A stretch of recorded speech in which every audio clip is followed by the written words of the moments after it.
black and gold home for the New Orleans Saints.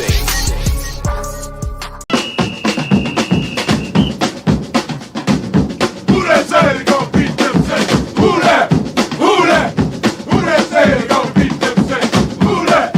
Who that? Who that say they gonna beat them Saints? Who that?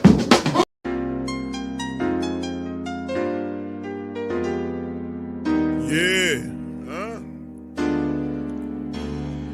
Boogie like Benson, I'm a who that. I'm a who that. Long as I'm living, I'm a who that. Lose or winning, I'm a who that. Sports coma, yeah, this is where we do that. Where we do that, where we do that, where we do that, where we do that, where we do that. Boogie like Benson, I'm a who that. I'm a who that. Sports coma, this is where we do that. Where we do that. Welcome, welcome, welcome. Somebody please better help. Running this thing like Elf. I thank God every day I'm not a felt. Go to YouTube Live with Big Q and the guys. If you ain't ride or die, the bandwagon get flipped. Been marching in, that was way for the ring. I was yelling out your shame for the championship. Bucking on town, duck down. Falcons pluck, get shut down. Panthers ain't much touchdown. The vision really belong to us now. So much hate on the Saints, you could probably tell. Ever since Bounty Gate hit the NFL, when things seem fishy and you probably smell the crooked referees or Roger Goodell. Yeah, probably like this and I'm a who that. Every day I'm living, I'm a who that. Lose or winning, I'm a who that. It's the sports coma, this is where we do that. Where we do that, where we do that, where we do that, where we do that, where we do that. Boogie like this and I'm a who that. It's the sports coma, this is where we do that. You're listening to the Sports Coma with Big Q and the guys on the PRO Media Network.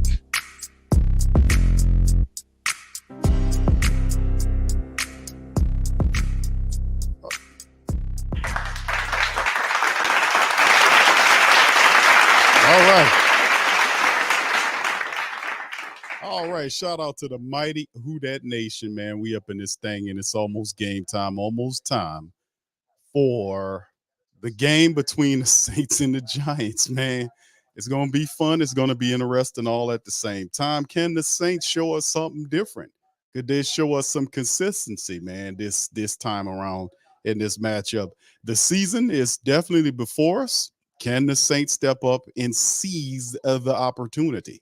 So anyway, shout out to the fam. Appreciate y'all being in with us for this episode of the game. Pause, major pause in this game, man. Shout out to you. All right, so the Saints opening this thing, man. Listen, a few minutes, we're going to get going up in this thing. But first, let's start it off by hearing from the head coach of the New Orleans Saints, Dennis Allen, did a little preview breakdown. And I just want y'all, hey, man, just listen, man. Coach, the last two games, 7 of 8 in the red zone, 7 touchdowns, 8 trips inside. Just what's been the key to kind of getting that on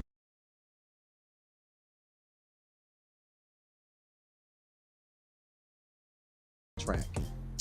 Well, look, I think it all boils down to execution. I mean, the space that you're dealing with down there in the red area is a lot less, and so the precision that you have to execute with is critically important. I think we've done a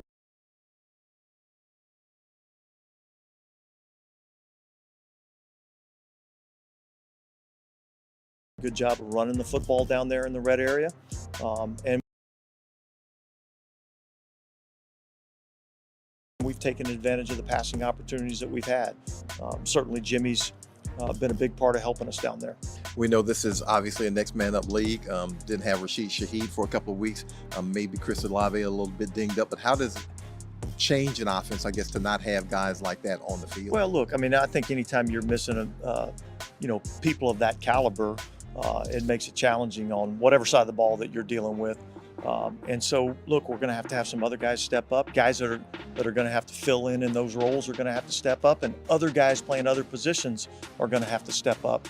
And that's just the nature of our league. You know, Giants rookie quarterback Tommy DeVito, great story, but he doesn't seem to be a novelty act. He seems to be a legitimate player who can get things done. What have you seen from him on film? Yeah, I've been impressed with what I've seen. You know, I think he's operating the offense at a high level. He's able to throw the ball. What he did in the 2-minute against Green Bay on Monday night was pretty impressive in terms of his poise in that type of environment and that type of situation. And look, he's done a really good job of creating some things with his feet.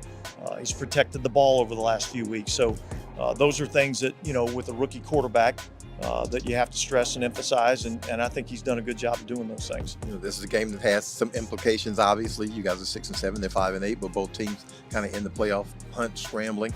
Just what's been the message this week? Yeah, the message this week is let's go 1-0 this week. Let's focus on the Giants. Let's focus on the things that we need to do to win this game. And this is a big game for us, so I think our guys are going to be ready. Thank you. All right, thanks. All right, they better be. They better be ready, man, for this one, man. Shout out to the fam. Thank you, Black Preacher, man, for becoming a member, man. Much love to you. Thank you, sir. Appreciate you. Thank you.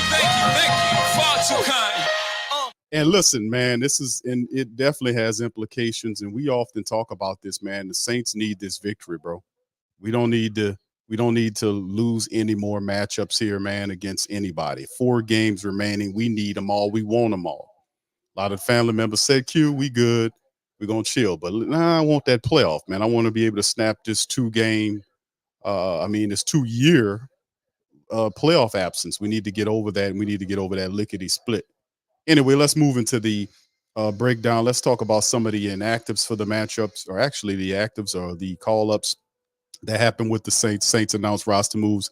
This happened the other day. The Saints elevated wide receiver Marquez Callaway. They elevated him, is up to the active roster along with Cam Irving, who's a former offensive lineman for the Browns and several other teams, the Panthers. He was sitting on the practice squad for some time now. So having Callaway elevated to the wide receiver core, perhaps we don't have anything going on. We'll see how that happens. But Cam Irving and Callaway elevated. And then, of course, the list of inactives for today for the matchups as we see who's going on. As you can see, Cam Dantzler, he'll be out. Jake Hayner, Isaiah Foskey, the Snowman, Kendre Miller, Chris Olave is out today, and Ryan Ramczyk, not to mention Monty Rice. So we don't have Ram, we don't have Chris Olave, and Monty Rice will be out as well. So the Giants have their wide receiver, Paris Campbell's out. Jay Sean Corbin, the running back, is out. Javarius Owens, the safety, is out. Linebacker, the boogeyman Basham, is out. And Evan Neal, they starting right tackle, is out of the game. So with that being said, man, it's a lot of craziness right there. The Saints missing some big playmaking ability from Chris Olave. So we did get Rashid Shaheed back. So Rashid Shaheed and others will have to step up and make it pop for the Saints today with Chris Olave being out. So A.T. Perry, Lynn Bowden Jr., you've seen Marquez Callaway was elevated, Keith, and all the rest of these guys. We do get Taysom Hill back in the matchup as well. So a lot of pressure on the Saints offense to perform for the upcoming matchup. With Ram out, more than likely, we'll see if they switch things around. Do they use Hurst on the other side? Do they slide Pete to the right side? Who's there? Hopefully they don't put Landon Young out there. Perhaps it's Cam Irvin that they elevate and start there. Hopefully, I don't know. It's a combination of things that we probably going to have to wait to see how they handle that. But this is the, thought process on the lineup. Carr, Kamara, Olave's out. So you'll see Rashid Shaheed, A.T. Perry, Lynn Bowden. Those are the top 3 guys. Jawan Johnson's there with Taysom back in the mix. Prentice, the line is Pete Hurst on the left side. Center, McCoy, Ruiz, and Ram is out. So it could be Landon Young. It could be Cam Irvin. We'll see who starts there momentarily. It won't take long, man. Who will be on that other side there. All right, and then the Saints defense, Cam, Shep, Saunders, Granderson. I really do want to the Saints, but they don't really do no changing up. I wanted them to move Nate Shepard out, put Brian Brissy in there and see how things could switch up in the inside, the interior of the Saints line where they're allowing all this running attack. But Dennis Allen does what he do, which is nothing.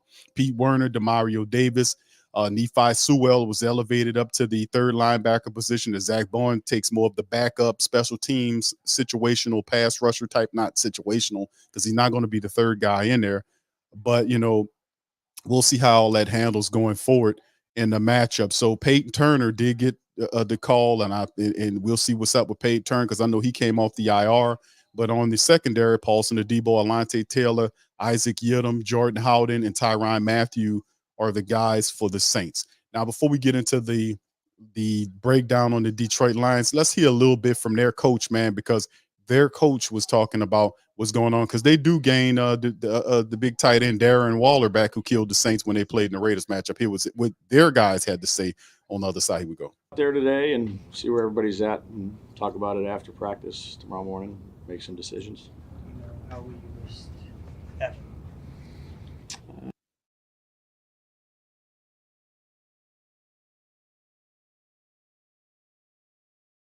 We'll see how practice goes. Probably doubtful. How did Darren Waller look to you yesterday? Did some good things. Do some more today and see where he's at. With Evan, once he's healthy, is he back starting right tackle? No question. Or? Yeah, I'd just say he's working to get better. We'll see. Cross that bridge when we get to it. How do you feel like Tyreek Phillips has played? Well, he's done a nice job.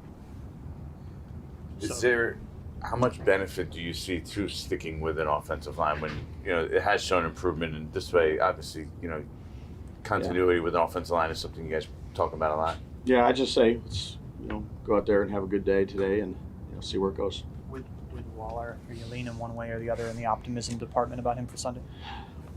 No more after today's practice. Yeah. With Isaiah going back on the injury report, did he aggravate that, or is that just something that is going to have to be managed? Yeah, more managed than anything. I think he'll be okay. How do you feel like he's played this year? It seems like he's really carved out a very specific role. Yeah, no, he has a role on our defense. I think Wink's done a good job with him of putting him where we need to put him. He's made some good plays for us. Happy we have him. All right, that's Brian DeBall, man. Let's move right into the look at their potential starting lineup for the Giants coming into the matchup. Like I said, the Giants do get quite a few guys back for this one. They're not quite a few, but they do have some people that can hurt the Saints in this matchup. Tommy DeVito is a guy that really kind of electrified the Giants base, and he's in there performing, and he's doing just capable enough things to be able to keep them relevant. He's not doing too much to hurt them. He's actually doing a pretty good job of standing on his feet and delivering the ball, looking upfield, playing confidently. And when you're able to do that, the stars kind of rally behind you. Saquon Barkley is healthy. He's available. He is a problem. He's going to be a problem for the Saints today because, like I said, even though a lot of people pick the Saints to win this game, the New York Giants have to come into this matchup confident because the Saints have two things that they give up to the Giants that they have not been able to stop. Now, it'll be interesting to see if Dennis Allen makes the call to switch up what's going on in the interior of the Saints defensive line. Maybe Shepard needs to be matter of fact, Shepard should have been switched by now for Brian Bresee. Bresee done showed you enough where he should be starting next to Colin Saunders. And Shepard should be the guy coming off the bench at this stage of the season. I mean, he showed you that we need to do that. He's a first-round draft pick. He needs to get in there and play. Maybe that kind of shakes up things and provides more push up the middle and kind of moves Shepard to where he belongs right there because we're giving up way too much yardage inside, and Saquon Barkley is going to test that today. DeVito, who's a guy that can move around, scramble, keep looking up the field, is going to be fun. So DeVito, Barkley, you got Darius Slayton, Wendell Robinson, and Jalen Hyatt are their wide receivers. Darren Waller is active for this game, so he provides a whole nother ailment for the Saints defense to have to keep up with, struggling to cover the tight end. Remember the matchup against the Minnesota Vikings when Hockenson killed him. Remember the matchup against who was that other, the big tight end that just was killing the Saints recently? Not LaFonta. What's the guy? I forgot his name. Whatever. But he was hurting the Saints. So, I mean, we'll see how that all shakes and goes, but they got some pressure on them to perform. And then Thomas Pugh, John Michael Schmitz Jr., Ben Bredesen, and Evan Neal is out. So Tyree Phillips more than likely will get the start for them on their offensive line. Defensively, Ashawn Robinson, Dexter Lawrence, the big guy at first. A lot of people thought he wasn't going to play, but he's a problem. Jihad Ward operates as the other end.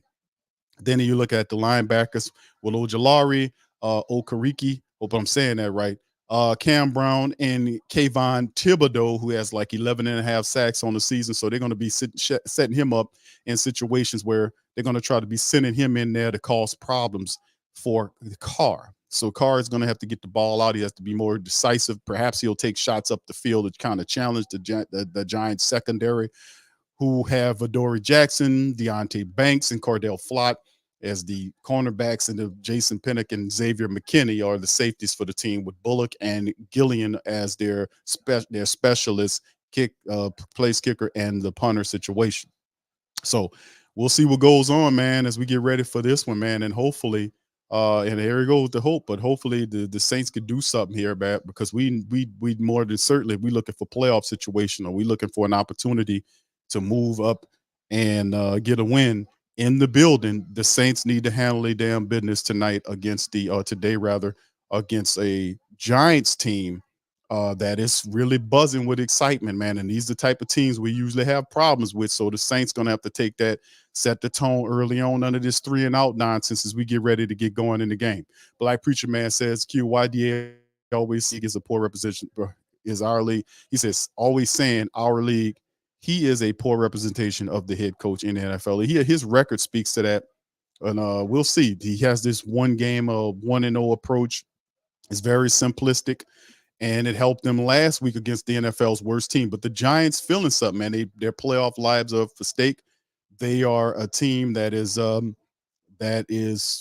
really, they're a team that's really fighting for it. They have a belief in them.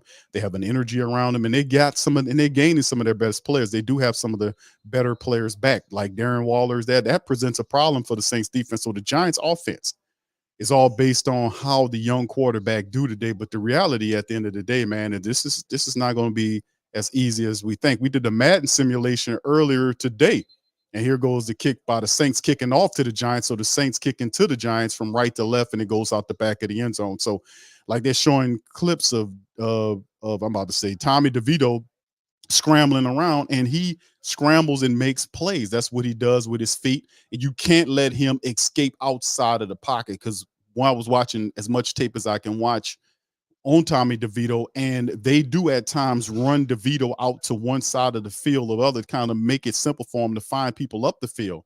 So the Saints can't allow them to do that. If they do that, it's going to be a long day for the Saints defense. So here they go, the Giants from their own 25-yard line, 2 wide receivers to the left, 1 to the right. He has 2 guys back there with him in a shotgun. Lifts his foot, ready for the snap. There's the snap. He's looking to throw. Ball's up. He's going to test the Saints secondary, and the ball is thrown and knocked away by the Saints cornerback. So DeVito took a shot toward Adebo. Adebo deflected the ball, incomplete. They're trying to throw to Slayton. So good time right there by Paulson Adebo as DeVito out the gate. And Paulson Adebo did a wonderful job against DeVito and just knocked the ball out of his hands or away from him to deflect it to cause an incomplete play. So good play by Adebo to start the game. 2nd and 10 for the Giants, taking a shot. How about that, taking a shot against the Saints secondary? All right, 2nd down from the 25-yard line in the shotgun, 3 to the left, 1 to the right. Got a running back there. It's a handoff to Barkley, and he's met right at the line of scrimmage by none other than Kalen Saunders, and he gets nothing but a yard on the game, so that'll bring up 3rd and 9 on the play, as they're then showing you their starting line. We know basically everything I just said. Ain't no need for me to go over it again for them. So anyway, with that being said, fam, the Saints keep it moving. As you can see, the defense did a good job there, setting the tone. 3rd and 9, only a gain of 1. DeVito looking around. All right. Look like he's audible out of play. You got 2 wide receivers to the left and right, and DeVito is in the shotgun. Lifts his leg. There's the snap. Looking. Throws it for the check down. Can he get it? And the Saints look like they got him shy, and the referee says he's shy of the 1st down, and that'll bring up 4th down for the as the Saints defense stops them. 4th and 1, they fall a yard shy, and the Giants will have to send out the punting unit as Bellinger, the tight end, catches the ball, but the Saints defenders was on him to stop him a yard shy of the 1st down. They sent out the punter to kick the punt for them as they get ready to punt from left to right. And we got Rashid Shaheed is back there around the 23 or 24-yard line waiting for the punt from the Giants. All right, a little shifting going on by the Giants here. It's getting dangerously close, and there's the punt. And it almost looked like it was and he ran into the punter. They're going to say it's a flag. And Rashid Shaheed, and this is a really good punt all the way back inside the 10-yard line. But it's going to come with a flag, and it looked like the cornerback, as Lonnie Johnson Jr., ran into him. It's a 1st down, so a run into the punter by, no, that's J.T. Gray. J.T. Gray ran into the punter. It's a 5-yard penalty, and he didn't stop himself. He ran into the punter. 5 yards was enough, and just like that, the Giants get some more opportunities. So there you go. JT Gray, not a smart move on the play by JT Gray. It'll be 1st and 10, puts the Giants offense back out on the field at their own 40-yard line. And there go Barkley in the backfield. 3 wide receivers to the right, 1 to the left, and there's a man in motion from right to left, sits on the left side of the tackle. Hands off to the Barkley to the right side. Saints get him, and he barely gets back to the line of scrimmage as Nate Shepard is on the start getting penetration right there. So they'll bring up 2nd and 10 for them as they go through the Saints starting lineup. You can see the Saints are 26th in stopping the rush, top 10 in the stopping the pass, and it's up front. The interior defensive line has to play a lot better than that, man. If they hoping to make these runs, they got to play better than that. All right, so here we go once again for the black and gold. Can they stop them? 2nd and 10, Giants shotgun, 3 wide receivers left, 1 right, running back next to DeVito in the right. There's a snap. He's looking left, span in the pocket, has time, scrambling out to the right, fires the ball, and it is caught. But is he in? It is caught because Zach Bowen didn't know what was happening. Zach Bowen looked like number 53, I think it was. Zach Bowen on coverage, and Bowen never turned around to make a play on the ball. And then, like I said, you can't let Danny DeVito get outside the pocket. But just like we know, the Saints can't stop it. And no, that was actually Pete Werner. Look at Pete Werner. Got a little punch in on there trying to swipe away. Pete Werner never seen the ball. What a good catch right there by the Giants. That was Barkley catching the ball, getting in the Saint territory at their 43. I want to say shotgun, man in motion from right to left. There's a snap. Nope, it's a play. Saints come with the pressure. And right there, and it's caught, but not very much as Demario Davis wrestles down the wide receiver for a few yards, maybe 2 yards on the pickup there. But Saints were all over that play. All right, so we going on. It's the rest of the drive that should never have been, thanks to JT Gray's play running into the punter. So that was a tough one because it gave the Giants some life. 2nd and 9 now, as DeVito is in the shotgun. No, he's in the shotgun. 3 wide receivers right, 1 to the left. His running back Barkley's next to him in the shotgun to his right. There's the snap. Handoff. Nope. It's a handoff to the backup running back, number 31, and the Saints wrangle him. It's Demario Davis on the play as Demario stops him. Maybe a pickup of 2 yards on the play. Yes, it is. 3rd and 7 off to the left side. Demario stops him. So the Saints defense right now doing a really good job of pretty much stopping these guys as the backup running back tries to run left, and it's nothing shaking on the play. Demario having a fantastic season, 92 tackles and 5.5 sacks. This is Demario by the end of the year should be going to the Pro Bowl, man. He's having a wonderful year. 3rd and 7 now for the Giants. They got 3 wides to the right, including the tight end there, as you can see. And they got 1 to the left. Man sprints into motion to go toward the left side. DeVito looking, breaks free from a tackle, scrambling around to the left, right, goes down, and it's right around the 38-yard line there, woefully short of the 4th down. Saints kind of boxed him in, and DeVito had nowhere to go, but he took off for a handful of yards. Won't be enough for them to get anything. They'll finish up 4th and 5. They'll more than likely send out the unit to see if the kicking unit to see what's going on. But my goodness, Jordan Howden was in there, and Jordan Howden couldn't get him. He shook Jordan Howden out of his shoes, and then thanks for the defense swarmed. So we'll see. Look like they're going to try to kick it. It's a 56-yard attempt by Randy Bullock, whose career long is a 57, and he puts it up. Look like it's got the leg, and it is good. So 57 yards out, the Giants are on the board with a with 3 points from Bullock. Bullock from 57 yards out gives the Giants a 3-point lead right now in the matchup. So we'll get an opportunity to see what our offense looks like on this next series. All right, so shout out to the fam, man. Appreciate y'all for being here. Please feel free to hit the like button, hit the subscribe button if you're not a subscriber, and please feel free to give your score prediction. What happens in this matchup? Put it in the chat. Let me know how you guys feel about that. What do you think how this game will end? Now, obviously, we can look at, I ran a Madden simulation this morning. I don't know what the score is. I forgot what the score is. And it was just, it wasn't a pretty game. Let me just tell you something. We did a Madden simulation this morning, and it wasn't a pretty sight, let me tell you. And I'm not talking about it wasn't good for us, this Madden simulation this morning. Let me tell you something. It wasn't good at all. All right, Uncle Paulie says the Giants win this one. 27-17 is the final score. All right, shout out to Uncle Paulie. All right, big ups to all of y'all, man. Appreciate y'all for being in the stream. What's up, Dana? Shout out to my queens, DJ Phil Cole and the rest of the fam, and also big ups to the Kings. All right, Joe, shout out to you. Good to see you. Apply pressure. What's up, Tuck? Appreciate you being here as well. Much love to you. All right, Dark Cloud says first score from that simulation. Yes. JG says, here comes the car special 3 and out. Oh, okay, is that the car special? What's up, Donnie? How you doing, bro? Says the Giants 20-17. All right, we're gonna lose one. Okay, I got you. Rock says, what's up, Who Dat Nation? We're beating the Falcons today, helping y'all out. Well, we appreciate that, Rock. Much love to you, brother. Appreciate you. And hope y'all do take care of business. Any little help that you guys can kind of deal out to us, we're dealing with the Falcons, will be much appreciated. So big ups. All right, Uncle Paulie, 27-17. All right, Backwoods. All right, good to see you, fam. Appreciate you being here. Pelicans Nola says D looks good. Yeah, they were swarming Saquon Barkley. They were there trying to get back there and make things happen. And the Saints have to realize that everything is in their control. If they win out, they're going to get in the playoffs.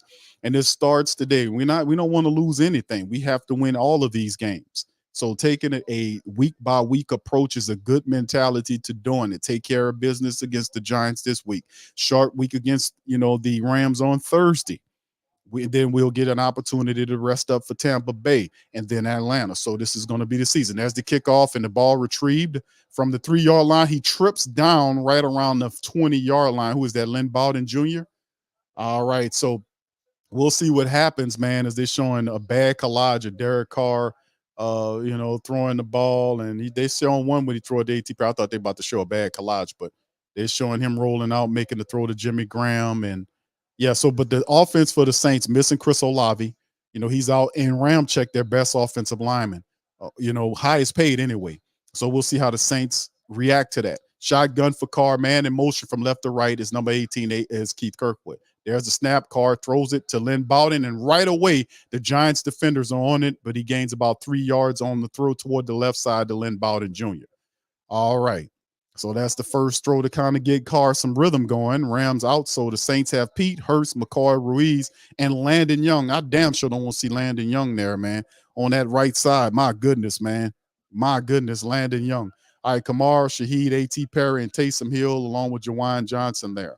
All right, there he goes from their own 23-yard line under center. There's the snap. Carr runs out to his right and looks and just throws it in the ground. That'll bring up 3rd and 7 right away. So that wasn't nothing. He was looking and scrambling to his right and just threw the ball in the ground in front of the guy, in front of the tight end. I can't tell who he was looking for, but we'll see, what it looks like. 3rd and 7. Hopefully it's not no 3rd and out stuff, Carr. We need you to move this offense, bro. We need you to move this offense. The defense was out there with this team for a while. We need you to not go 3rd and out here. Shotgun for the Saints. Carr in the shotgun. 3 wide receivers to the left. Jamal Williams next to him, to his right. 3 to the right. Jamal Williams next to him on the left. There, here come the Giants with the pressure. The ball's then thrown to Taysom Hill, who's chopped down for a gain of about 4 yards, but he's 3 yards shy of the first down. So the Saints go 3 and out right off the bat for the first drive of the game. It puts the defense back out there on the field after a very long run. We don't need this funkiness early on. That's the thing with this team, man. It's just they got to play better. They just have more energy. The opening drive, man, it's a tone setter. All right, so here we go. 4th and 3. They're going to punt off after going 3 and out. 8:45 and counting down as Headley is out there to punt to the Giants from right to left. There's the snap. Ball is up, almost blocked, but it is away. And it is going to be fair caught at the 31-yard line. And the Giants wide receiver return man was saying the guy touched me before I caught the ball, and referees just let him get away with it. But that could have been a penalty against the Saints because he did make contact, especially after the guy waved the fair catch. So we got away with one on that one. All right, the special teams, man. Listen, we had the guy running into the punter to give them the extra set of downs that turned into a field goal that should have never been. And then we just got away with one because the guy did a fair catch thing, and then the man still touched him, and he was pointing, saying, "Hey, he touched me." So I mean, we got away with that one, so we good. All right, Chantel, shout out to you. Good to see you in the chat as well. Infamous, big ups to you. Says 17-10 Saints. Brother Richard says 24-20. Is that Saints, Rich? All right, Jody, what's happening, fam? Appreciate you being in the stream. Mr. Who Dat, shout out to you. Mr. Head Tap, 24-17. Is that Saints, sir? Avis, shout out to you. Good to see you, brother. Prime is in this thing. Carr better win this game. If not, sit his ass down. I'm with you. Scrimmage says Saints D wins this game. Okay, the Saints D. Okay, hopefully the offense don't get in the way. Cody says Saints lose 34-25. Apply pressure says we can't lose it. They must win for us, especially at home. Exactly. You got a 5-8 team coming up in here. They are on a winning streak, but the Saints, you have to defend home field. And then on top of that, you can't afford to lose any more games. We have to win everything. We can't leave anything in the hands of the opponents for them to fall down. That's not how we're supposed to do it. We have these games. We have to win these games. All of these games are winnable games if you are serious about winning and getting to the playoffs. We'll see. Truth Hurts says, guys, knock it off. D-Car won't be that bad today. Giants ain't going to win. Saints win 31-12. All right, the Truth Hurts, stay right here, brother. Don't go nowhere because I'm with you with that energy. Hopefully we can carry through. Jermaine, shout out to you. Bobby says 35-17. Appreciate you. Don, how you doing, sir? Appreciate you being in the screen. What's up, Joy? How you doing? She said the O needs to play with energy so the D doesn't get discouraged. And indeed, thank you, Joy.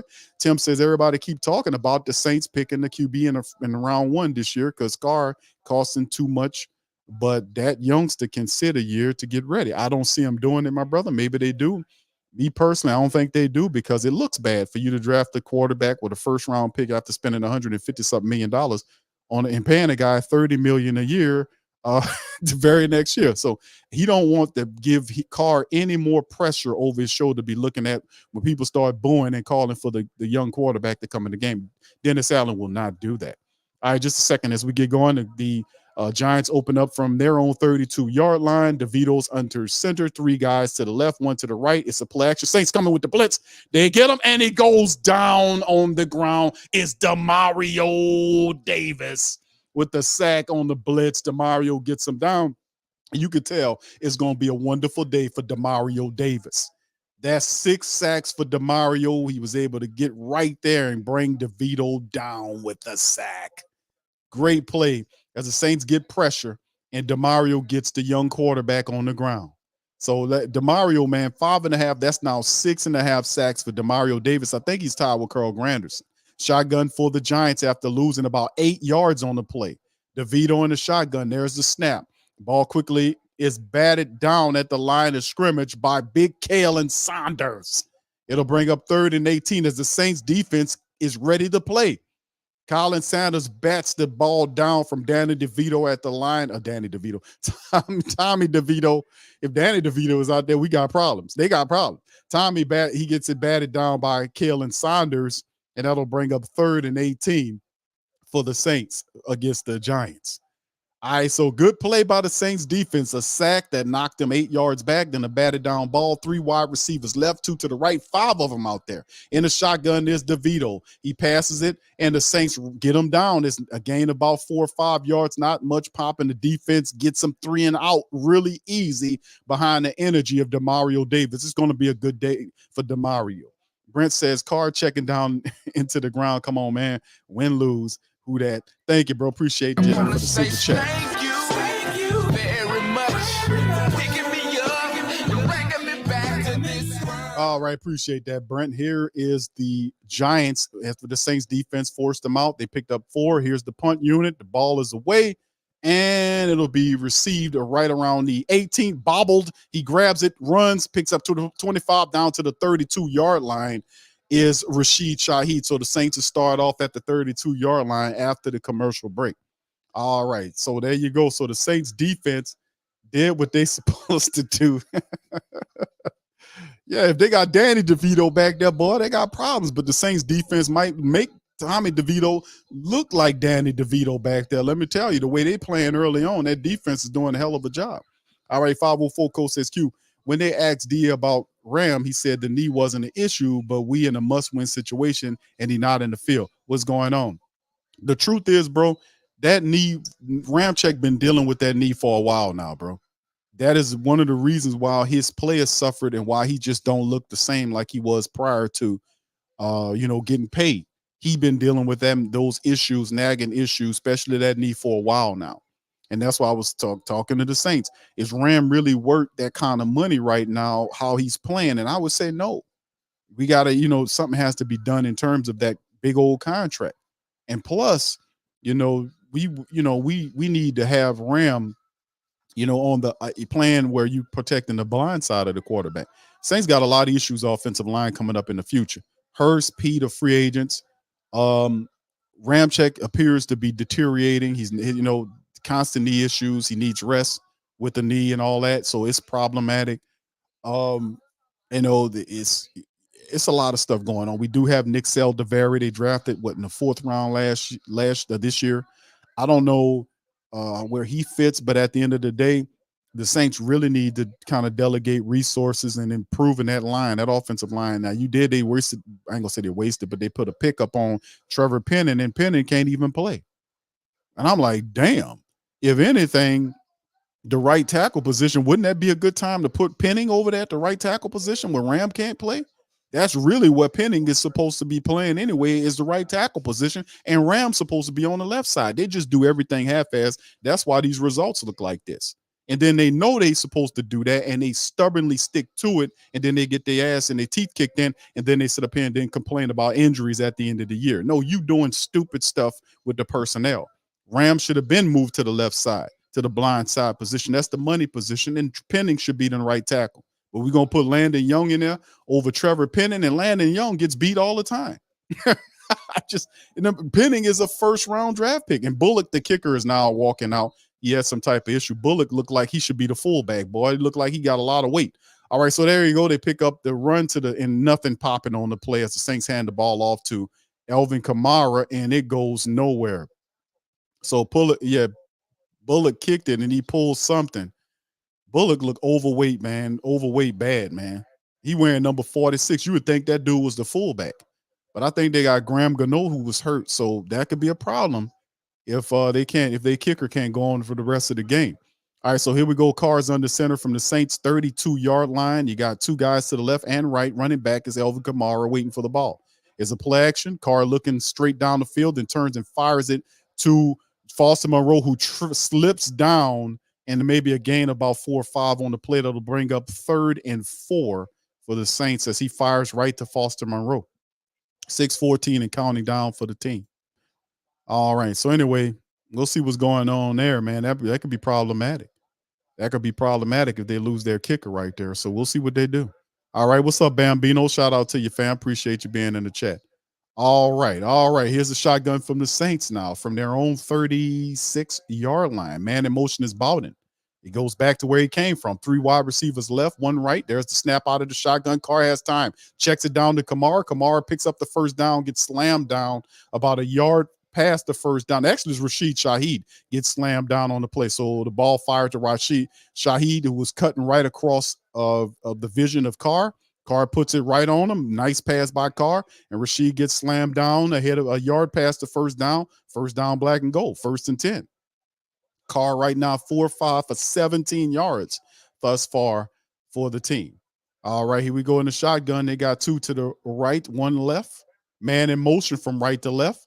Handoff to Alvin Kamara toward the right side. Gets a seam and gets all the way up toward the Giants side of the field to about the 45-yard line to pick up about 12 yards for Alvin Kamara off to the right. He found the seam on that right side, and Kamara got into the seam and then was able to elevate to the 3rd level of the defense. And boy, right there, if there wasn't for number 5 there, he would still be running right here. And there's about a gain of about 11 to 12 yards, it appears, for them as they wrestle. He just get there to wrestle Elvin down. He gets all the way over to the 46-yard line of the Giants. Shotgun Carr. They got wide receivers 2 to the left, 1 right, and you got 1 looping around. No, that's Taysom Hill in there. And Taysom turns into a running back, and he gets held up for a gain of just 1 yard. So Taysom Hill is in at the quarterback position. Taysom doesn't throw. I don't know if I want Taysom Hill to throw the ball. He just turns into a running back. and picks up 1 yard. I'm like, just let me throw this out there to the family members. If you're running, Taysom Hill is going to run the ball the majority of the time. Is it a smart strategy? Just ask my football-minded people. Is it a smart strategy to have Taysom in the shotgun knowing that he's going to run the ball? So it's like you start 4 or 5 yards back to go get 1 yard. Is that smart? I'm just asking. He picked up 2 on there. 2nd and 8 from the 45-yard line of the Giants. Man in motion is Taysom Hill from right to left. And there's the play action, and he got time. Carr fires to the left side of the field. It is caught. Great pass by DeWine Johnson, and it gets down to, I think, the 30-yard line of the Giants. Nice throw as Carr throws the ball across his body on the play action, and he scrambles, kind of throws it right ahead. That was a nice throw, by the way, and DeWine Johnson was able to get down despite being held by the defensive back and make a terrific catch for the Saints. So good catch, good throw, good catch by Juwan Johnson keeps the Saints moving. They're at the 30. Toss to Alvin Kamara to the right side. Next play, Giants says, come on over here. You're not going anywhere. No gain. So they'll bring up 2nd and 10. Very next players are not much popping as the Giants stop it. All right. So that's not bad. That is an actually pretty solid throw and an even better catch by Juwan Johnson on that previous play. All right. Thank you, Brent, for the super chat. Says DeVito throws mama from the train. He'll throw whatever it takes. Come on, man. That's right. They try to get the victory. Hold on, bro. All right. So here they got Alvin Kamara spread out like a wide receiver. It's 3 to the right, 2 to the left. Carr's in the shotgun. Elvin at the top of the screen. Let's see what they got going on. Carr's trying to change it, and something's going on here. Was it a timeout from the sideline? The Giants call a timeout. All right, so the Giants popped the timeout to stop the Saints. They didn't like what was about to happen. Saints didn't, get the playoff soon enough, and the ball says, hey, man, I don't like this. Calls the timeout to stop whatever's going on. All right, Brent, thank you for that. Thank you very much. Picking me up and bringing me back to this world. All right, shout out to the fam. Appreciate y'all for being in the stream, man. It's going to be an interesting game indeed, man. We got to keep it going. Thank you, Brent, once again, bro. Uncle Paula says, yeah, no, the real dumb big. He says real dumb is big. But he didn't say that, but he says no. Yeah, no, that real dumb. Big Q keep calling that Taysom Hill. To call the Taysom Hill RPO. It's not a pass play because he doesn't pass well enough for it to be called an RPO. He just doesn't. His passes sail. Sometimes he underthrows people. He throws punts. He's not very accurate because he don't work on his throwing. He's something else. All right, so here we go. Saints from the Giants 30 in the shotgun is Carr. There's the snap. Looking, fires it, and another terrific throw down to the 15, maybe the 14-yard line as he finds Lynn Bowden Jr. to Carr. So Carr is starting. He's making some throws here. Carr is doing a good job here. And you can see Lynn Bowden kind of cut behind the defense, and Carr finds him. Now, listen, he puts it on the rope, and it's a little out there and a little low, but Lynn Bowden was able to leapfrog to it and corral it, bring it down, and the Saints offense is moving. So they get inside the 20 with that throw from Carr to Lynn Bowden. They're down to the 14-yard line. Carr in the shotgun. No, it's Taysom. Taysom is going to actually hand the ball off, and I want to say that's Jamal. No, that's Alvin, and he gets right up to the 15-yard line on the play. That's a gain of 3. So to bring up 2nd and 7, the Giants defense was waiting for that play. So Carr, like I said, Carr's making the throw. They're currently the Saints 9 plays, 58 yards, 5 minutes, 5:34, and counting down according to the current graphic. So, I mean, it is with the Saints offense moving the ball. This is a positive. This is a positive, man. This is a positive. All right, so anyway, here we go. Carr's under center, sends his man in motion, which is Lynn Bowden. Bowden lines up like he's going to be the fullback. He's going to try to block. They hand the ball off to Jamal Williams, who fights forward and gets to the 7-yard line for the Saints. So Jamal Williams in on the inside the red zone. The power run of the Saints got him involved out there. Remember, I think they only have 2 active running backs, Elvin and Jamal Williams right now. We know Kendra is out. They did not elevate James Robinson, a guy that has 4 years worth of experience in this matchup. So the Saints basically working with just Kamara and Williams and Taysom in there when he turns into a running back. Jimmy Graham is in the game now for the Saints. He's operating to the left. They send Taysom to the right side. So 2 to the left, Jimmy's to the left. And as Carr darts it, it's a touchdown. He finds, guess who it is? It is Keith Kirkwood. Keith Kirkwood with the touchdown, black and gold. Yeah,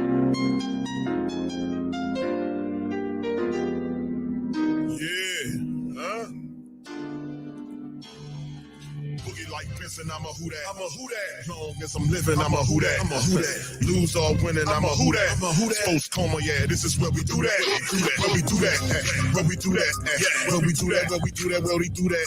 Huh? Boogie like Benson, I'm a who that. I'm a who that. Sports coma, this is where we do that. Where we do that. Welcome, welcome, welcome, welcome. Somebody please better help. Somebody please better running this thing like elf. Thank God every day I'm not a felt, not a felt. Go to YouTube live with Big Q and the guys. If you ain't ride or die, the bandwagon get flipped. Been marching in, that was way for the ring. I was yelling out your shame for the championship. Fucking on town, duck down. Falcons, pluck, get shut down. Panthers ain't much touchdown. The vision really belong to us now. So much hate on the Saints, you can probably tell. Ever since Bounty Gate hit the NFL, when things seem fishy and you probably smell the crooked referees on Roger Goodell. Yeah, probably like this, and I'm a who that. I'm a who that. Every day I'm living, I'm a who that. I'm a who that. Lose or winning, I'm a who that. I'm a who that. It's the sports coma. This is where we do that. Where we do that. Where we do that. Where we do that. Where we do that. Where we do that. Boogie like this, and I'm a who that. I'm a who that. It's the sports coma. This is where we do that. Do that. You're listening to the Sports Coma with Big Q and the guys on the PRO Media Network. All right, man, let me tell y'all something. That was a drive to all my car vandalizers, man. Listen, you got to give them that. That was a very good drive, and that's what we've been looking for. Now, with that being said, he executed, he made throws, and listen, wide receivers made better. He made good throws. Some of his throws kind of a little bit off, but the wide receivers went and got the ball. Lynn Bowden dived ahead, wrapped the ball up, secured it. Jawan Johnson made a contested catch with the guy holding them. That, you know, all these were terrific catches down this drive to help them get in the end zone. And Keith Kirkwood hitting payday in the end zone with the ball from Derek Carr. Remember, Chris Olave's not in this game. Their top wide receiver for the season. We know Mike's out, so the Saints were able to execute. So 7-3, they're up on the Giants right now. And listen, the only next question is, and you already hit it. Scrimmage says, can he keep it up? That's what it comes down to. Can he keep this up? That is the question. Can he keep it up? And it's only one way to find out. And we have to watch the game to see it. Demetrius says Carr made some good passes on his drive. Indeed. Solid throws, even better catches. Saints get in the end zone 7-3. Now, listen, they matched the intensity of the defense on that drive. The defense is they're playing outer-worldly football right now. They're not allowing the Giants to get going with the rushing attack. They have already sacked Tommy DeVito. They've already pressured him. He's kind of, and the Saints know they have to keep that going on. The Giants missing their kicker is out. Look like the guy, look like he should be the fullback. He wearing the fullback jersey, 46. He don't look like a kicker to me. He pulled something. He's out of there. So we'll see if he comes back. So the Giants kind of flailing away. Let's see how they respond to what the Saints just did. Blake Group A kicking off, and the ball's going to go out the back of the end zone, or rather fall in to the inside of the end zone. They'll retrieve it at the 25-yard line. So a good drive by the black and gold. They set it up, give the defense time to rest. Carr steps up in the pocket and watch the back of the field. Now you can see he just delivers it right inside of the dead area as they're showing you the replay, and he found Keith Kirkwood. So good throw and catch by Carr. Carr to Keith Kirkwood in the end zone to complete the drive with a touchdown. Let's keep this going. We need more of this, and we need to be steady with it. Good drive, continue. Giants pick up the ball from the 25. DeVito's under center. He got multiple wide receivers to the left. He's going to play and hold the ball off to, guess what? Barkley goes down, and the Saints, Demario Davis is there again to make the tackle 2 yards behind the line of scrimmage. It'll be 2nd and 12. Demario Davis is everywhere. Demario Davis is everywhere. Demario Davis has a sack. He has multiple tackles. He's blitzing in. He's seeing everything. Demario is everywhere. It's going to be a good day for Demario Davis. It's going to be a good day for Demario as we go into the end of the quarter. That's the end of the first quarter. And the Demario Davis and the Saints defense are firing on all cylinders right now. Let's hope that this continues for the rest of the game. Giants looked a bit bewildered right now. So it's looking pretty rough for the Giants, man. Can they keep it going? Can they keep it going? Let's keep it going. Random says, imagine saying apologize to Carr and they going against the Giants. Oh, yes. You know, a lot of people not going to do that because, you know, if you, right, let's say if Carr went, listen, it's not the fact that Carr can't do it, right? We know he can do it. That's the problem. Is like, why isn't this guy doing it? You look at his game, correct these things, and you will have success. The guy doesn't have to play like Joe Montana here. Just don't hurt us. Just make the throws. You see what I'm saying? Make the throws. Don't throw interceptions. Don't turn the ball over. Make the throws. That's all you're asking them to do. Make the throws. Keep the offense on schedule. Keep the offense on time. You know, do that. And if you can do that steadily, I think a lot of the people would definitely be like, yeah, man, we good with that. We can make that. We can live with that, you know, because he's going to be around for a while. All right. Jody says, I can't believe he stepped up into the pocket. Yeah. Yeah. That's what you're supposed to do. That's a fundamental thing. If the pressure is coming, you can see toward the left side, Andrews Pete was on his back. You know, Andrews Pete got thrown on his ass.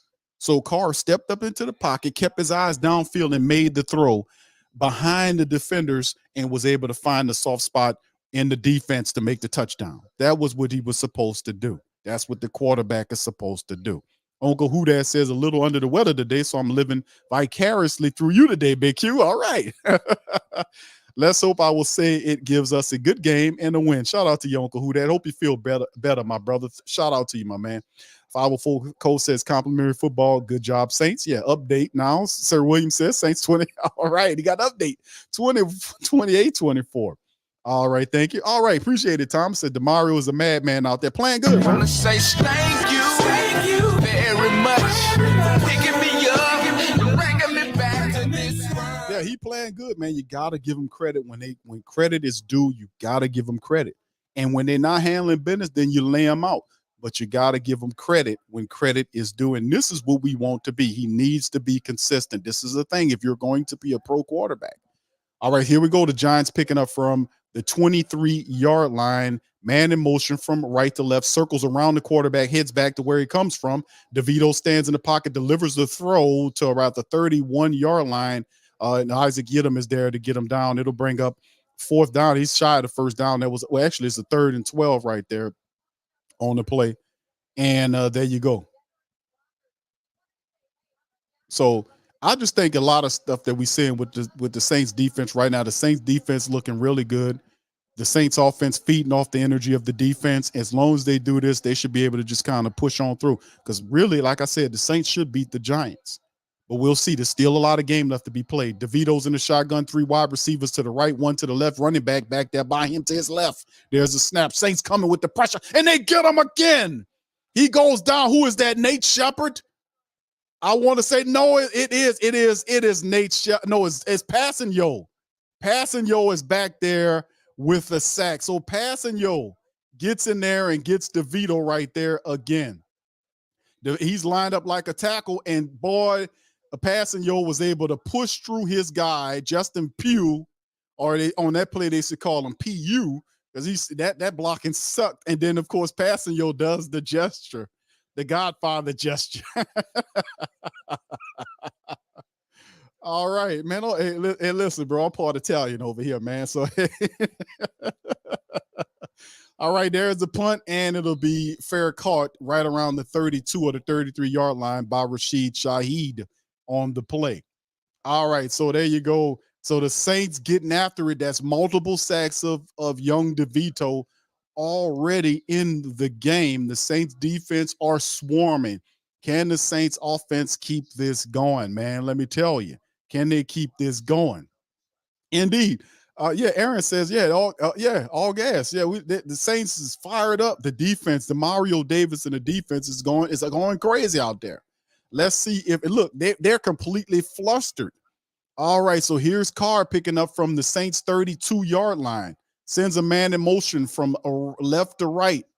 2 on the right. There's a play action. and he's going to check it down to AK-41, and Elvin just runs right close to the first down, a gain of 9 on the throw by Carr to the Saints, from Carr to Kamara off to the right side of the field. You'll be 1 yard shy of being 2nd and 1.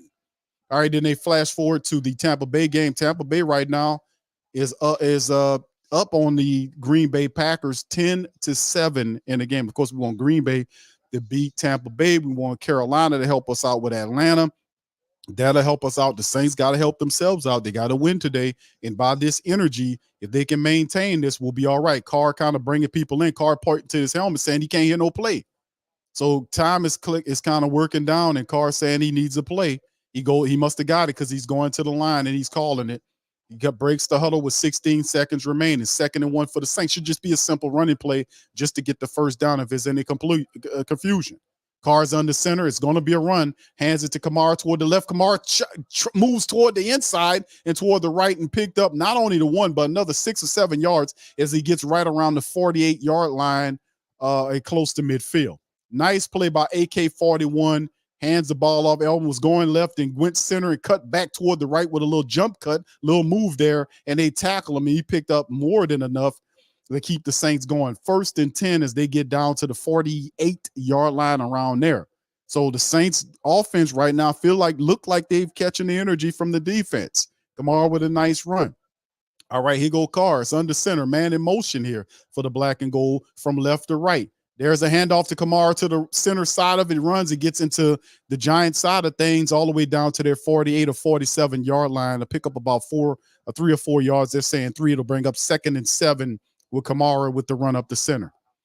All right, it's 12-16 and counting down. Saints up 7-3 right now and are marching to score. So, man, listen, Saints playing real wonderful. All right, here we go again. They have multiple wide receivers, 3 to the left, 1 to the actually the running back is next to Carr. Man in motion, then goes back to Carr's left side is Kamara. There's a check down right there to Elvin to Jamal Williams for a gain of about 3 yards on the check down throw to Williams. Jamal Williams out of the backfield. A pickup of 3 that'll bring up 3rd and 4 now. So if you notice, the Saints offensive line is doing a really good job of buying Carr enough time to kind of make his decisions, to kind of span the field, look at things. And you see Jamal Williams, the guy was watching Jamal every sense of the, right on top of the play. All right, Carr's in the shotgun, 3rd and 4. Can we get this new set of downs right here? 3 wide receivers right. There's a snap. Carr looking. He's going to get wrapped up, slammed down, and he's sacked by number 27. Came through on the pressure and slams Carr down on his back. It's Pinnock, the safety. The safety came through there, and I don't think Carr seen him when he snapped the ball because Jamal Williams kind of whiffed on the block, and he just slams Carr down on his back. And he kind of wraps him up. Jamal Williams really didn't do a good job of protecting Carr's backside. And Pinnock, the defensive back, the safety, slams him down, and that just destroys the whole drive, and the Saints will have to punt. Punter sent out there. Hetley's out there to kick it. And there's the punt right there, kicking it back to the Giants after the sack by the Giants. And it'll be fair. No, it's not a fair call. He caught it and then was wrestled down around the 11-yard line by Gray. I want to say that was JT Gray. All right, so right now DeVito goes back out there after the Giants defense that was a big stop by the Giants. The Saints were actually marching. They were looking pretty good, and they shut it all down with the DB came in there and slammed Carr back on his backside down, killed the energy to drive, forced him to punt, and the Giants will operate from around the 10-yard line deep in their own territory after the commercial break. All right, so shout out to the fam for being here. It's well over 500 of us in this. If you could do me a favor, please hit the like button. It's absolutely free. Please feel free to subscribe if you're not a subscriber. We up in this thing. Shout out to the fam. Thank y'all for being here. AC and Heat Doctor and more says, is Mike and Sean back for the next game? Hey, I heard something about Mike talking about hopefully he'll be back for this game. That was Keyshawn Johnson said something. So, Mike Thomas talks to Keyshawn. I don't know what's going on there. He did mention that on the little show he does with Skip Skeletor Bayless, that he was saying something about him being back for this matchup, but Mike's still on the IR. He didn't heard nothing from him since then, so I don't know, bro, on that. And it's the same thing with Marshawn Lattimore, bro. So I don't know on that right now. I haven't heard anything about that, but man, I'm gonna have to do some research on that, bro, and get back to you. Alpha says the only way the Saints lose, they play conservative. Yeah, we have to be able to do a better job. Jamal Williams, he could have done a better job of blocking, of trying to keep Pinnock off the backside of Carr, because where they sent him at was wide left. And I don't think Carr seen him. Obviously, he didn't see him because perhaps he would have adjusted or stepped up into the pocket, into the block, because people are going to say, Q, he could have stepped up in a little further so that the guy had to go through Jamal to get to him, because the way he was positioned was Jamal had to reach the block, and it wasn't very effective. But, that's a part of the game. So we just have to adjust on the next series and hope our defense could perhaps get them to go 3 and out or create a turnover of some type, but we'll see. All right. So, okay. Alpha says, wait, when Carr been consistent. So, okay. Y'all guys kind of talking to each other. All right. It's a miracle. Yeah, that's a bit of stretch right there. Okay. Poor effort by Williams. Thank you. What's up there? What's happening, Randolph? How you doing, bro? All right, Terra66 says we stopped running because Jamal can't get past 3 yards running with his head down. Okay, thank you. Derek says bad route concept Q, not on Jamal. Okay, thank you, bro. Appreciate the commentary. Me personally, I think I'm gonna put that on Jamal, bro. But anyway, all right. He go to shotgun for the Giants inside their own 10-yard line. They got 3 wide receivers left, 1 right. Fired the ball to DeVito, and it is incomplete. As a receiver, DeVito made a throw. It was low, but the receiver couldn't come down with it. He dropped it, so that'll bring up 2nd and 10 by the Giants as Jalen Hyatt on the drop. He had to go down low to get it, couldn't hold on to it. 15 passing yards is all there. Hey, they changed it to 18. 18 passing yards is all the Giants able to muster. The Saints are on a big game right now. 7-3 Saints. DeVito's in the shotgun. All right, he got, let's see what's going on. Looked like a running play, but the Saints, they got the running back next to him, sends a man into motion, and it is a running play. And DeVito keeps it off to the right, scrambles, picks up the first down to the 23-yard line. So DeVito sneaks the Saints with a keeper. DeVito with the QB keeper gets the first down and plus a little bit more on the play. Saints totally wasn't ready for that. They thought it was going to be a run. He just took off. Demario Davis was totally fooled. He thought he had the ball. DeVito fooled everybody, even the cameraman, as Adebo wraps him up, but not before getting up the field. All right, so now good play by the Giants to sneak the Saints to get to the 24-yard line. Shotgun, DeVito, man in motion from right to left, 3 on the left, 1 on the right. DeVito got time. Then there comes the pressure. Saints get him, slams him down. It's Big Kalen Saunders, I want to say. No, it's Carl Granderson. Granderson with another sack. 3 sacks on the young quarterback, DeVito, already, man. And the Saints are bringing the pain, man. Granderson with the stunting like Granderson. He just slams DeVito down on the play.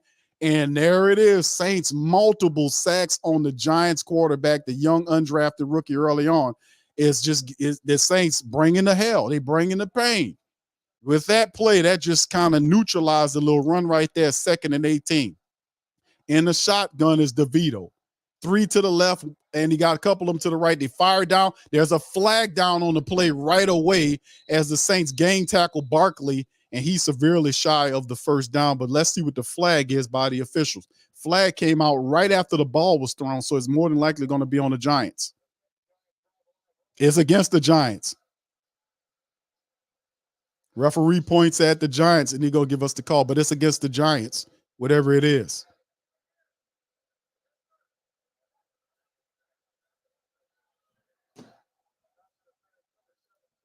Pass interference. They declined it against Wendell Robinson. Pass interference, so it's against the Giants. And so right now, the Giants falling apart, it appears right now. They're not looking very good. Whereas that magic they talked about is not working. It's working in reverse. The magic is happening, but it ain't happening for them. All right, so there we go. 3rd and 12 now.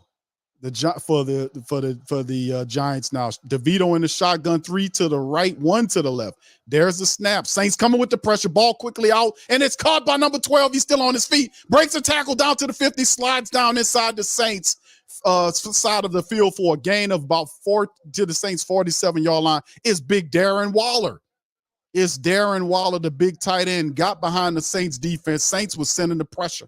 And Waller right there, and it was Isaac get him out of position. Couldn't get to him in the missed tackle, and he slid. I don't know why he slid down like that. He could have kept running. I don't know why he slid down. He could have kept running. He just gave up on the end of the play. I guess he out of juice or whatever. I don't know. But he seen the guy to the left. He slid down. I don't know what that was, man. You a big old guy like that. He's supposed to keep on running. He's seen Matthew and slid down. All right, so anyway, there's the run. And nope, DeVito trying to run it again. He gets it to the 40, down to the 35, pushed out of bounds by to new passing you on the play, and he's fine. And once again, the Giants are sneaking the Saints with the scrambling quarterback because they know the Saints can't stop the scrambling quarterback. 2 plays. Saints couldn't get him. He ran around the play and was able to get all the way into Saint territory there as he gets pushed out of bounds by passing at the last moment. He kind of went down hard on the sideline, but they helped him up. So 7-15, the Giants using the scrambling quarterback plays on the Saints defense. They finally working a scouting report. He got all the way down to the Saints 35-yard line. DeVito in the shotgun with 3 wide receivers to the left. There's a snap. He punt fakes to the left side, goes back to the side. Saints wrestle down number 17. It's Alante Taylor. It's not for a lot either. It's like for a gain of 1 or 2 yards on the play. It's Alante right there on the stop to wrestle him down. So it'll bring up 2nd and probably 8 or something like that. 6:40 something and counting down. Saints have to be weary of the Tommy DeVito scrambling play. You got to watch that. That was 2 times they ran it and they had success. They have to be mindful of the DeVito scrambling. Shotgun for DeVito. He got 2 guys to the left and right. Running back next to him, and they got 2 guys back there now, Bomb. Saints showing pressure. There's the snap. DeVito throwing the ball. It's incomplete toward the sideline. Good play by Isaac Yiadom. DeVito tried to fire it to his wide receiver along the left sideline, and Isaac Yiadom was all over him to make the breakup. And Yiadom right there at the last moment, it was a tough play to be made. I think that was Slayton. It was just out of the outstretched hands of Slayton on the play, and DeVito was like, well, pass interference. No pass interference, DeVito. 3rd and 10 now. 8 plays, 55 yards, just over 4 minutes. Shotgun for the Giants. 3 wide receivers, right, 1 left, running back to his left. There's a snap. Saints come with the pressure. DeVito, and he's down again. The Saints get him again. It's Brian Bursey this time. The defense is beating him. They get up with the DeVito gesture. It's Brian Bursey gets to play, and he gets through there and was able to wrestle him up. He split a double team and got DeVito, and the Saints actually had 2 more guys that was back there that could have got there, and Bursey. The Saints 4 sacks on the Giants quarterback, and it ain't even halftime yet. It's going down. All right, so the Giants are going to punt the ball. 5:38 as they get ready to punt the ball off. There's the snap. Ball's up, and it's away.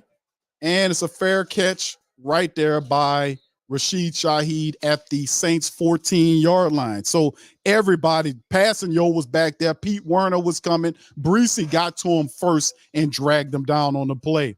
And then he does the DeVito gesture. All right, the Saints doing it, man. That's what I'm talking about. The defense is swarming. The Saints defense is swarming right now. And it's just wonderful. Let's just hope the offense can come up with some more touchdowns because the defense is not allowing the Giants to get anything going right now. I mean, man, let me tell you, it's going down right now. All right, so big ups to the fan. All right, offense, what you got? Yeah, exactly. Yeah, man, we got this, man. They doing a hell of a job out there, fam. The defense, Demario Davis set the tone early. And the Saints defense has been kicking some tail. Let me tell you something. RC says, LOL, offense be selling. You know that we got to get going now. Offense. This defense is climbing all over the New York Giants offense. That's 4 sacks right now on the Giants right now. And boy, I mean, DeVito don't know what to do. He don't know what to do, family. DeVito don't know what to do right now. His agent better call for backup because he getting his issue in this one. Let me tell you, man. 6 of 10 right now for 66 yards, and he's been sacked, I want to say 4 times in the game by the black and gold. It's not pretty right now what's going on with the Giants, man, and their offense. And let's just hope that the Saints could keep this going defensively, and hopefully the offense can get going as well. So anyway, let me put some of the stats up right now before we get back into it. And this is what's popping right now. About a quarter of and half right now with the Saints. They're just doing the thing. Third down, they're stopping the Giants. The Giants are 1 of 6 on third down. Nothing popping. The Saints are 2 of 4 on third down. They're playing wonderful football right now. You know, they're playing wonderful football. The Saints have sacked DeVito 4 times right now. 4 times, and have held the Giants right now currently 31 yards rushing right now. And a lot of that is the scrambles by DeVito. He has 30 yards worth of scramble yardage right now. So a lot of that's all DeVito, but the Saints are doing a phenomenal job from a defensive standpoint to keep the pressure on the Giants. And he's just flustered. They got to find out a way, and I guarantee you what they're going to do. They're going to try to set up plays where they scramble DeVito around or outside the pocket to create passes up the side of the field and try to create more passes with him scrambling and see if that gives them success. Let's see if the defense can shut that down. All right, here go Carr and the Saints from their own 14-yard line. Man in motion is Juwan Johnson. Hand off to the left, and he's met immediately at the line, but he breaks through and picks up about 3 or 4 yards. Look like it's Jamal Williams on the play. Yep, Jamal Williams picks up about 3. It'll be 2nd and 7 for the Saints. It's 5:55 and counting down on the players. They can talking about DeVito. The game, let me tell you something. The game, and that's how these people like to play the broadcast, it's not on DeVito and the Giants offense. It's the Saints defense should be the story of this game, not the quarterback. All right, they got 3 wide receivers, right, 2 to the left, Carr's in the shotgun. All right, he walks up and look like he's pointing out something there. It look like he's going to, make some corrections offensively speaking. There's the snap. Pressure comes, ball's out and thrown, and it's caught very close, but he's going to be right along the line of scrimmage. It was kind of not a very good-looking ball, but Kamara was able to catch it. Carr threw that ball. It was not a good-looking pass, but as great as Elvin Kamara got, Kamara was able to make the grab and roll over to the first down, and they're saying it's a first down. So, but boy, that wasn't a good throw at all by Carr, but credit to Elvin Kamara for making that catch. That was not a good throw. 3rd and 1 for the Saints for the play right here. They're 3rd and 1. I can't tell. Is that Carr? He sends a man into motion. Look like Jamal Williams is going to be the ball. They hand the ball to Jamal. Jamal gets the first down plus about 3 yards on top of the play, or maybe 2 yards on the play. The referee stopped like a gain of 2 behind the first down. So the Saints get a new set of downs as 4. They just passed up under the 4-minute mark as it keeps rolling. We need a score. We need an offensive touchdown. We need a touchdown right now on this drive going into halftime. The Saints get the ball back after half. So scoring now would definitely be a boost for the Saints. 3 wide receivers to the left. Taysom Hill is in the game. So Taysom's obviously going to run this ball. He's not going to throw it. Got 1 wide receiver to the left. They send a man into motion behind and cycles back around Taysom. And Taysom looked like he's going to throw the ball. And Taysom looked like he's going to throw it. Yeah, he does. And throws an incompletion. That's what Taysom does. He looked like he was going to throw the ball, stood in the pocket, didn't take off, and then threw a badly thrown ball out to the right side just ahead of Lynn Bowden Jr. Incompletion by Taysom Hill. All right.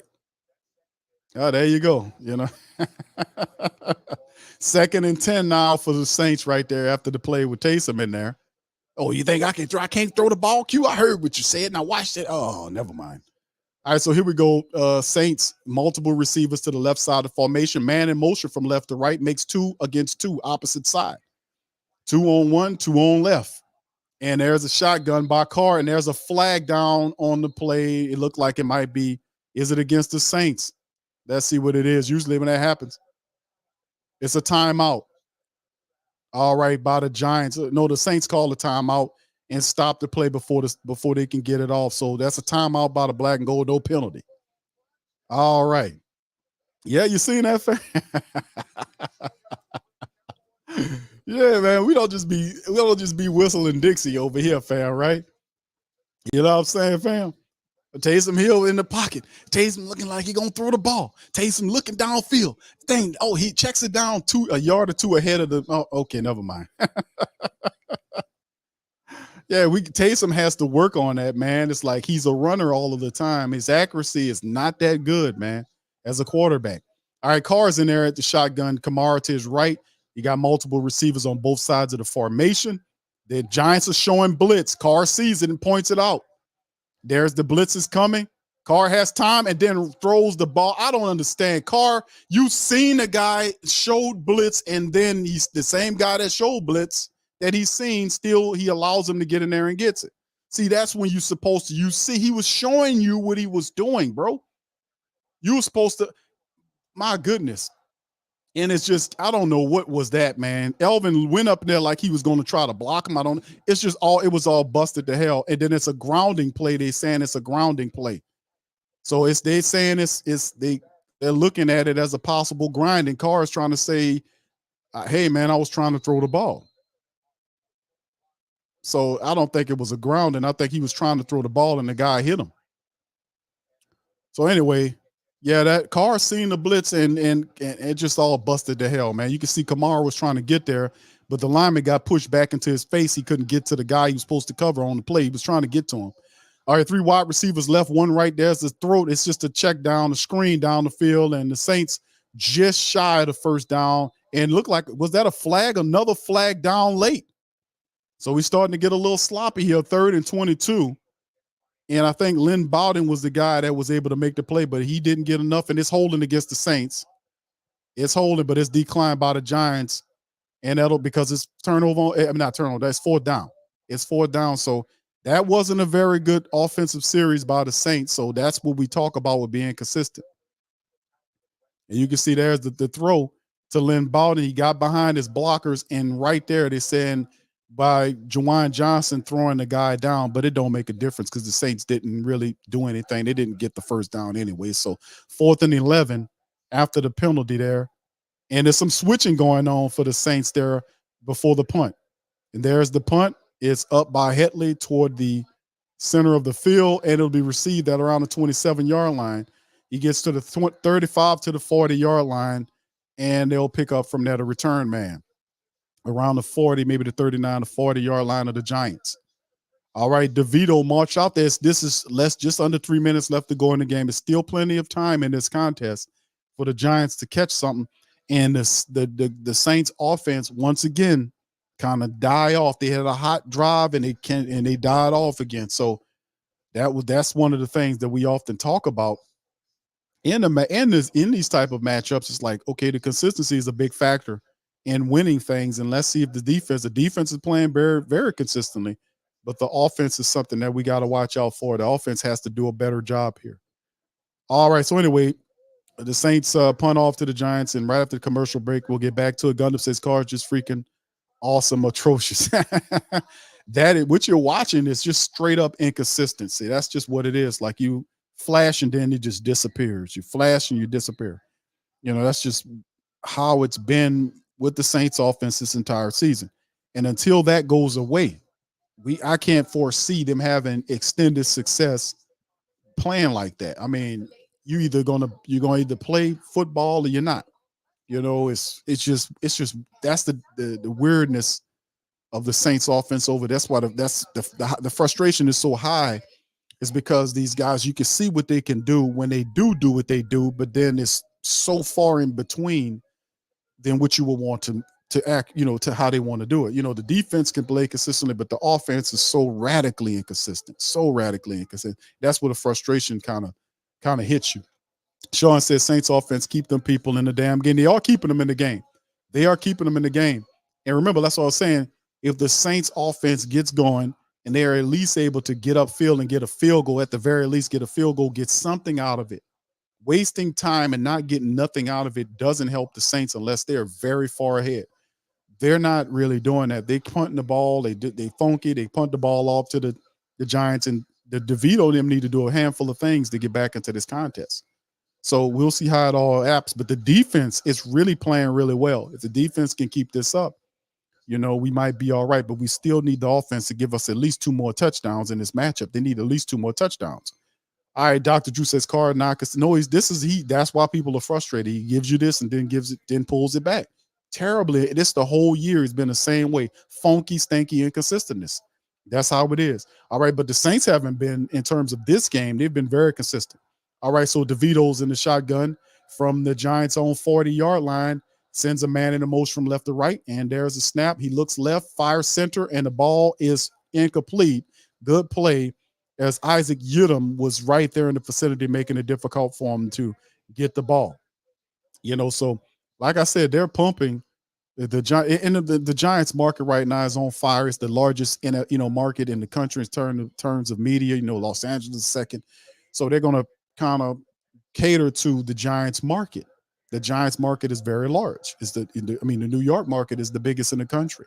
2nd and 10 with DeVito in the shotgun. Wide receivers both sides of formation, and he got time to throw. And he's just going to heave it out of bounds, and that'll bring up 3rd and 10. There was nowhere to go with the ball, and DeVito just turns and fires it toward straight out of bounds and to the right bounce side. And you can see the Giants people in there and his agent just with the green coat on, as you can see. And there's a flag, and that's going to be grounding, intentional grounding. So there you go. It's an intentional grounding call against DeVito as he's completely disintegrating. They don't agree about it. They don't like it, but it is the truth. DeVito, there was nothing upfield for him. Credit to the Saints. And he just turns and fires that thing right out. He just throws it. There was nobody over there to make that play. And then he was pointing at the wide receiver. The guy way up the field, bro. You might need you may need some glasses after that one. 3rd and 22, the intentional grounding backs them all the way up to their own 27 or 28-yard line. There's a snap.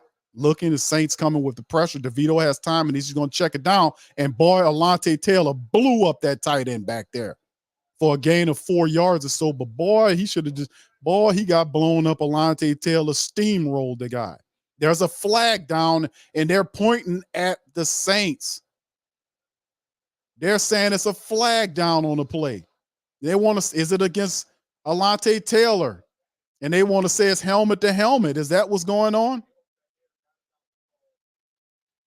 They want to say it's a helmet to helmet on the play. And it is not. He didn't lead with the helmet. It was not. His shoulder hit the helmet. Now, they called him with a personal foul. And they hit him with a personal foul. The referee's dumb as hell. He did not lead with the helmet. It is not a personal foul. You have too many angles and cameras out there to make such an egregious call. The referee said it was a personal foul. It was a clean shot, but it's all right. Let's keep it moving. 1st and 10. The referees gave the Giants a gimme. They just gave them a gimme. It's too many cameras and too many screens you can look at to get these calls wrong like this. In a shotgun, that gets them all the way up to the 47 or 46-yard line. The run play is to the running back, Barkley, who gains about 5, maybe 4 or 5 yards, and toward the right side, he gets Russell down. It'll bring up 2nd and probably 5 or maybe 2nd and 6. We'll see momentarily where they spot the ball at. So they give Alontae Taylor the personal foul. We hit the 2-minute warning, and the Giants are at midfield now with an opportunity to try to see if they can get it further. Terrible call by the officials. Terrible call, and that is too many cameras, too many screens that you can go look at to get this right. It's a damn the official HQ that looks at these games majority of the time. My belief is that they tell them what calls to make. For you to get that kind of call that wrong in the game right there is that's why we don't like the referees. That's why I just say it's too many cameras out there and too many screens. These people wear earpieces. They know when the call is correct and when it's not correct. They know that was a bad call right there, but at the end of the day, it's all right. We just got to keep it moving. The defense just got to do what it's due. Horrible call on the play. Anything to help them out. Christopher says, terrible penalty call. How could you tackle these?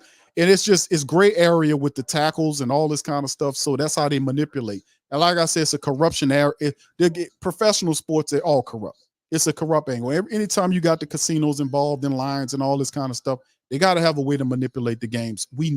It's through the officiating. That's why you can't criticize the officials. That's why they're part-time people. They easily be controlled.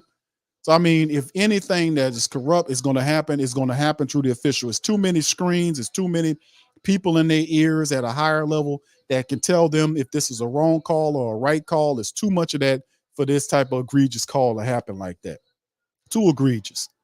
All right, anyway, the defense just got to do what they do. They've been knocking these people around all game. Let's just keep it going. Let's keep it going. It was a horrible, terrible call. Gundam says New York will always get those calls with a bigger market. That's horrible. All right, Hemisphere said it was legit. Elante lowered his helmet. He did. He led his helmet. He didn't lead with his helmet. Go back and watch the play again. Elante Taylor didn't lead with his helmet. His helmet went away and he led with the shoulder. His shoulder was there. But I mean, it's stupid, man. Because we've seen way worse calls than that. But it is what it is. Like I said, our defense just has to keep doing what they do. Infamous says the call helmet help even when the offensive player ducked into the towel.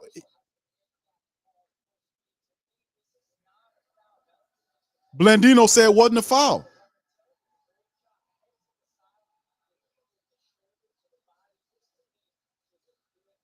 Blandino, the head of officiating, the dude that's sitting up somewhere, said that it wasn't a foul.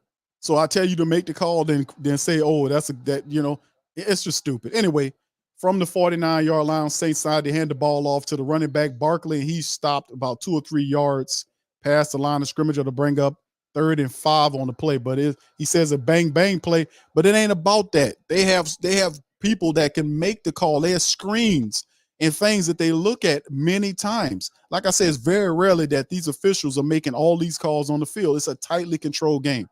You're going to leave the game in the hands of part-time employees? You're not going to do that. It's just not how it goes.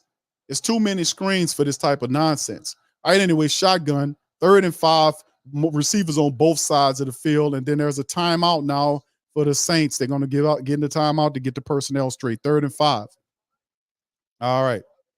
So anyway, it is what it is, man. Let's keep it moving. The Saints defense is playing really well right now. So despite the calls, despite all that, we hoping that we know the Saints defense they're knocking around the Giants. They're playing really good football. So let's just keep this going, man, and beat this team. It's no surprise. We always play against the reps. Let's just do what we got to do to get them up out of here. Another sack is coming and possibly a turnover. We done sacked them 4 times already. A turnover is coming. Maybe two turnovers are definitely coming. When you start sacking them like that, the turnovers are coming. So let's get the defense in here and make the pop happen. All right, shotgun for the Giants. Wide receivers on both sides of formation. DeVito's in the shotgun. There's the snap. Saints come with pressure. Ball out quick to Barkley. He's pushed out of bounds toward the left side, about 2 yards shy of the first down. Now, do the Giants go? It's not Barkley. It's the backup running back, number 31. It's the backup running back, not Barkley. So, yes, indeed. So he'll be 2 yards shy of the first down. This is usually an area where the Giants would go for it, and they are going for it. All right, so there we go. Matt Beretta is still in there. And let's see, they're going to 5 wide receivers, 2 to the left, 3 to the right. Watch out for a scrambling quarterback here. All right, they're showing like they're going to go. Let's see what they're going to do. And then there is a timeout. Once again, is it for the Saints? The Saints burn the final timeout of the halftime to make sure everything is straight. So another timeout for Dennis Allen. He burns another one, the final timeout. As the Saints say, this is very important. Not mad about the timeouts getting burned out here because you don't want to give up a play here. You want to kind of keep the Giants away for this. You want to try to see if you can get them off the field because a turnover and downs right here at midfield helps the Saints. We got very short ways to walk. We can get into Giants territory really quick. The Giants are being real desperate right here now, and they're 5-18. So DeVito's out there. Just be looking out for something dealing with the quarterback sneaking out. Or if they got a power eye with Big Barkley in there and they run him out there. I don't see Barkley out there. I don't see him out there. Look like they got Matt Beretta out there. And they're going to look like they're going to do the same thing. They got 2 wide receivers to the left, 3 to the right, and the shotgun is DeVito. All right, he's waiting for the ball. Let's see what the Saints do right here. Now he's waiting for that clock to tick all the way down. It might not even snap the ball. Nope, he ain't going to snap it. It's just a ploy. And they'll just send a punting unit in. They're going to send the punting unit. They try to get the Saints the jump. The Saints smartly stay right where they are. They don't go in there, and it'll force them to take the penalty, and you can send the punter out there. So the Saints defense Staying disciplined. And of course, let's see what goes on right here now. Was that a timeout there, fam? Did they call a timeout? I didn't see a timeout. I want to say they called a timeout. Looked like they did call a timeout. All right. What's up, Abraham? Shout out to you, man. They're going to definitely go for it now. They try to draw the Saints offside, and it didn't work. 4th and 2 now. 1:19 remain. That's a lot of theatrics by the Giants. 3 wide receivers. Two to the right. They got 2 guys back there on each side of the quarterback. That's the run play, and the Saints. Oh, and Barkley gets it. He gets not only that, but gets to the Saints 40-yard line for the first down as they're going to try to operate the run. So not Barkley picks up the first down plus 2 yards on the play as he gets the first down, keep the Giants alive. Clock ticking. They're going to go into their 2-minute offense. 3 wide receivers right, 1 left. Shotgun is the quarterback with a blocker next to him in the left. There's a snap. Saints come with the pressure, miss him. He's going to scramble off to the left to the 40, 35, slide down there. It gets hit. Oh, and he gets hot down. There's no flag on the play. DeVito shaky getting up in a fight, and there's a fight breaking out. Flags are down. Flags are down and everything. Boy, DeVito is shaky getting up. He took a knee to the side of the head by Zach Bond, and he's saying he's fine. Was it Isaac Yiadom? I want to say it was Bond. Was it Bond? But there's a flag down on the play because DeVito slid down and he was officially down. They kind of tapped him, and then somebody ran into him after the play. He scrambled off, and they plan to replay now. Yiadom hit him, and then Yiadom hit him into the ground. And the second play, it looked like it was Nate Shepard. Yeah, Yiadom hit him in the back, and Shepard didn't hit him, but Yiadom hit him. That's what it looked like. Shepard hit him in the back as he was sliding, and boom, his head landed right into the ground, and he kind of flopped a little bit.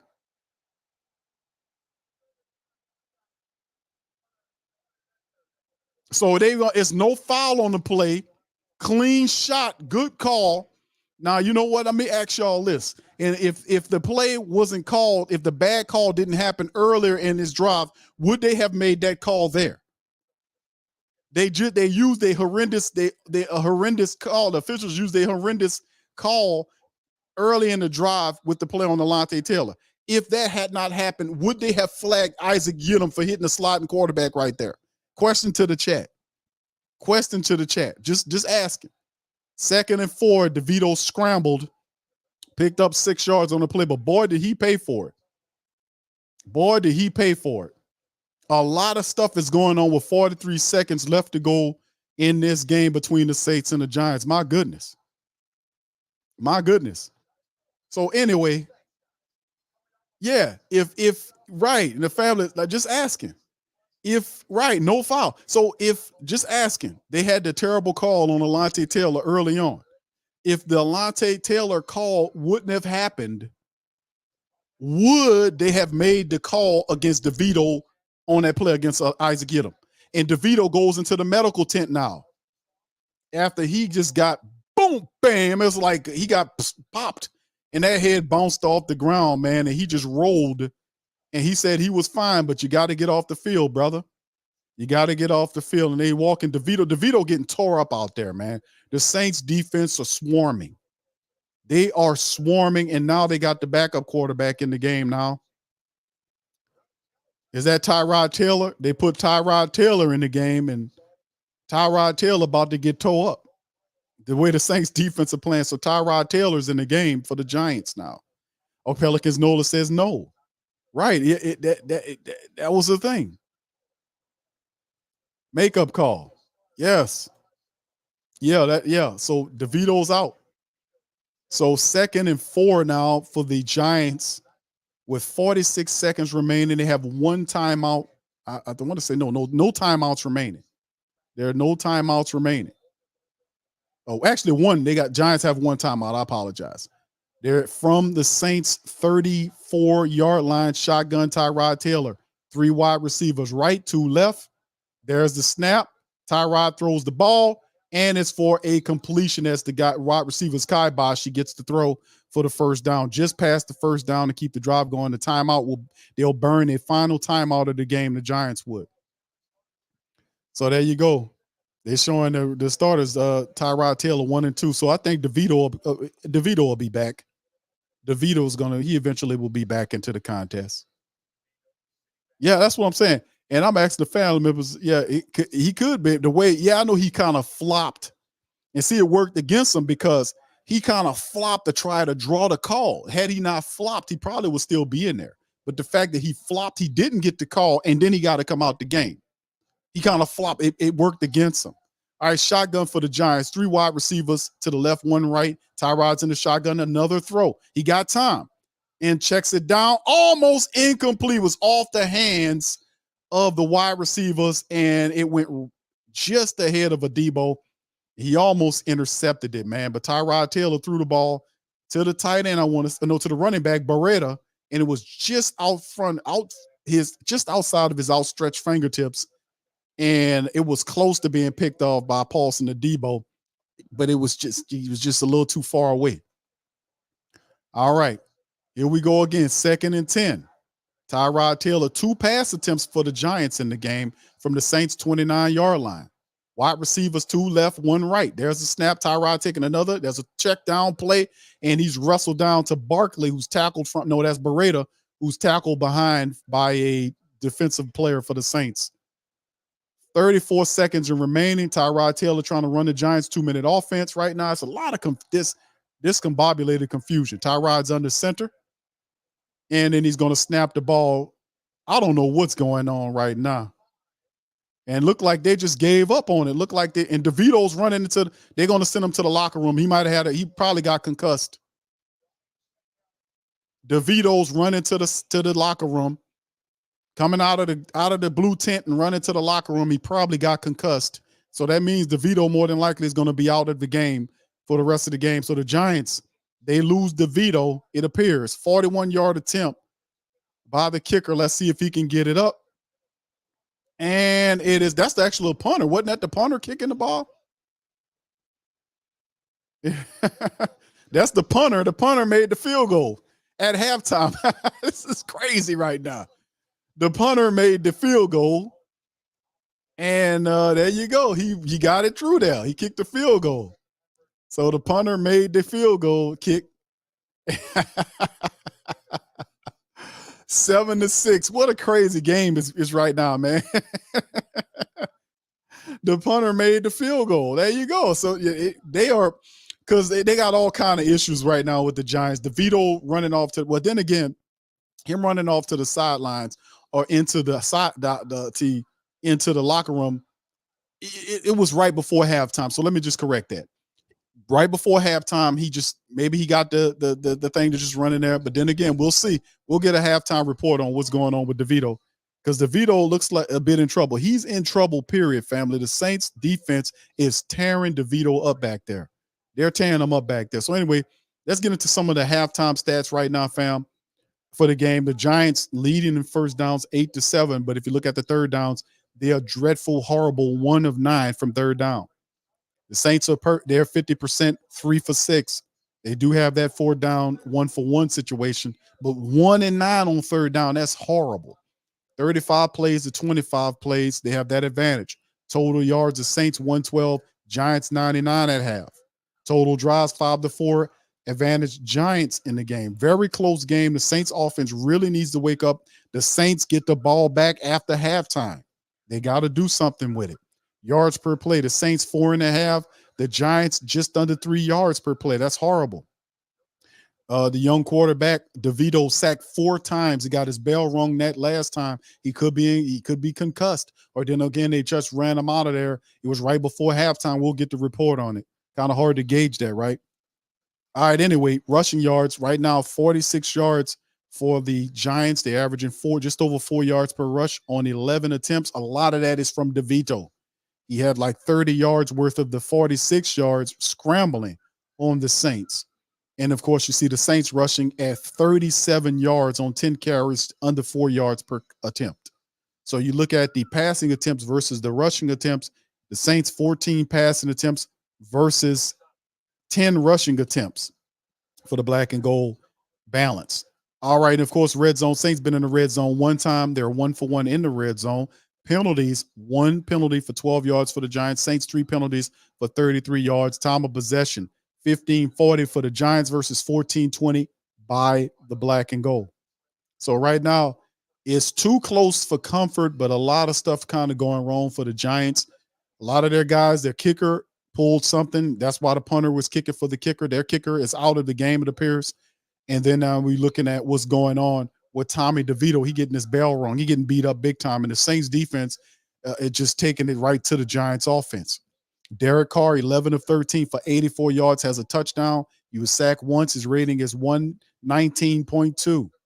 Elvin Kamara is the top rusher, 6 carries for 26 yards. Elvin's averaging over 4 yards per rush right now.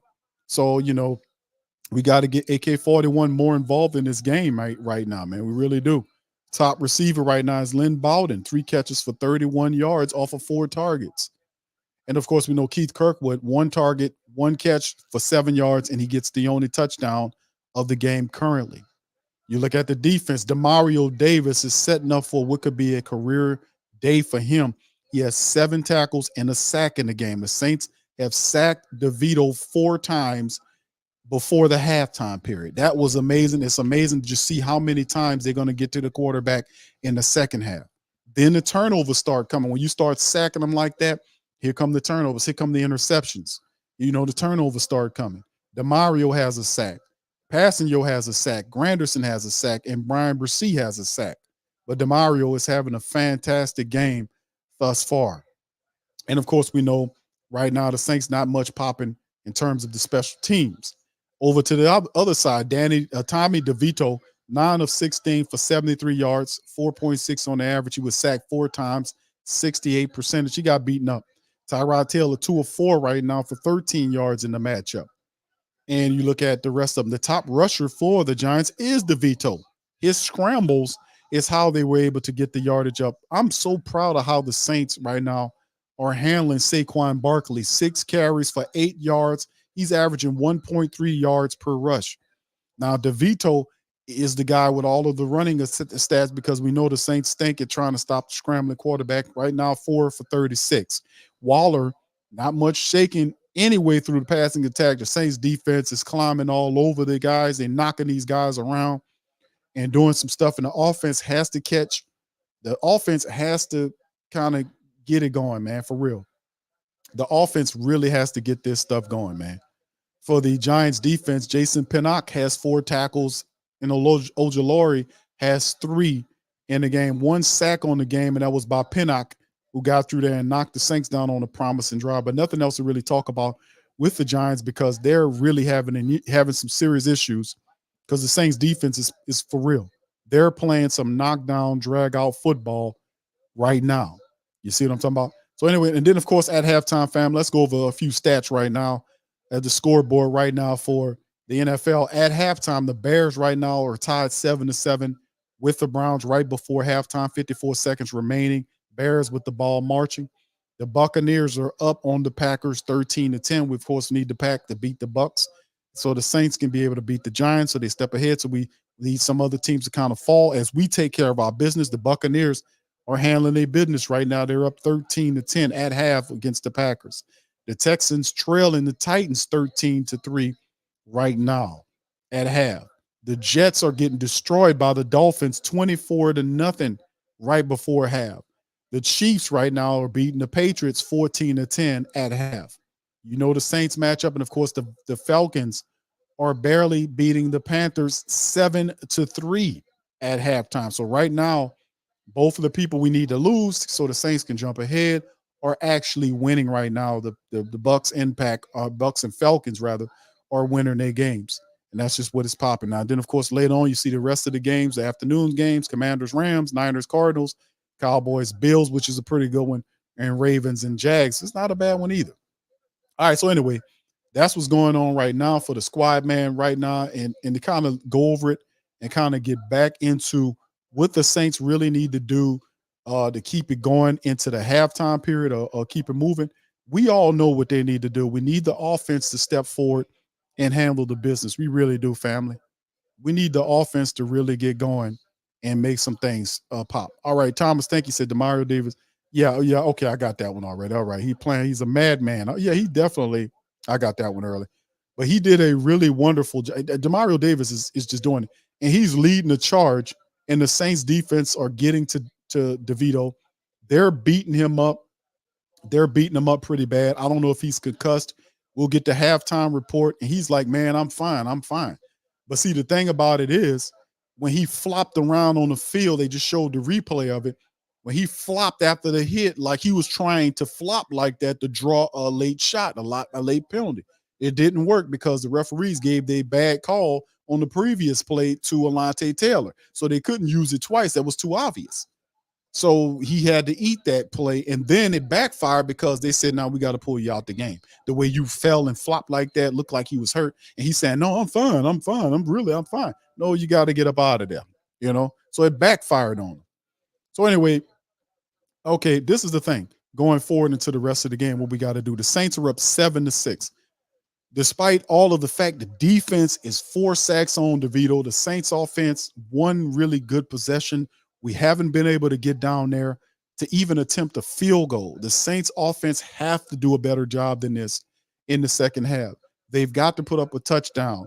They've got to be able to kind of move forward now. Like I said, I don't know what's going on with DeVito. We'll know the breakdown as they get into the rest of the game. But listen, all I can say is I just really we really need to get the offense really needs to get going. Now, how do we get the offense going?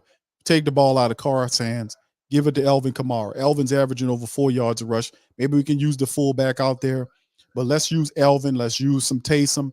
Let's do that. Not to say Carr is playing bad, but he's not playing consistent. He's not consistently guiding the offense enough to create enough positive drives to kind of propel the Saints. Now, we kind of stumbled and stymied our way.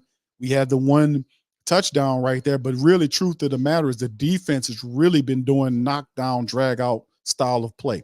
We need our offense to get going. We really do. And the Saints need to consider jumping into the 2-minute offense. We talked about this several weeks back when the Saints offense would stink and it would get stuck in the mud. They just leap into the 2-minute offense and start throwing the ball to create a rhythm, then flow back into their regular offense. They need to consider that. They often have the answers and just like it's like amnesia from week to week. That's another frustrating thing. That's another frustrating because we talked about this several weeks ago. The answer was when the offense stinks or it gets stuck in the mud, let's start jumping into the 2-minute offense, create a flow, and then flow back into your regular offense if that's what it takes. And the Saints just forget to do the things that we learned to do that they said this is coming from them, even though we know it's the right answer that they're supposed to do. So perhaps we can propel ourselves forward in terms of just going in and using the rushing attack, perhaps using the fullback out there, using a little bit more Taysom, kind of flowing and getting that offense going. But we really need, because they get the ball back at half, we really need to get down there and get a score. If we can get another touchdown, maybe a field goal or something, I think the defense can pin these Giants back. And I wouldn't be surprised if the Giants don't score again for the rest of the game. They can get fortunate enough to kick a field goal, but the Saints really, if they get another touchdown, I think the Saints could beat this team. And then again, it depends on what's going on with their quarterback, who's a spark plug. We're going to see it. There's so much going on right here, but the Saints really need to, from offensive standpoint, they really need to get going because the defense is doing what they're supposed to do. The defense is doing what they're supposed to do. The offense is not. We got one touchdown. We need some more touchdowns to push this game further ahead. So anyway, that's what we need to do. Defense, keep doing what you're doing. And like I said, the defense going to get some turnovers too in the second half, man. So it's going to keep on going. All right. Yeah, Tyrod's a good running quarterback. That's something that could be problematic for the Saints because, like we know, they're not good at stopping that. So they're going to be able to kind of drive and move on them and do some stuff. But we really need to get our offense really needs to get going, fam, for real. I know we're missing Mike, we're missing Chris, but we got enough people out there to make some improvements to do some positive things. We really do. All right, Belo says, play to win the game, don't play not to lose the game. It's a loser mentality. Thank you. Javier says, we have a coach who plays Fortnite instead. All right, thank you, Javier. Corey says it's going to be 21-6. Country Rail says we got to get points. Indeed, bro. What y'all think? Y'all let me know in the chat. Put it in the chat. I'll highlight you in this thing. Rose says, DA, keep doing what you're doing. Keep doing what you're doing. Give Carr easy throw and run the ball. We're running all these deep routes, mixing in some crossing routes and heavy AK in the second half. Indeed. Infamous says, I have no faith in Carr, and any good play he make is a surprise to me. Wow. Not really wow.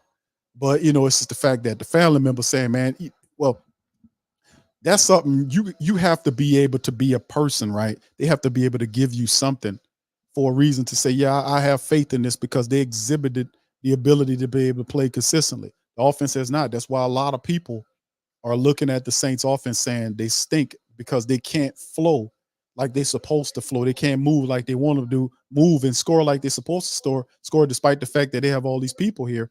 We still have Jimmy Graham. We still have Jawan Johnson. We still have Alvin Kamara. We still have Taysom Hill. We should be good enough to be able to beat the Giants. We really, no disrespect to the Giants, but for real. All right, so shout out to the fam. Patrick says, are you serious? Okay, made us relevant. Okay, y'all guys have a discussion in the chat. Gundam says, Pete Carmichael needs to be aggressive play. Yes, indeed, bro, for real. All right. Prime. White Dennis Allen said, DeVito looks real good out there. He wasn't. Yeah, you're right. And here go. We about to get ready to kick the ball off from the Giants are looking like the punter. The punter's out there kicking off. He looked like he'll handle all of the duties for the rest of the game. And there's the kick from right to left. And boy, it was real sharp. Picked up at the 15-yard line by Taysom. And he gets all the way down to the 32 or 33-yard line. So the Saints pick up and will start at the 32 or 33-yard line. And they're talking about this kicker. He pulled something when he was kicking. And the dude just looks unhealthy, man. I'm just saying. He looks overweight. The kicker is really overweight, man. He's wearing a fullback number, like number 46. And then they're using different people to try to see if they can kick the ball. But it's more than likely going to be the punter for the rest of the game trying to kick the field goals for the Giants. So the Giants struggling all over the place. And they're showing the kicker out there. The kicker looks like a fullback, man. All right, so anyway, that's the Saints from the 30-something yard line. The ball is thrown. Is it caught? And they're saying that it's a turnover on the play.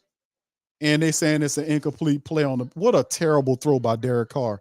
Derek Carr opens up the first half with a horrible throw.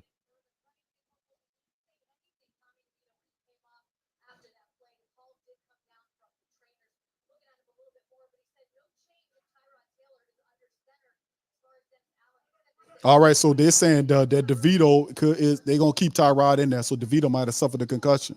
Sideline reporter saying. All right, Carr from the Saints 31-yard line hands the ball off to, is that Elvin or Jamal? I can't tell who it is. And they picked up a lot of yards, maybe 5 or 6 yards. No, it's Jamal Williams. They got a flag down too. Flag just went down on the play. It's against the Saints. It's against the Saints. It's going to back up the Saints on the play. Andrews Pete. Flag against Andrews Pete. And that'll back the Saints up right there. That's not how we want to open up the first possession of the second half of the game, with a terrible throw by Derek Carr and a penalty against Andrews Pete, backing the Saints up to a 2nd and 20. So the Saints are back at their 22-yard line. Under center is Carr. Reaching back the throw, and he's going to throw up the field. Now, that was a better throw as to Jawan. It appears to be Jawan Johnson wrestled down. No.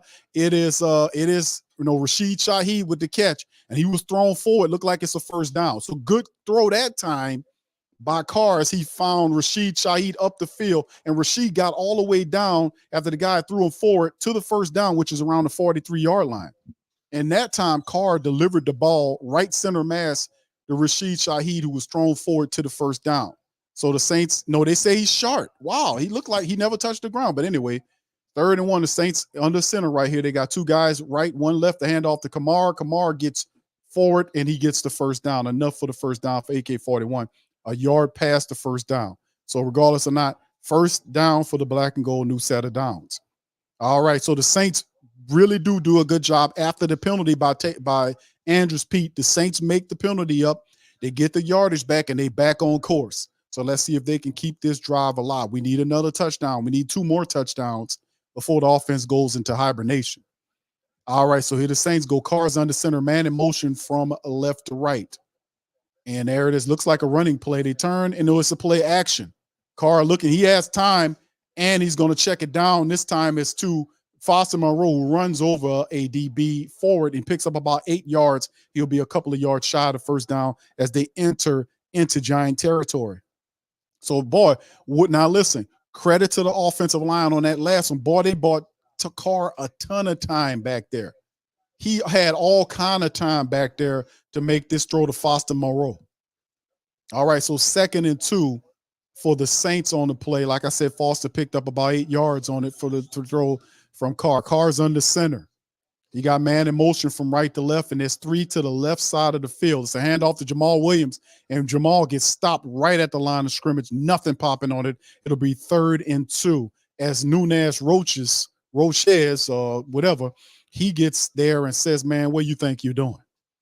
3rd and 2 now, a gain of nothing on the play with Jamal Williams. He got met right there and nothing popping.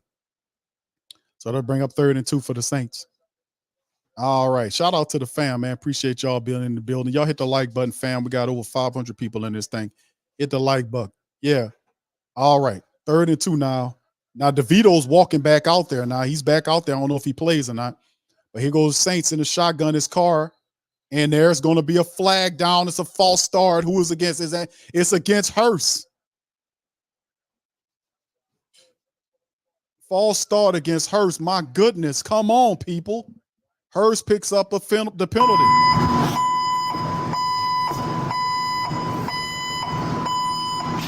Damn lineman taking turns, getting penalties. First it was Andrews Pete, now it's Hurst. Now that backs him up 3rd and 7, making it even more difficult. Pre-snap penalties, undisciplined team, shotgun Saints. Let's see if they can make it up. 3 wide receivers left on the play. They got 1 guy to the right and a running back to Carr's right to block. There's Carr. He's going to throw it downfield, and it's not a good pass. And Jawan Johnson was saying he was being held. The flag comes out. Carr saying he was held. The referee says, yes, indeed, we were going to give it to you. So it was a throw, and Carr kind of threw. I was like, boy, that was a lot. And Jawan Johnson had his arms up, and they're going to give him the flag. They'll give the Saints a new set of downs. Holding against Adoree Jackson. He had to do something. He had Jawan Johnson. He's like, man, I can't cover this dude. And right there, he kind of grabbed him. He kind of had that other arm around, kind of wrapped behind his back. And Carr credits him. Carr says, that's going to be for us. And the Saints get the flag against the Giants. So that's a new set of downs for the black and gold. 1st and 10 in the Giants' territory as the Saints try to see if they can get everything together. All right. So the Saints, listen, 2 times the offensive lineman screwed up. We got out of it. So that's positive. Saints from midfield right now. Carr's under center, sends man in motion right to left. Hand off to Kamara to the right side. Giants let him get to the opposite side, and Kamara picks up about 5 yards off to the right as he gets pushed out of bounds by Adoree Jackson, the defensive back. 2nd and 5, Kamara, a gain of 5 off to the right side. So not the pretty good run where you can average 5 yards like that. And Kamara's 4.3 on the average right now. We got to give Kamara the ball. He was able to turn the corner, getting off the south, but he ran out of real estate as the defensive back pushed him out of bounds. 10:51 and counting down on the clock. Carr under center. They're from the Giants' 43-yard line. There's the snap, hold, gives it to Elvin, and Elvin picks up about 2 yards on the run to the right side. Nothing shaking on that run as Ashawn Robinson and several other defensive players for the Giants are there to stop him. It'll bring up 3rd and 3. DeVito's getting warmed up on the sideline, so look like DeVito's going to look like he's going to get back into the game. 7 plays right now, 26 yards and 4:42 on the clock. Shotgun Saints. 2 wide receivers left. 2 to the right. There's a snap. Carr stares right, fires it to Jimmy Graham, and Jimmy gets the 1st down. Every time he gets the ball, he makes something happen. 1st down Saints to Jimmy Graham, picks up the 1st down on the play. He gets 5 plus, gets the 1st down plus 5, and gets the Saints up to the Giants' 35-yard line on the play. Big Jimmy.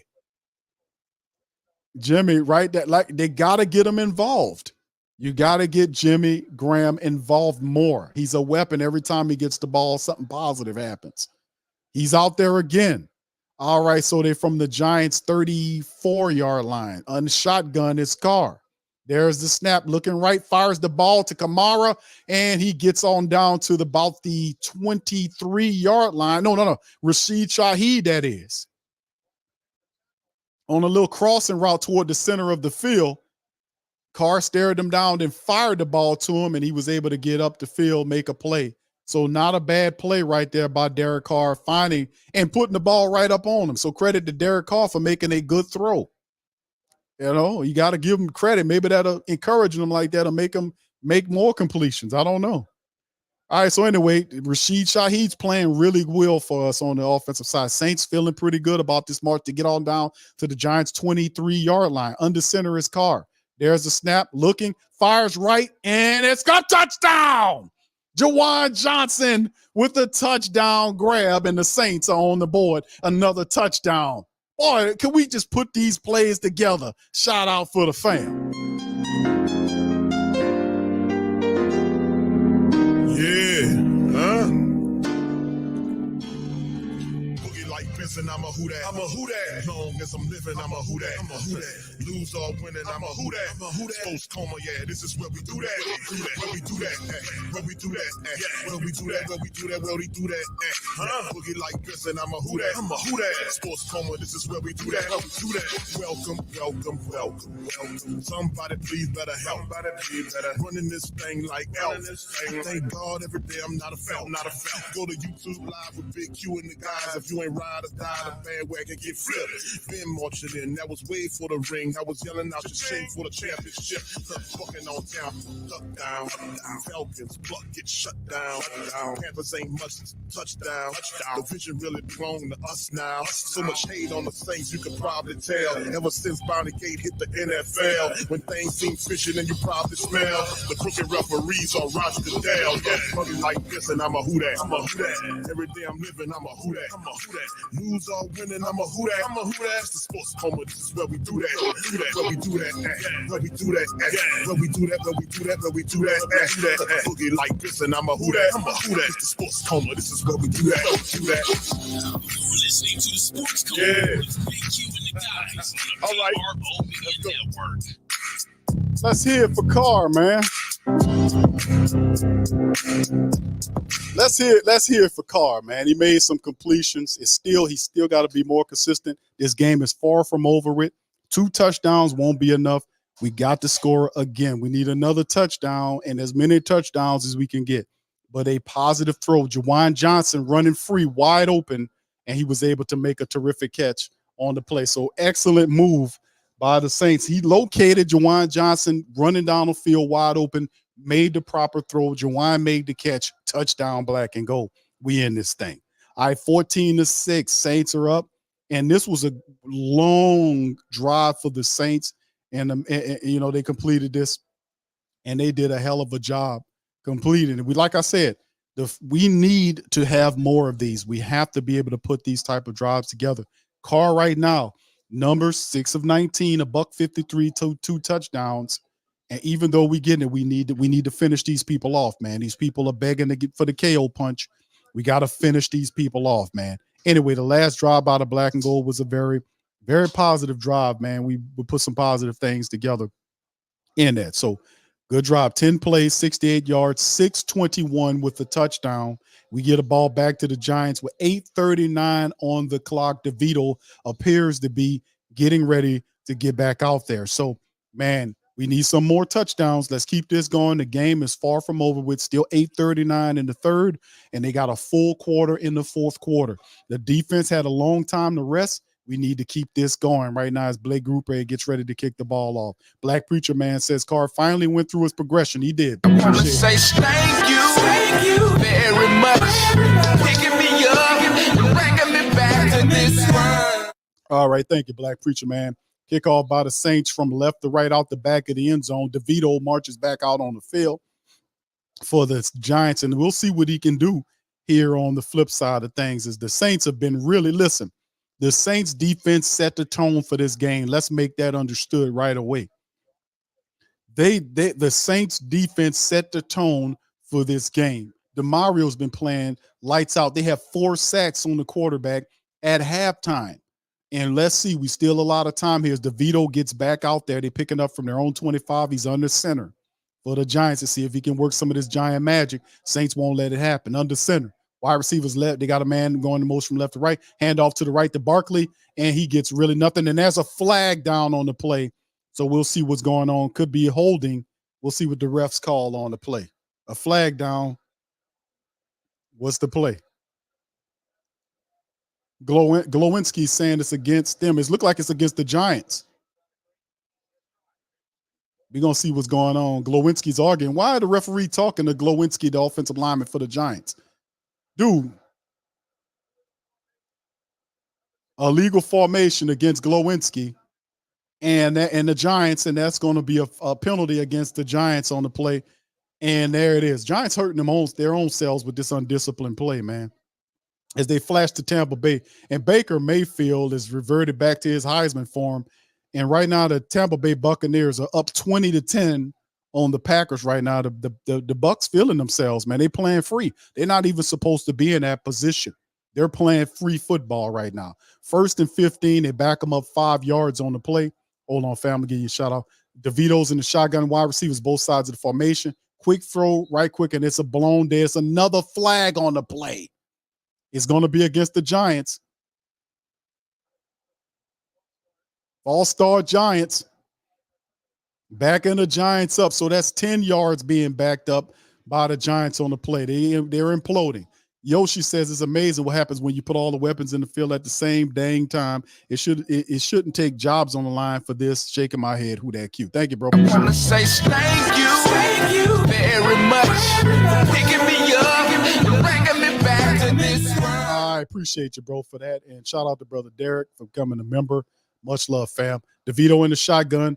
And there's the handoff to Breda, who goes around the right side. The Saints, he's met by the Saints defensive lineman for a minimal gain, maybe 2 yards at best. The Saints defense, not only are they flying around and moving up and down the line of scrimmage to meet up with these running backs, they are doing a fantastic job. That was only a gain of 3 by Matt Beretta, running off to the right side. Colin Sanders and others were there to meet him. Shotgun now, 2nd and 17 for DeVito in the Giants offense. 2 wide receivers left, 1 right. He got 2 guys back each side of him in the shotgun. There's the handoff draw play, and the Saints right up on him. Ain't nothing popping with the Saints. He gets down. He gets tackled down for a minimal gain, maybe 1 yard, as the defense is all on Barkley, not letting them get anything. Saquon Barkley out there running like Charles Barkley. Saquon Barkley. The Saints defense got Saquon Barkley looking like Charles Barkley out there today. They got to call him Charles Barkley today. He ain't Saquon. He Charles Barkley today. 3rd and 17 for the Giants offense now. There's the snap out the shotgun. And he got time, plenty of time. DeVito, and he's being pursued. He's going to throw it out of bounds to the right side, and the Saints defense pressured the bad throw. I think that was Passanio. Yep. Passanio in there pressured him, and he threw it out of the right sideline, incomplete. That's what I'm talking about. Terrible. He got it in there, man. He got him looking terrible up in there. Saquon Barkley out there running like Charles Barkley out there. Out there looking like Charles Barkley. Thank you, bro, for becoming a member. Thank you, bro. Thank you. Far too kind. All right, there's the punt to the Saints from the 25-yard line, and he gets all the way up to about the 43-yard line on the play.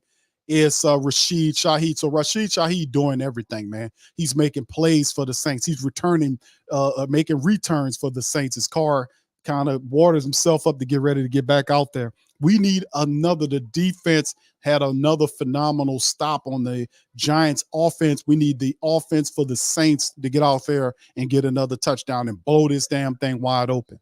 We need another score and push this damn thing clear open.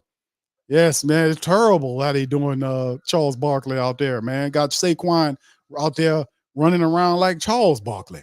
Dana says Marcus Spears and DeVito was better than our whole team. All right. Dana talking. All right, what's up, 954 Vet Boys? We play a real QB next week. Yes, indeed, bro. Indeed, yes, Stafford. Yeah. But and guess what? 954 Vet Boys. That's on a short week. That's Thursday. So this is going to be interesting to see how all of that happens, man. It's going to be interesting, man, to say the least, man. Just to keep it $1.15, it's going to be very interesting. To be honest with you, as we moving into this upcoming week against the Rams is Thursday night. The next Thursday night game, man. Jeez, nobody said it was going to be easy, man. Nobody said it was going to be easy.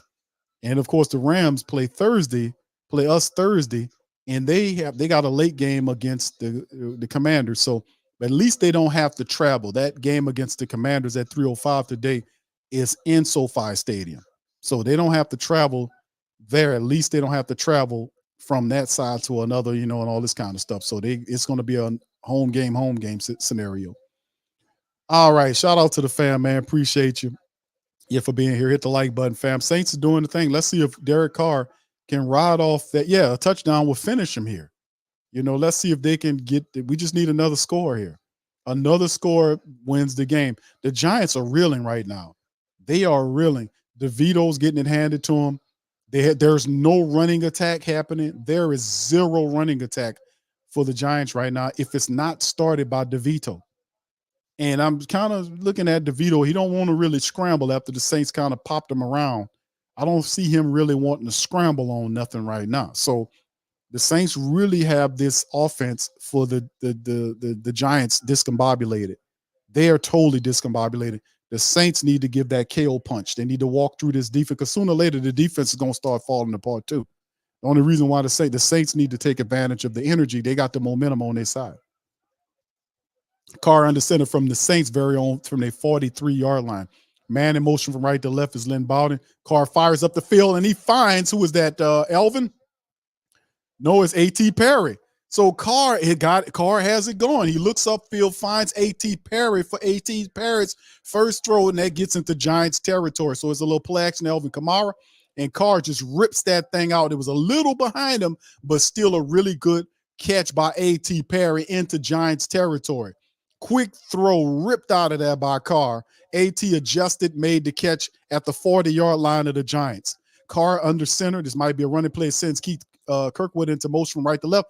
Kamara runs to the right, and he gets automatically tackled, but he falls forward for a gain of 2. So, like I said, Carr's been making some really good throws, and really some of the throws were a little low for my taste, but the receivers making really phenomenal catches. So they're good throws, and then the throw to Juwan Johnson, he was wide open streaking downfield. And Carr recognized it, seen it, and put it on him. So credit to Carr. He's doing a decent job. 2nd and 10. They said it was no gain by Kamara. Looked like he got 2 to me. Shotgun for Carr. Man in motion. They got 2 to the left, 1 to the right. Carr looks center, then fires left, and the ball's knocked away from Foster Monroe. That might have not been a very good decision to go toward the left. It looked like the defender is having difficulties. He got his bell shook up on the play, trying to make a defense of the play. And the ball was just out front of Foster Monroe. The guy just head got stuck on the ground right there. That's what it is. Yeah, and then and Foster just kind of just chilled, like he was in recliner position on the dude's helmet. He didn't know. But anyway, not a good decision for Carr to rip that ball toward the sideline there, but at least he didn't throw a pick in the play, So anyway, that'll bring up 3rd down. All right. Shout out to the fam, man. Appreciate y'all being here. Brother Sean says Carr looks like a total different passer. He's playing with confidence, bro. He's playing with confidence. We got to keep this going, man. We got to keep it going. He's playing with confidence. Paulie says, Q, Saints need to use A.T. Perry more in the passing game today. Yeah, he got that length. He's got that difficult length downfield. You could, he's 6'4", 6'5", big, tall wide receiver. You throw it around him, he got a large catch radius. Will says everybody ignoring Miss Benson Thickness. She the only reason I'm the thickness of Gale. I got you, brother. All right. Derek says Prentice got ran over bad. Yeah, Adam Prentice, bro. I'm really, really wanting the Saints to kind of find that. Like next year, we're gonna have the fullback. We need a mean physical fullback that takes pride in destroying the guys that he's blocking. Prentice is like a bottom average fullback. Nothing popping about Adam Prentice.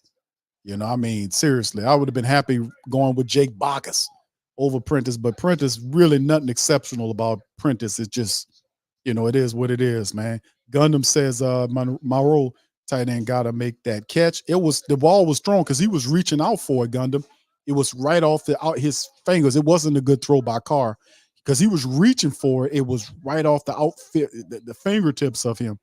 And like I said, that wasn't a good throw or a decision to go that way by Carr. I'm pretty sure they had, better options for him to rip that ball out too. But it is. At least it wasn't a pick. Thomas went for our star player to Twitter. Dana says Giants haven't been good since Eli Manning, like the Saints haven't been good since Drew. Expected after losing your Hall of Famer. Yes, indeed. All right. Yeah, dog says, yeah, the thickness of Gale. I hear you, brother. I appreciate your family members in being in the building. All right. Anyway, Derek said we sent, he sent the last good fullback to the Chargers. Yeah, that was let me see if I can guess who you're talking about, bro. It wasn't Terrell Smith. It was oh man, Lorenzo Neal. Let me know if I was right. All right, so here we go. Saints from the 39, from the Giants 39-yard line. It is 3rd and 10. Carr's in the shotgun. Quickly throws the ball to Kamara. Kamara gets pinned against the sideline, and ain't nothing really popping on the play. They didn't even attempt to fire the ball down the field to see if they could find something. And basically like a give-up play as he checks it down. That was an extended running play for Alvin Kamara, and he gets like 6 or 7 yards. They'll be about 2 or 3 yards shy of the play. That's what we call playing to lose the game. That's what we call playing to lose the game. Saints didn't even attempt to get the extra yardage needed. They just run Blake Group A. They just do that little throw there. That's way too conservative. That's chicken crap right there. But anyway, it is what it is. That's 50-yard attempt on the play from Blake Group A. Can the Saints make them pay? Here's Blake out there to kick a 50-yarder. It's up, and it looks to be good, and it's going to be good. Right down the center is Blake Group A, our rookie. 50-yard field goal, so the Saints gets 3 points out of it and make it 17-6. So the Saints they go for the field goal to kind of extend out the lead, 17-6 on the play. I kind of don't like that play because there was an extended run with Kamara. They didn't even attack, tried to get the first down. Let's, whatever. It's all gravy. Let's keep it booking. All right. Anyway. Yeah, Low Neil. Okay, thank you, JT. What's up, bro? How you doing? I kind of figured it was him, bro. That's what I was saying. I was like, yeah, it's Lorenzo Neal, man. I kind of had to dig a little bit into my brain because we done had some really good fullbacks down here. We done had a lot of good fullbacks. I don't know if you can call Ironhead a fullback. I guess you can because he was running the ball too. But Craig, I'm gonna throw him in there. Ironhead, was a really good guy. They used him as a blocker at times. Terrell Smith's another one of my favorites. No particular order, mind you. Heath Evans was a pretty decent fullback for us.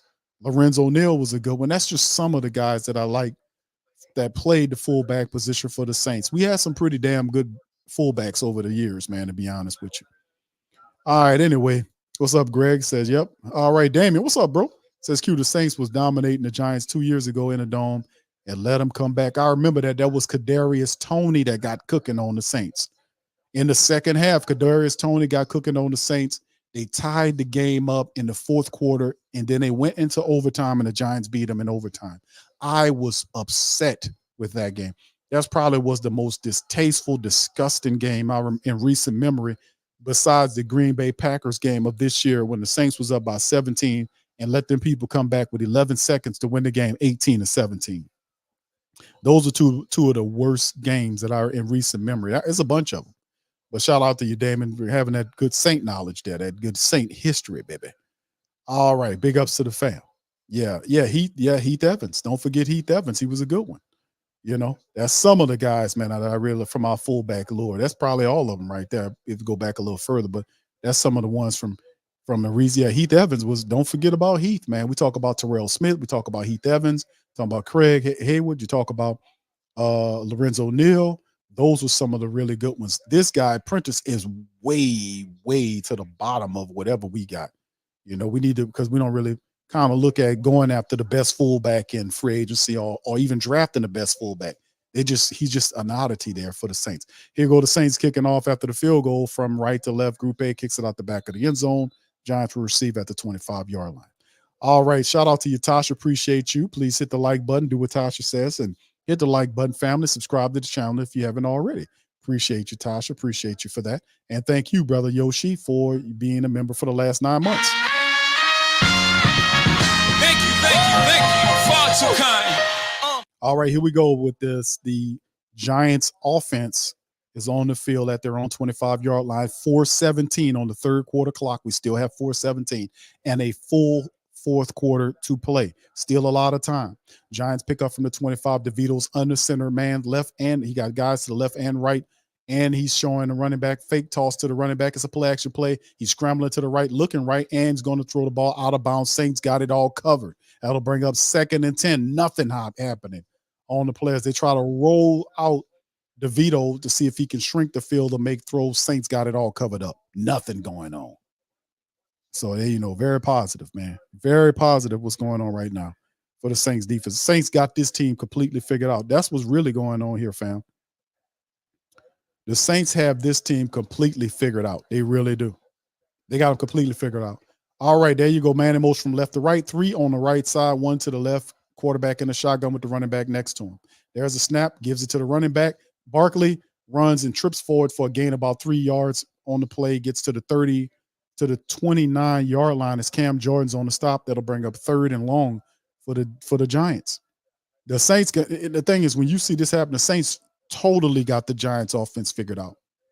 The Giants don't know what's going on. That was a gain of 3 by Charles Barkley, not Saquon. Charles Barkley. The Saints got the defense, got Charles Saquon out there looking like Charles Barkley, man. Shotgun for DeVito, 2 wide receivers, or maybe 3 to the right, 1 to the left, and he got a running back next to his left for blocking purposes. Saints come with the pressure. DeVito goes, no, he gets threatened out. He ripped down. He's got him. He thought he was going to run out of there, and the Saints hold up to him. It's Passanio again. And I think Brian Bresee got back there, but Passanio wrapped them up. So the Saints got the penetration right there, and everything got covered up from a secondary standpoint. Saints got pressure. Passanio spent around there, and Brian Bresee missed him, but Passanio was able to hold on to him, and the Saints get another sack on the play and force the Giants to kick the ball off. I want to say, man, this is phenomenal, man. The Saints defense have gotten the Giants offense completely figured out. There's the punt.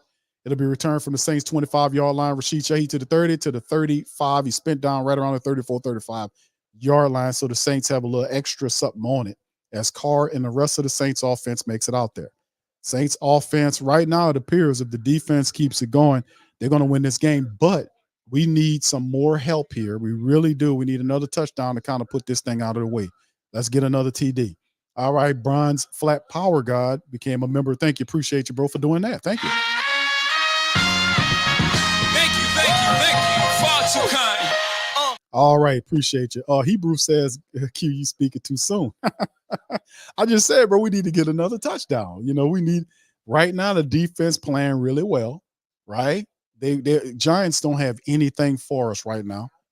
Right now, words are correct, but I'm just saying the Saints need to score another touchdown. They really do. We don't need to be playing for field goals and all this type of stuff. We need to go and get the touchdown and push this thing well ahead. So, we're gonna see what's going on. But thank you, bro. William says Saints coaching finally did some pregame preparation, especially on the defense. You got to give it to, like I said, Demario Davis and the Saints defense.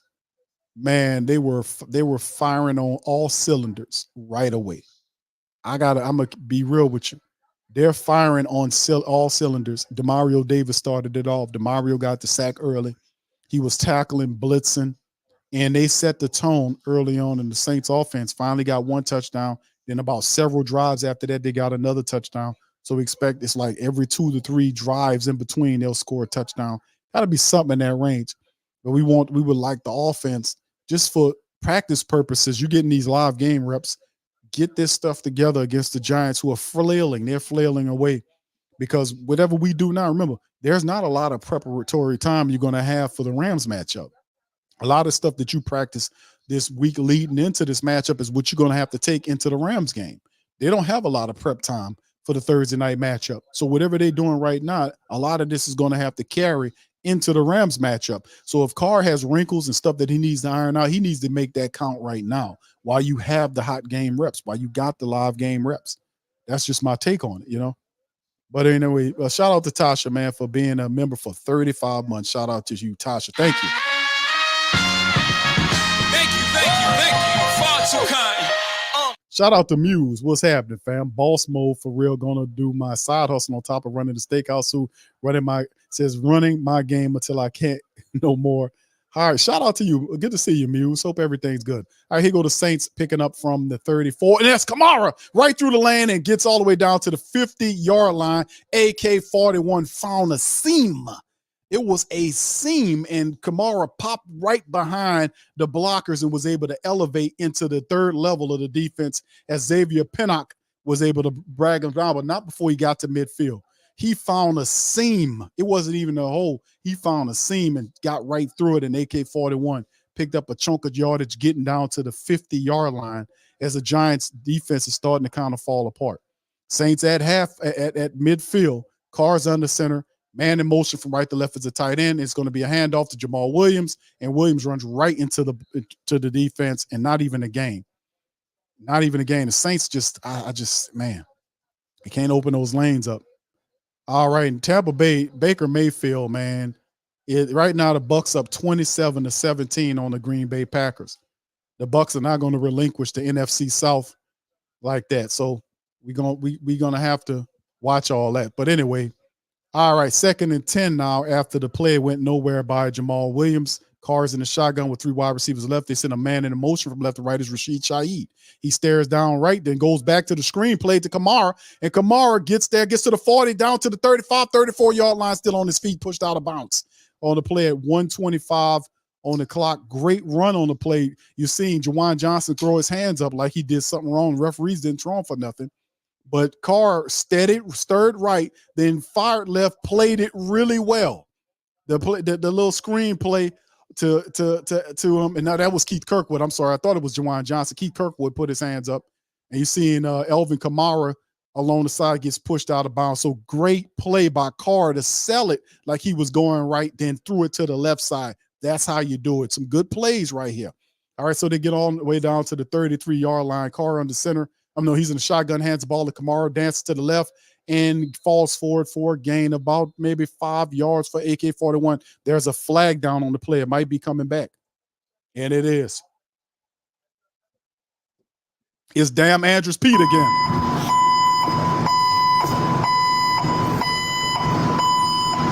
Damn Andrews Pete is another penalty on Andrews Pete on the play. And yeah, you can see right there, he hooked the guy, man. Come on, Andrews. Oh my goodness. Man, come on, bro. You're hurting us.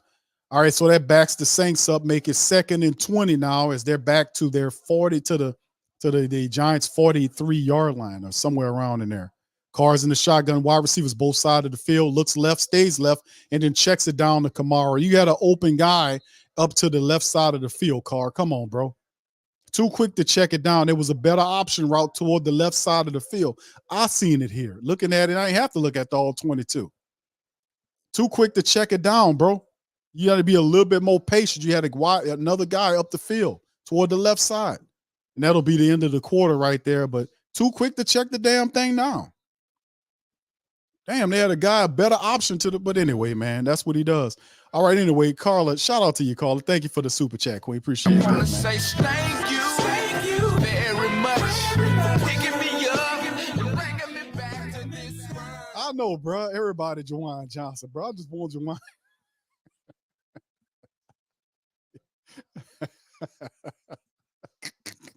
Damn, everybody ain't Juwan Johnson.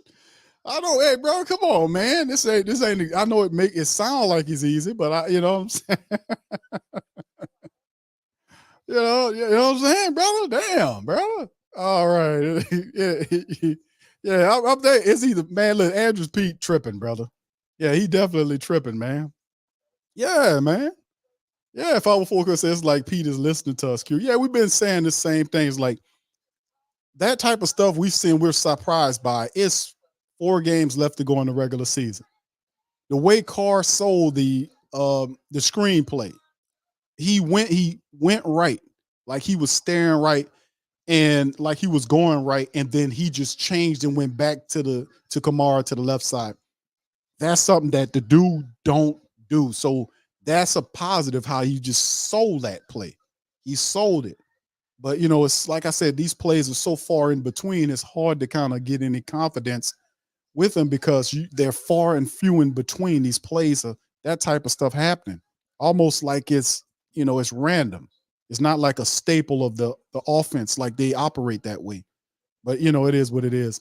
Ayoshi says, Pete Carmichael subscribe to the Great Saint Think Tank last week. Yeah, he got to, man. You got to. Thank you, brother. Appreciate that. Say thank you very much.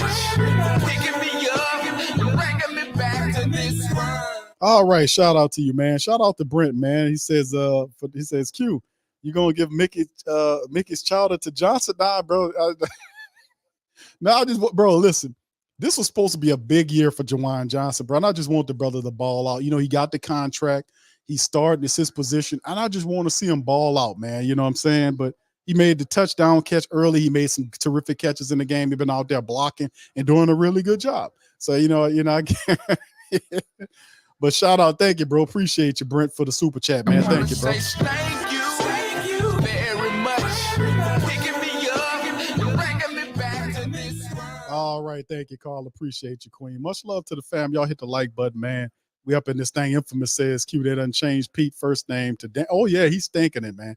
All right, so here's the play right there. It's a handoff to Kamara, and Kamara gets tripped up by the linebacker before he can get going on the play, and it's not much as Kamara just throws the ball down in frustration, So, I mean, he's trying to get going, but like I said, man, with the Saints offensive line, and they've done a better job in this game, but man, the Saints offensive line, these are people that have been with the Saints for a while. Andrews Pete was drafted by the team. James Hurst has been here, 2 contracts in with the Saints. McCoy was drafted here. The right guard is Cesar Ruiz. He was drafted here. Ram is out and Landon Young is in, but all these guys been here for at least 2-3 years.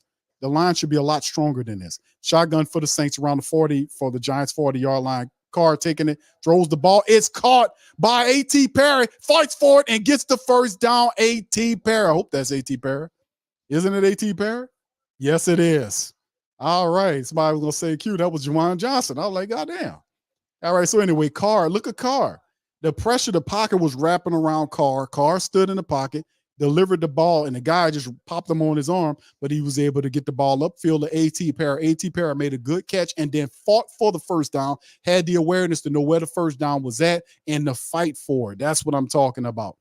Carr right now, family, 7-7, 60 yards on this particular drive. There's the handoff to Kamara, goes to the left, find a little lane there, falls for it, and for a gain of 8 yards, almost 9 yards, Elvin Kamara running off to the left side as the Saints. He found the seam. He was running up toward the center, then found something, shifted to the left, and picked up about 8 or 9 yards on the run. So the Saints beating down the Giants. You can tell that their heads are dropping. The countenance is getting low for the Giants, and sooner or later, they're going to start fracturing and falling apart. So the Saints just beating on them.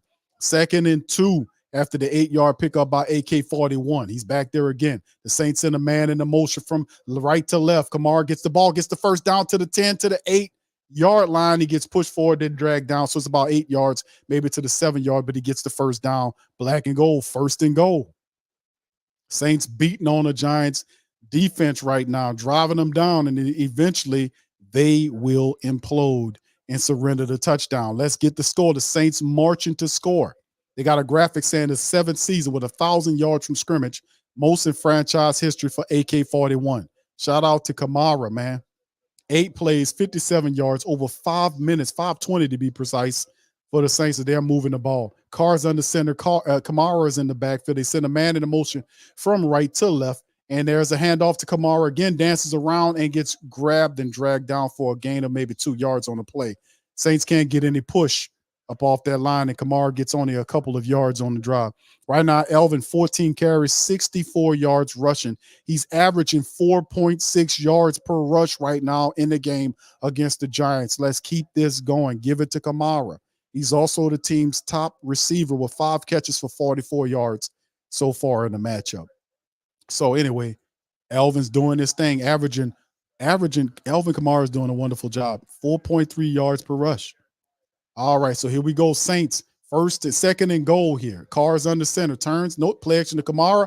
Ball's thrown right here to Foster Moreau, chopped down for a gain of maybe 1 yard. The Giants seen it the whole way around. Nothing popping on the play as Carr kind of scrambles right. Foster was gathering toward the right. Giants had 2 defenders in the area, and they take them down for a minimal gain, maybe a yard on the play. 3rd and goal now for the Saints. All right, can the Saints dial it up and get in the end zone like we want them to, or settle for a field goal? All will tell right here on 3rd and goal. Hopefully Jimmy Graham gets out there. Let's see Jimmy. Hopefully Jimmy Graham is involved, and he's out there now. All right, there is Carr in the shotgun now. You got 3 wide receivers left, 1 right, and the running back next to him is Kamara. There go the pressure. Carr throws it up, out of the back. Guy ran into, should be a pass interference, and a flag is down because he ran into A.T. Perry, stopped, and one of the defenders ran into him without even looking for the ball. That'll give the Saints 1st and goal, and watch the defender just runs right into A.T. Perry. Didn't even look back. Perry gets knocked down. So good play by A.T. Perry to break the route down, stop in front of the defender, and draw the pass interference. Great play by A.T. Perry. Smart play by Derek Carr to throw it in the vicinity of him to have a chance to make a play on the ball. So that's a 1st and goal for the Saints. They get the extras, the dial. That's what I'm talking about. We play a smart football now. Now we just got to get it in the end zone. The Saints operate with the goal line play. All right, nope. It's the play is thrown and it's caught. Touchdown, Jimmy Graham. Saints on the board. Let's go. Yeah,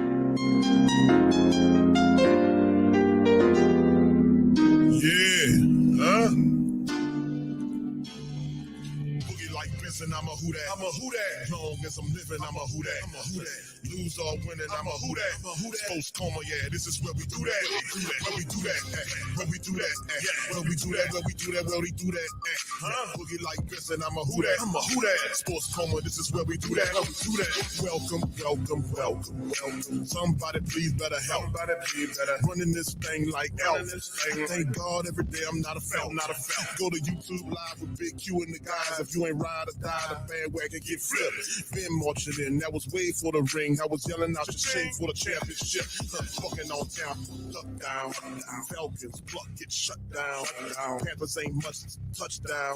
Division really belong to us now. So much hate on the Saints, you can probably tell. Ever since Bounty Gate hit the NFL, when things seem fishy and you probably smell the crooked referees on Roger Goodell. Money like this and I'm a who that. I'm a who that. Every day I'm living, I'm a who that. I'm a who that. Lose or winning, I'm a who that. I'm a who that. It's the sports coma, this is where we do that. Where we do that, where we do that, where we do that, where we do that, where we do that, boogie like this, and I'm a who that, I'm a who that. It's the sports coma, this is where we do that, do that. You're listening to the Sports Coma with Big Q and the guys on the PRO Media Network.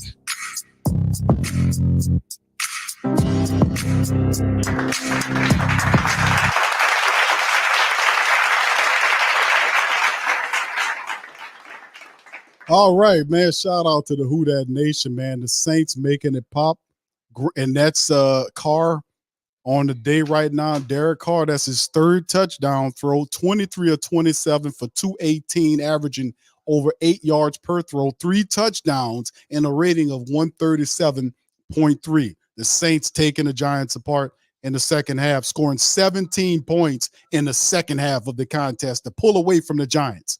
This is how you close out teams struggling. You put your foot on them and mush them up out of here. And the Saints are doing a phenomenal job. Kamara helping set that play up. He has 15 carries for 65 yards right now, over 4 yards per carry in the matchup. Jimmy Graham doing what Jimmy Graham does. He has 2 catches for 9 yards and one of them for a touchdown. A.T. Perry had a terrific catch to help move that thing. Remember, A.T. Perry actually set it up where he kind of got the pass interference to kind of help get the Saints involved in that play. So very positive as the Saints have now scored 17 points in the 3rd quarter while the defense has completely outed the Giants. Right now, the Saints are running on the Giants, and the Giants are not really Giants right now. They're really the opposite of Giants right now, and the Saints are really just stepping on them right now, beating them down in the matchup. So shout out to the family, man. Doing a lot of positive stuff going on. We seeing it. Jimmy Graham getting involved in the red zone is always a positive thing. And every time Jimmy Graham's in there, he caught the pass early in the draw, and there you go yelling toward the sideline. And Jimmy's bucked because Jimmy's like, man, I want to play more. Every time Jimmy's out there, something positive happens. We got to keep him alive. We got to get him in the game. And and with all these kind of plays, right, it'd be hard for them to justify keeping Jimmy Graham out. So yes, indeed, man, good play all around by the Saints. The offense finally getting it going in the second half. Let's pour it on. Now the Saints, as they kick off from left to right, ball bounces in the end zone. The Giants will then take it from their own 25-yard line. Man, listen, we doing it, fam. This is popping. So the Saints on their way, and we still got a lot of time left to go in the game. I'm just gonna go ahead and say it. I think the Saints gonna win this, man. Defense pins their ears back, and we'll go after this offense of the Giants, who have zero confidence. They beat the hell out of this quarterback in there, knocked them all around. And the Saints have stolen the energy of this game and completely taken the Giants out of any type of way of trying to do something here. DeVito gets the ball from the Saints 25. He's in the shotgun. Two guys to the left, one to the right. He's going to check it down to the running back, and he gets pushed out of bounds eventually by Pete Werner. Well, number 17, that's Robinson. The wide receiver gets pushed out. He picks up a good gain for them as they keep it going, as the Saints keep everything out front of them. 10:31 and counting down on the clock, as the Saints defense will be called to task to get the Giants off the field. All right, DeVito in a shotgun, multiple receivers to the left side of the field. They hand the ball off, and he gets wrapped up and brought down. It's number 31. Beretta picks up a gain of maybe 3 or 4 yards right up the center of the offensive line. So we'll see second down and maybe 7, or maybe second and 6. We'll see momentarily. Shotgun for DeVito, 2nd and 5. He picked up 5 on the play. All right, there's a snap. Saints send forward. DeVito throws to the right side of the field. It's severely overthrown, thrown in the direction of Darren Waller, and it was a terrible throw. That'll bring up 3rd and 5 easily, as DeVito had Darren Waller streaking toward the right sideline across the field, and he just led him too far. The ball sailed. That's what happened when you get beat up and knocked around and sacked. That's what happens. So the Saints showing the rest of the world how to deal with that DeVito magic. All right, so anyway, shotgun, as DeVito is instructing his team, stepping up, trying to make an audible 3rd and 5. You have 2 wide receivers left, running back next to him, and you got 2 guys on the right side. And there's the draw play to the running back. Saints said, "Where you think you going?" and stops Charles Barkley from. Is that Saquon? Yeah, that was Saquon. They try to draw it with Saquon. Barisi says, "Man, come here. What do you think you're doing?" 4th down, midfield. So this is usually the point of the time when the Giants will go for it, because they got nothing else to play for, as they're going to try to go, as DeVito's twisting his finger up in the air, saying, "Let's go for it on 4th and maybe 2." I want to say maybe 2 or 3 yards. He didn't get much on the play. 4th and 1. They're saying it's 4th and 1, 9:24. DeVito on the shotgun, 2 wide receivers right, 2 left, running back next to him, to his left in the shotgun. Here they try to do it. Man goes in motion slightly on the right side. There's a snap. Saints come with pressure. DeVito got time, backpedaling, and finds number 17, and he picks up the 1st down in Saint territory. Not a bad throw by DeVito, but Robinson went face first into the turf, and after the tackle by the Saints defender, he kind of gets up, shakes his head a bit, but he went there face first but he's on the sideline right now. I don't think nothing wrong with him. He looks like he's all right. But anyway, that gets to the Saints 47-yard line, or maybe the 46, 47-yard line. DeVito in the shotgun, wide receivers, 3 of them to the right, 1 to the left, running back next to him in the shotgun. Saints come with the pressure, wrap around him. They get him, and they bring him down, and that's Tenu passing, yo. But I think it was Cam that originally got to him, and the Saints get another sack. But passing, yo, might get credit for it. I think, was that Cam, or was it no? Somebody else got to him in there. It could have been. Looked like that was Zach Bourne. Zach Bourne looked like, Zach Bourne missed him, and then passing, yo, finally grabbed him. But Zach Bourne got around there to kind of make it uncomfortable. 2nd and 18, loss of 8 shotgun.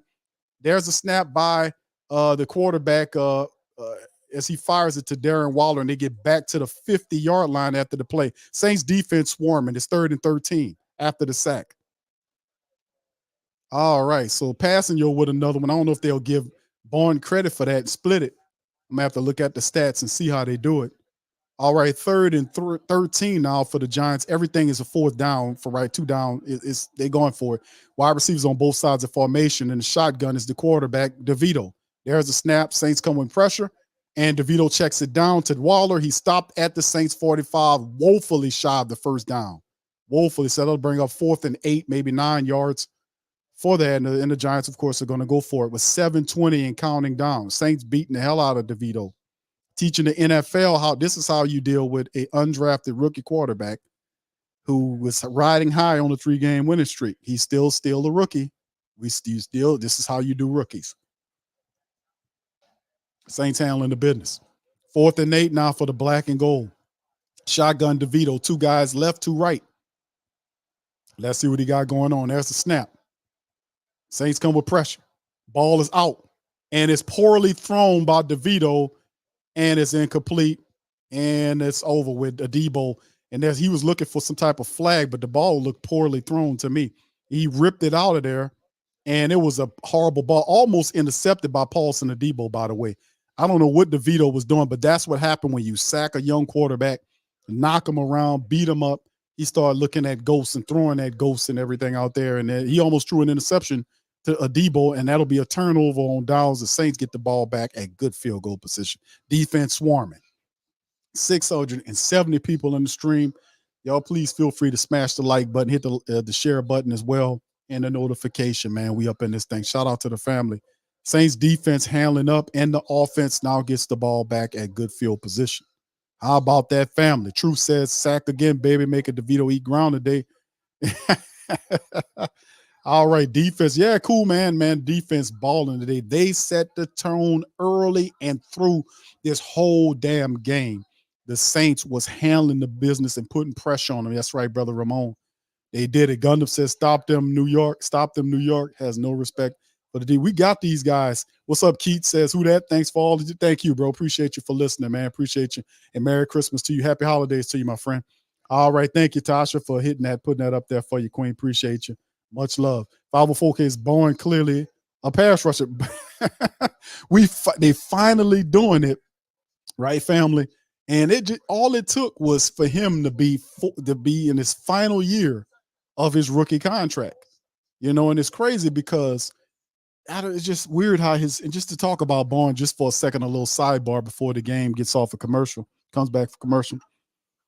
Barnes, this is why the Saints drafted Zach Barnes from Wisconsin. He had 11 sacks in his senior year, and the Saints wanted to utilize his ability like that. But then when he got here, they try to convert him into a stand-up linebacker. That's not his skill set. And they stuck with it for 3 years, even up into the 4th year. And granted, they had guys that were better than Zach Barnes, linebackers that still should be here. Number one, they had a guy named Eric Wilson, who the Saints picked from Minnesota. Eric Wilson was balling right here. The Saints played favoritism and kept Zach Barnes over Eric Wilson, and Eric Wilson got picked off the practice squad by the Packers. He's still there right now. They brought Jalen Smith in here. Jalen Smith balled in the preseason. What they do, they chose Zach Barnes over him, putting Jalen Smith on the practice squad, and somebody pulls him off the practice squad. And then all of a sudden, who finally beats him out? Nephi Sewell. It's crazy. From the 45-yard line, the Saints on 45 handoff is that Jamal Williams? It is, and Jamal gets every bit of 8 yards on the rush toward the right center area and gets into the New York Giants side of the field just like that.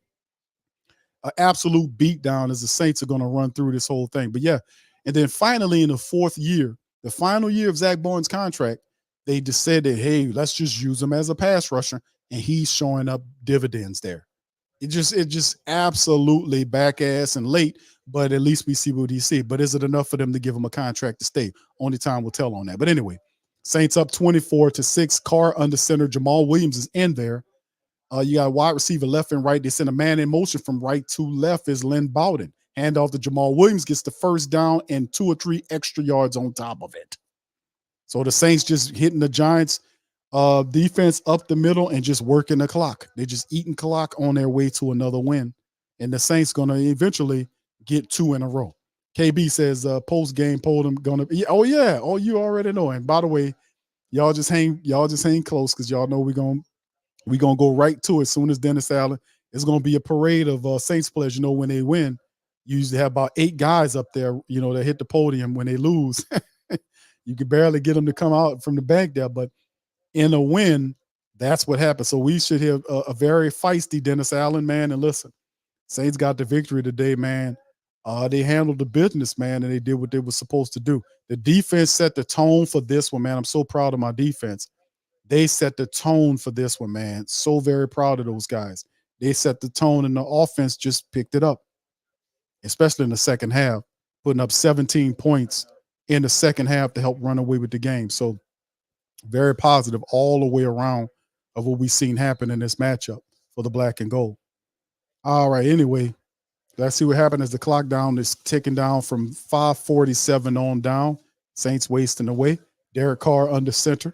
Jamal Williams is still in the game. It appears to be another running play for the Saints as it is 1st and 10. All right, Carr pointing out, things he needs to be concerned about as they know it's going to be a running attack. Keith Kirkwood goes in motion. Hand off to Jamal Williams, hits to the right side, pushes forward for a gain about 3 or 4 yards, maybe 3 yards on the play for Jamal Williams. So the Saints eating clock right here in an attempt to kind of run everything out. So not bad at all for the black and gold, man. They're doing some positive stuff.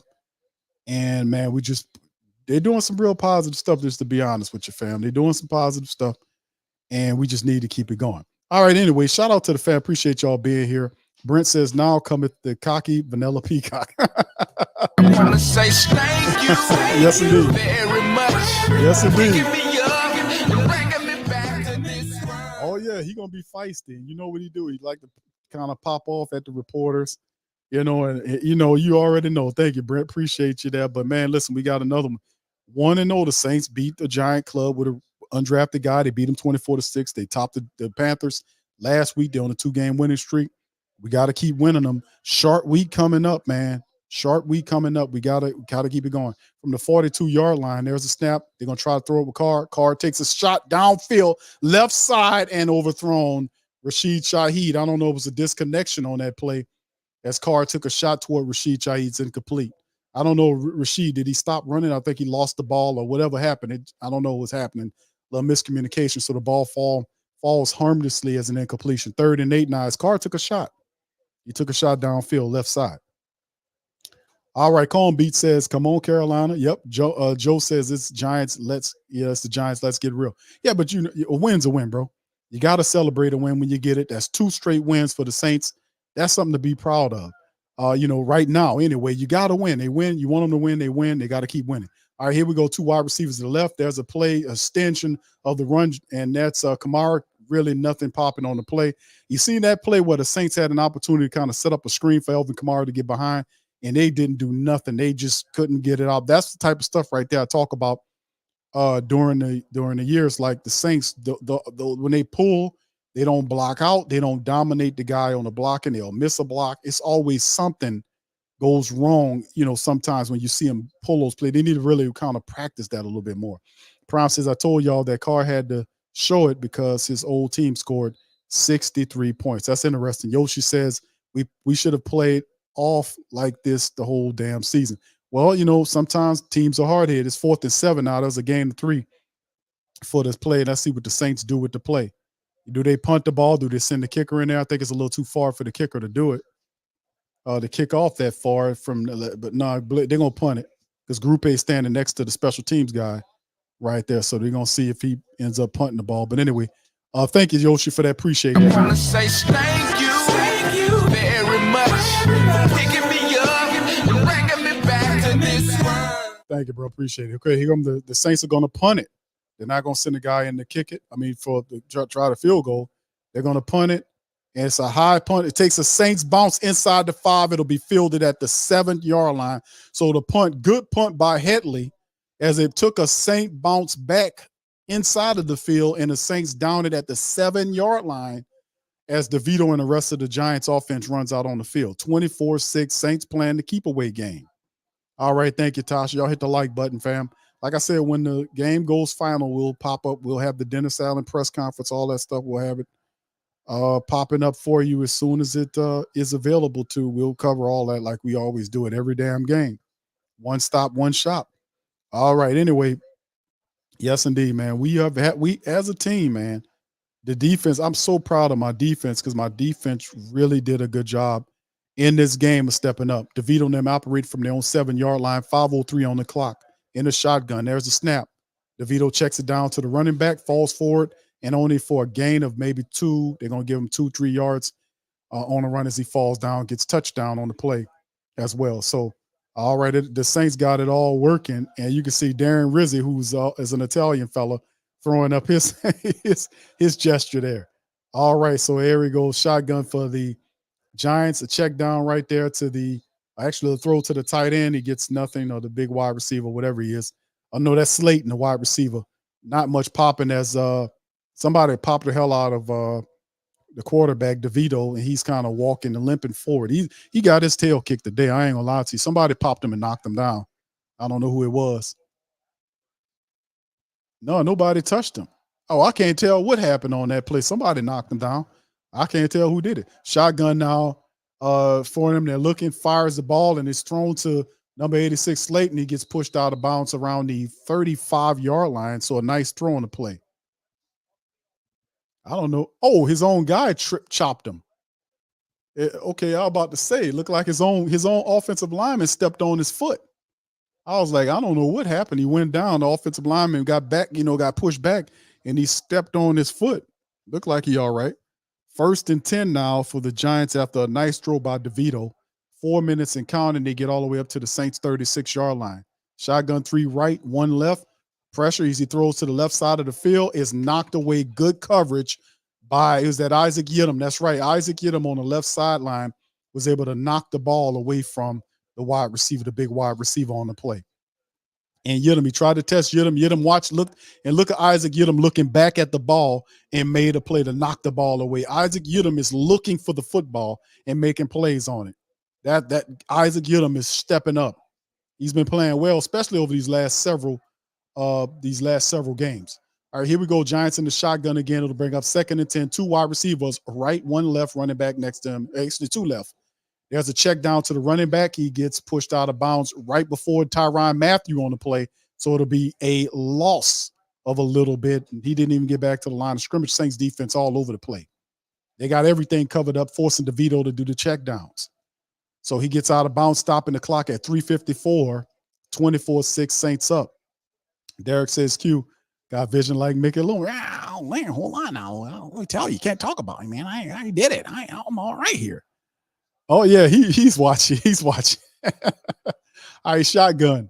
All right, here we go with the snap. Saints, look, they're pressuring DeVito out of the pocket. He throws the ball portously upfield for an incompletion.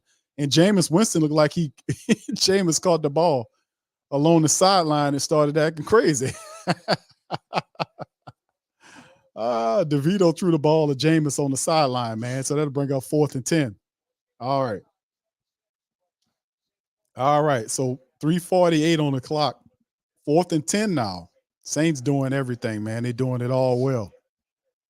They're doing it all well. All right. 3:48 is DeVito. 4th and 10. This is a turnover on down for the Saints to get the ball back better than what they was before they punted the damn thing. Shotgun. He has 2 to the right, 1 to the left, and he got 2 in the backfield with him. And he got plenty of time, and he's going to take a shot toward the right side of the field. And, boy, he find a wide-open receiver. Slayton, he's still on his feet, and several missed tackles before he's ultimately brought down by Demario Davis around the Saints' 31-yard line.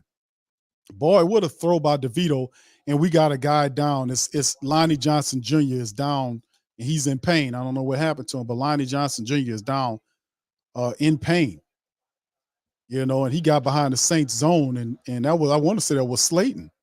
Yeah, Darius Slayton got behind the zone and able to make a catch and gets all the way up to the Saints 31-yard line on the play. So DeVito makes a play down the field, catch the Saints defense sleeping. And there it is for them, and he gets pushed out. But still in all, the Saints got to be able to kind of stop this from happening and stop the Giants from getting any points. So they get behind him on that play. And Lonnie Johnson Jr.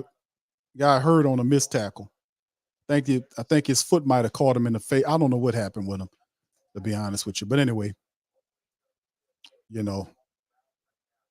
Lonnie Johnson down on the ground. Yeah, the camera refuses to show what's going on with Lonnie Johnson. They're looking at people looking at him. All right, so anyway, all right, Dog says, Saints, this is how you play football from now on. This is how, yeah, that's that old Will Smith. That's that old Will Smith thing that I used to play here, man. I'm going to have to find that sound effect and put it up here. But that's how you drive. Yeah, that's how you drive, he told Martin Lawrence. That's That's how you drive. Yeah, that's right. That's how you play football. When you play football, this is how you play football. That's how you drive. You know.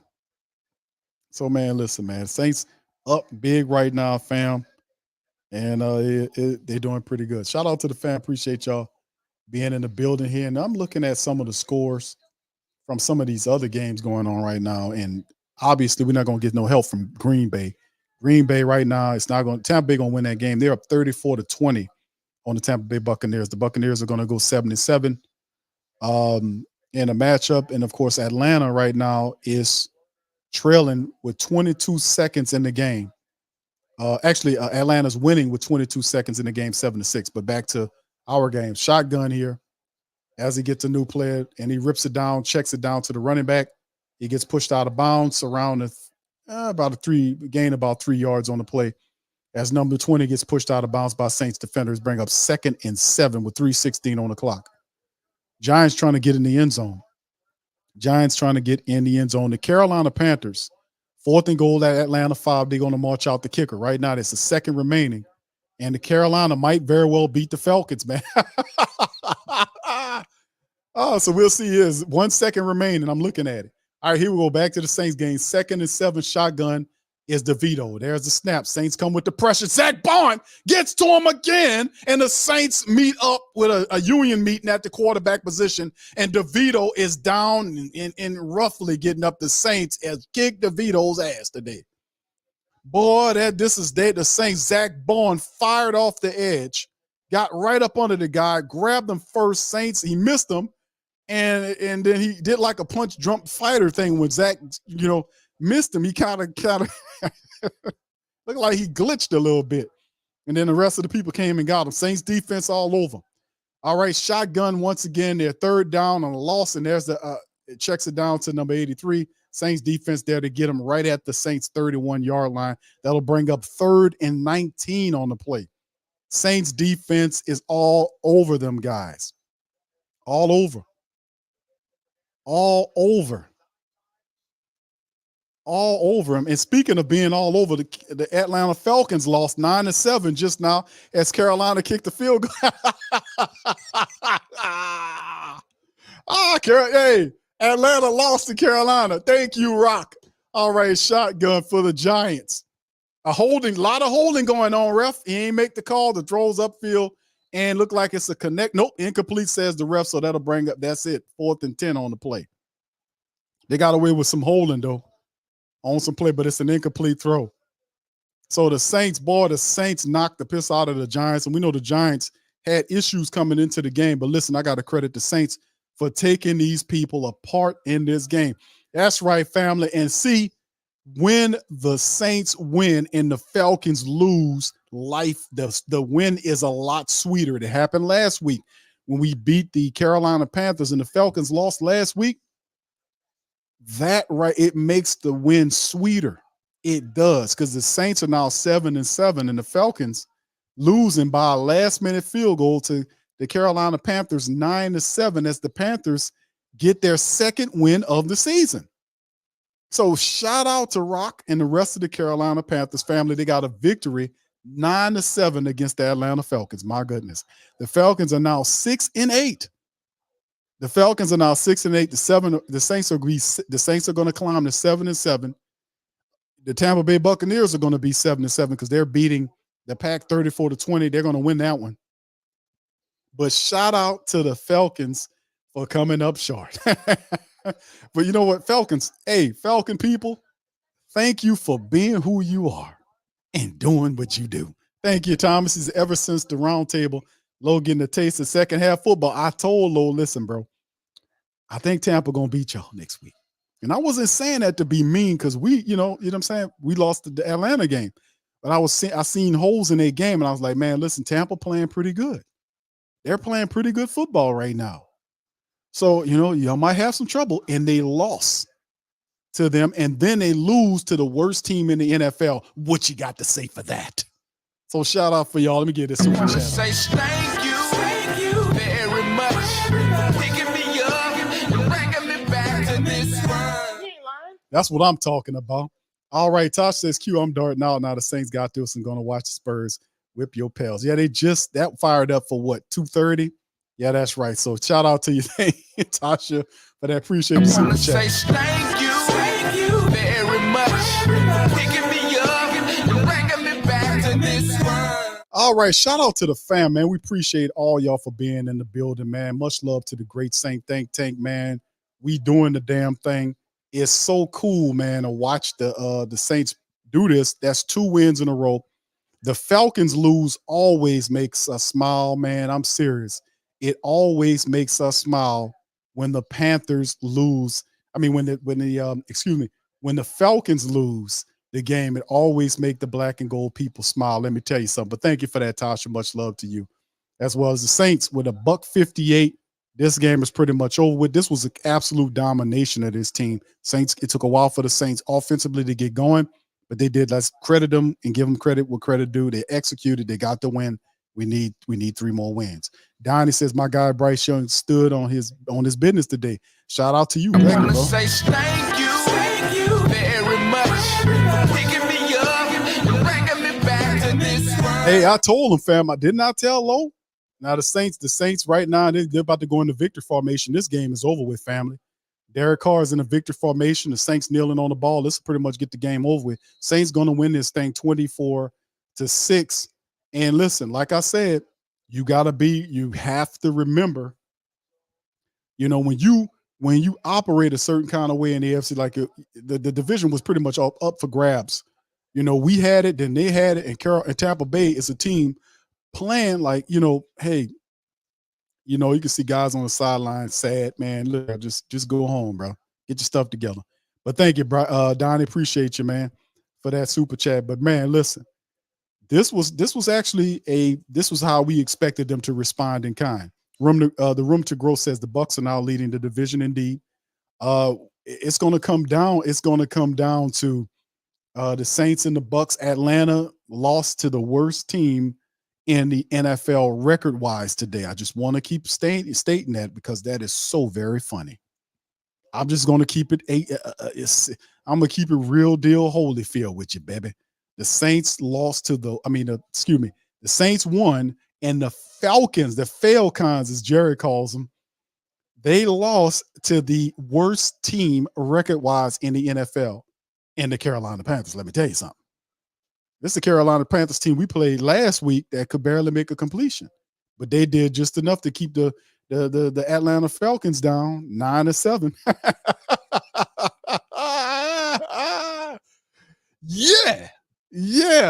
Yes. What's up, Adrian? Said defense set the tone early. Need that every game. Defense played solid. Now keep it going. 100% agree with you, man. Shout out to you. What's up, Ashley? Says Sylvester finally caught Tweety. Yeah, there you go. Yes, indeed. Dana says, yeah. Okay, yeah, there we go. All right, Room to Go says always good when Atlanta loses and the Saints win. Shout out to you, Rock. Shout out to you, Rock. Question, bro. There you go. Big ups to Rock. Rock says, Q, I told you we got y'all back. He told me before the show started. He said, bro, we're going to go over there. We're going to take care of the Falcons for y'all. There you go. So shout out to you, Rock. Appreciate you for keeping up your word. Oh, man, listen. He ain't going to want to talk to me, man. I ain't going to do that. I ain't going to call him like, hey, you all right over there, Low? I ain't going to do none of that, bro. It's still a lot of time left, a lot of game left in this thing. So shout out to y'all, man. It's a good win. And anytime, I'm not going to do it, Henry. Anytime the Saints win and the Falcons lose, it's doubly sweet because the Falcons lost to the worst team in the NFL record-wise, the Carolina Panthers today. And they are now 6-8. The Saints and the Bucs are 7-7. The only thing that would have made the day sweeter is if the Bucs would have lost to the Packers today, but they didn't take care of business. That's all right. We are still all right. Now the Saints are tied for first, as they say, but even though Tampa Bay controls the tiebreaker, Atlanta is looking up. So looking up to us in the division. So big ups to Low and them terrible Atlanta Falcons. Big ups. All right, so anyway, let's go over the team statistics. Y'all stay with us. We're going to go right into the post-game press conference with Dennis Allen. And all of the people, Derek Carr is going to talk, Dennis Allen going to talk. They had about 10 people get up there and talk today. Going to be a long-ass presser. You better believe it after a beat down on the Giants like that. And the Saints on the 2-game winning streak. 20 first downs to 12 in the matchup. Saints came back, make it pop. They held the Giants to 2-16 on third down. They were 6-12 for 50%. Giants were 3 of 5 on fourth down. Total plays, Giants 61-58. Saints had almost 300 yards in total offense against 193 by the Giants. Drives were even. Saints averaged over 5 yards per play versus 3.2 by the Giants in the matchup. You can see the stuff right there. Saints sacked their quarterback 7 times.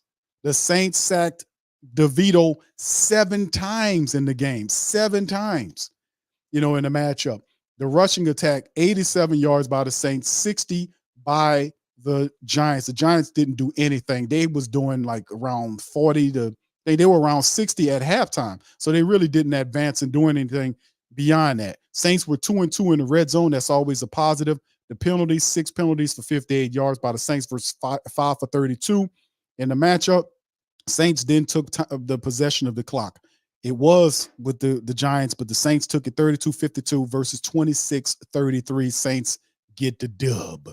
Then we look at the individual statistics on the other side. Derek Carr's numbers are actually pretty commendable. Derek Carr had 23 of 28 for 218. He got cooking in the second half. The Saints scored 17 points in the second half of the game. Defense, complete shutout. Didn't allow them to do anything for the rest of the contest. Held them to 6 points in the first half of the game. So the Saints defense was on point from start to finish. That's how you're supposed to do it. 7 sacks in the game. They handled the business. I'm proud of the defense today. Carr 23 of 28 for 218. Averaged almost 8 yards per throw, 3 touchdowns, 0 picks. 1 sack. His rating was 134.8. I want to say this is one of Carr's better games. This is one of his better games. Now, he was slow starting, but when the second half got on, he got into a rhythm. He was doing things that I didn't see him do, like how he sold the screenplay going right and then threw it back to the left. How he sold the screen. I didn't see him sell screens that well. There was a few things that he did that actually were positive. He had some throws that were not exactly on point, but the wide receivers and tight ends and running backs made spectacular catches to help out with some of the throws. But in a grand scheme of things, it was a positive effort. Kamara finished with 66 yards. He averaged over 4 yards per run with 16 carries. He was also the top receiver, 5 catches for 44 yards. Jawan Johnson had a touchdown today. So did Jimmy Graham. Jawan, Jimmy, and Keith Kirkwood all with touchdowns for the Saints today. Demario Davis finished with 10 tackles and a sack. Passanio had 2.5 sacks in the game. Family. Passanio, 2.5 sacks for him. Brian Bresee had 2 sacks today. Carl Granderson got him 1, and then you had a half a sack between him that Zach Bourne got with Passanio. So the Saints were balling out. Passanio 2.5 sacks today. 2 for Brian Bresee, 1 by Demario Davis in a matchup. Granderson got 1, and Zach Bourne got a half. So the Saints defense, 7 sacks overall. It was phenomenal. Not too much to talk about. Our special teams, Blake Group A, did a decent job of punting for 167, 42-yard. So they did a really good job as we get ready. Y'all hold to us when we're going to bounce to Dennis Allen as soon as he's on the podium. We're going to have that tuned up as soon as we see him pop up there. Going to the Giants side, DeVito, 20 of 34 for 177.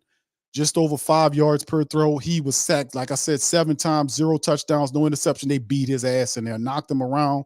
He had to go to the medical tent and all this kind of stuff. And it continued when the second half came out there. He was their top rusher, 4 scrambles for 36 yards. None of that. All that happened in the first half. Second half, none of that worked. Slayton was their top guy, 4 catches, 63 yards. No touchdowns from these people, offensively speaking. Their top people was Pennick, the defensive back. He got a sack on the Saint, 1 on the day. Ain't much you could talk about when you talk about looking at the film of what happened with the Giants and the Saints in this one. If I was the Giants, I would definitely burn the absolute lily hell out of this film. The Saints dominated this team, dominated the Giants. They dominated them today. All right, so anyway, shout out to the fam. Let's see what you guys have to say. Y'all put in y'all thoughts on the win. Saints are now on a 2-game winning streak. Now, this is the thing. Like we talked about, the Saints get a very good win over this team, over the Giants team. Now, we know the Giants team is a team that's a struggling team. We understand and know that. But you're supposed to beat struggling teams. All of these are winnable games for the Saints. That's a 2-game winning streak. Very good morale builder for the team moving forward. Going 1-0 every week is a good philosophy when you're a team that have several games remaining in the season that you need to take on. Now, we do have a foe coming up on a short week on Thursday Night Football. We travel up to Rams country, who they're playing right now, and they're at home right now, so they don't have to travel. They're going to be at home waiting for the Saints for Thursday. So we know that we're not going to have a lot of preparation this week going into the matchup. So it was very pivotal that we executed in this matchup, because it just something tells me that a lot of the positive stuff that we did in this game will carry over to the matchup with the Rams. So like I said, these are good wins. We beating the teams we supposed to be. I like how the offense got going in the second half with multiple touchdowns. We need to keep that going, because the Rams have a very decent offense with a good quarterback on top of it. And we got to keep this thing going. So very positive win for the Saints. Like I said, I can't take nothing away from the black and gold. They handled the business. They kicked these people's tails today. Let me just keep it. I'm going to keep it $1.15 with you. The Saints kicked some tail today. They kicked, especially the defense. They won. They beat the hell. Shout out to our defense. Shout out to the Saints defense in this one, fam. I got to give them the credit. The Saints defense was absolutely wonderful. Shout out to our defense. We did the damn thing today. I'm happy for what the defense did. Start to finish, utter domination. Got me all tripping on my words here, man. I'm just so proud of how they handled it, man. I'm so proud of how the Saints handled that, man. Really am. I truly am. But anyway, shout out to the fan. Appreciate y'all for being in the stream. Let's see what you guys had to say. How do you guys feel about the W? Saints win 2 games in a row. Andy said our defense is more capable of shutting out a team completely. We've seen this before. We got to keep it going when it all counts. We got to keep it going. All right, Cameron said we need to beat the Lambs in their house Thursday. Got to keep it going. What's up, T-Mama? So I was like, why not this year? T-Mama, shout out to you. I see your comment. You say you're going to be in SoFi. Shout out to you, Queen. Hopefully get the W up there. Young City says 25-14. All right. The Saints win. All right. I see he's saying the Pelicans win. All right. So anyway, like I said, man, this is very, very positive, man. It is very positive. Very good win by the day. Like I said, I'm happy. I'm happy the Saints got the dub today, man, because it keeps them in the spotlight of positive things happen moving forward in the season. I want to go to the playoffs for real. Jay Bello, what's up, bro? So the Saints putting players in situations where they're known to excel and the team looks different. Only took 14 weeks. Indeed, they are here. All right, Randolph says Giants came in winners of 3 straight and we smacked them down. Nobody had the answer on how to stop the Giants, but the Saints defense said, y'all guys struggling with this? And like I said, the Saints defense dominated from start to finish, family. From start to finish, they dominated this team. Start to finish. Start to finish, they dominated this team. They sacked them 7 times. The only thing they didn't do was get interceptions, and they came close several times on the interceptions. They beat the hell out of this quarterback. They demolished the confidence of a hot team coming in there talking about they're going to get something going. All of the national media was talking all this stuff, and the defense responded and did their thing and was the energy of the game. The offense got on the defensive back and put some points together, and lo and behold, Saints get the victory. So I'm really happy for that, man. I really am. All right. So we need to keep it going, man. We just need to keep it going. I won't go to the playoffs, man. I won't break this 2-year losing streak that we've been dealing with, man. We need to get through that crap. That can't happen. We gotta get all that together, man. We gotta fix all that. We gotta get that together, fam. We can't be having no ugly, weird losing streak like this. We gotta keep it going, man. You know, we gotta keep it going. All right. So anyway, let's keep this thing going, man, as we move forward in the matchup, man. Hold on, give me a second, fam. I'm trying to make sure everybody good here. All right. I don't know what's going on with that. But anyway, yes. All right. PMax says, now come on, people. Let's see if Carr keep this up. I'm not going to praise him because he had games like this when he played for the Raiders, and then the old sorry Carr come out. I understand your reservations, bro. I do. You got to do this consistently to have an impact for people to really start saying, well, yeah, we like what you're doing, but such and such. So I'm not mad at people that have reservations about Carr because Carr created all that. But tonight, or today rather, he played well enough for the Saints to win. We just need him to keep this going. All right, Prez J says we may have a shot against the better teams if we stay consistent like this.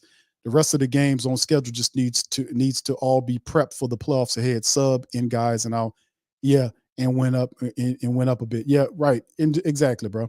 Samoan Nomad says Falcons lost. Thank you, bro. Appreciate that. I wanna say thank you very much, picking me up and bringing me back to this world. Right. Shout out to you, bro. Thank you for the super chat, man. And that, like I said, when the Saints win and the and the Atlanta Falcons lose, it's always sweet. And then what's really sweet about it today is the fact that they lost to the Carolina Panthers, who is standard wise are the worst team in football. That's the thing. They are now 6-8 right now. And that's like, to me, that's what make me like smile and laugh and all that kind of gravy stuff because they're losing like that. You're garbage, all that kind of. I ain't gonna go on and on them, but that's what happened. All right, bro. What's up, Mr. Mel says, hey Neff, I just hope and pray winning consist. Yeah, exactly. Yeah, we got other teams ahead of us, man. We gotta keep it going, man. We got to keep this good stuff going for the team moving forward. So yeah, you're absolutely right, man. We got to keep it going. We got to keep it going indeed. All right, what's up, Julius? Shout out to you, bro. Says good win, offense, defense. Yes. Shout out to you, bro. Thank you. All right, who that Chris says how we lose the Falcons. He says how we lose to the Falcons who lost to the Panthers. Yeah, bro. Well, the Saints kind of beat themselves in that game. Thank you for the super chat too, bro. Thank you. I wanna say thank you very much, picking me up and bringing me back to this world. All right, shout out to you, bro. Thank you for that, man. As we keep it moving and grooving on this thing. All right, Tuck says the Saints knew the formula. If Barkley doesn't get going, the Giants don't get going. Exactly.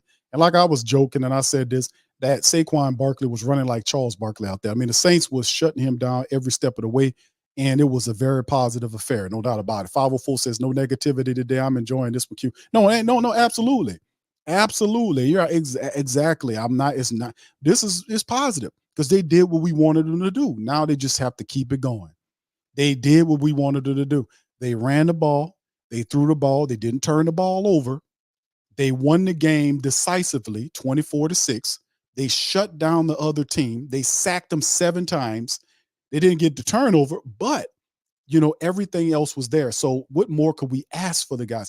They did everything that we wanted them to do for real. For real. I mean, I don't have nothing bad to say about this. We just got to keep it consistency.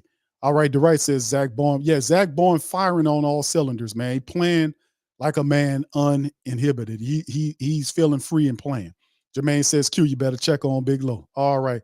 Well, I'm not gonna. I think Low will be fine, bro. I ain't gonna go over there and check on Big Low, man. That's a hard pill to swallow because they're gonna be going through some toughness because you lose to Carolina.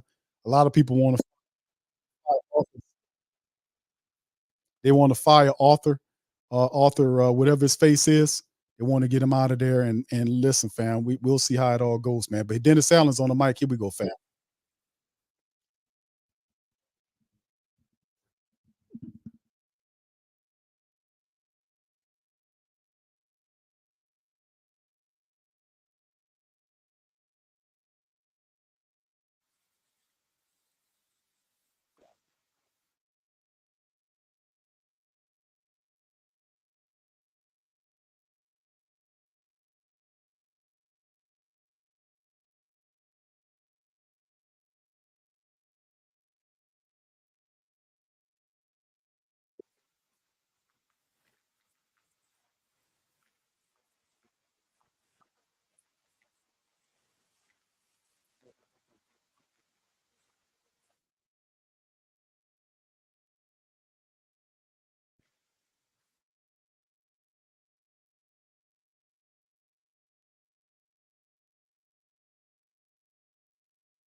And look, I think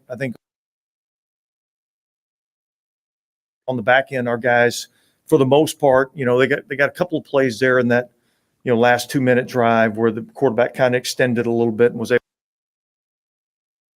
to find some guys late down the field. But I thought overall, our ability to eliminate the shots down the field, I thought was really good for us defensively. Talk about rhythm on offense. Does that exist on defense too, in terms of getting? Look, I think momentum's a real thing, and I think confidence is something that's it.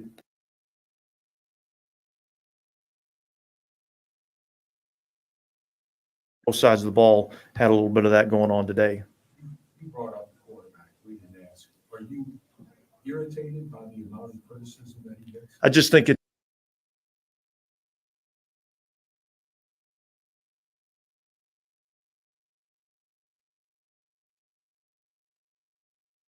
with everything else, I think when you play that position, you're going to get your fair share of criticism. And, when somebody plays really good, I think we need to make sure we recognize that he played well. So I can take away with a sense of urgency from start to finish? Yeah, I did. So, yeah, it was good. It was a good game for us. Dennis, did the officials? Sorry. Same question. Did the officials give you any explanation for the?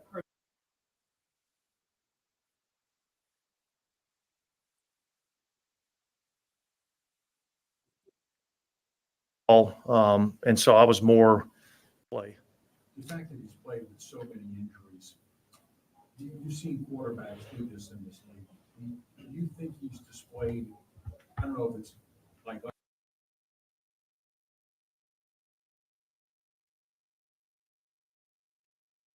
uncommon toughness or real toughness? I think he's mentally and physically tough. I do. And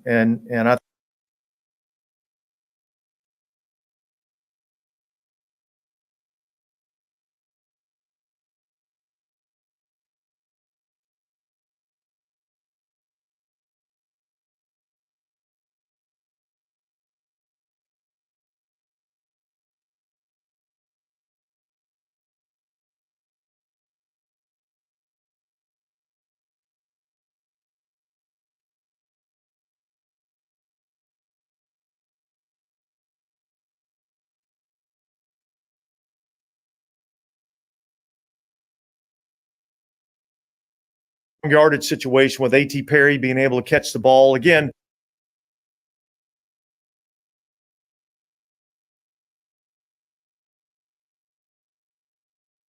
Back to the ball, caught it, was able to get north and south and advance.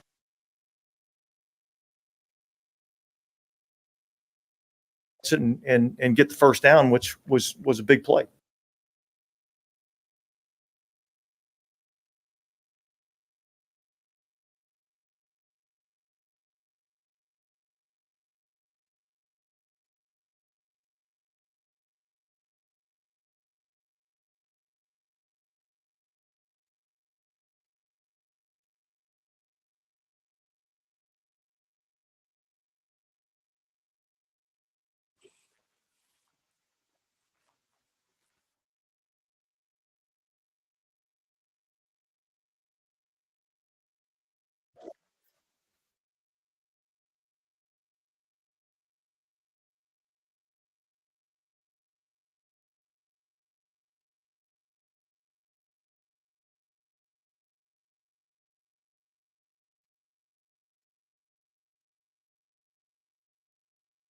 Able to provide something for us, even if in a limited role, that I thought he was the option that I thought gave us the best chance to win.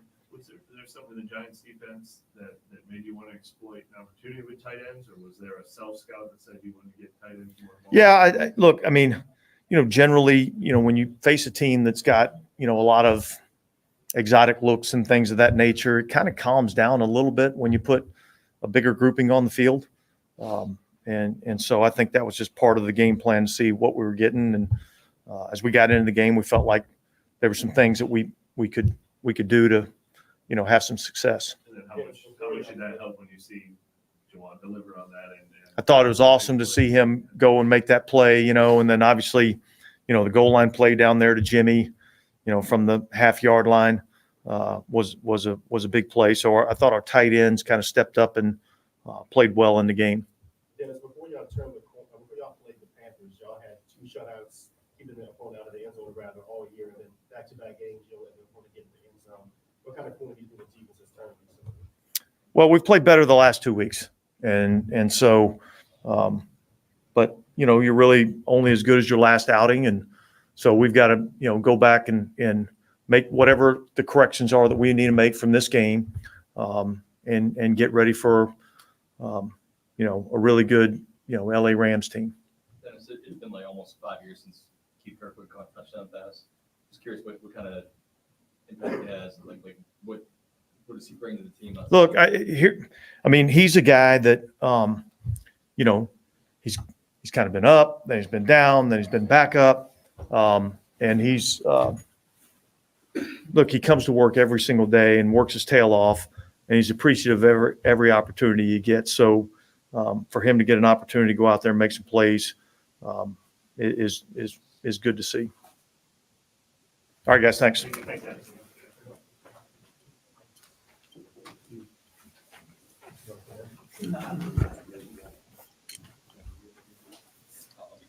Tyron, best effort overall, would you say, from the defense today, that or as good as any effort this season overall? Yeah, I thought we played well. I thought we did a good job.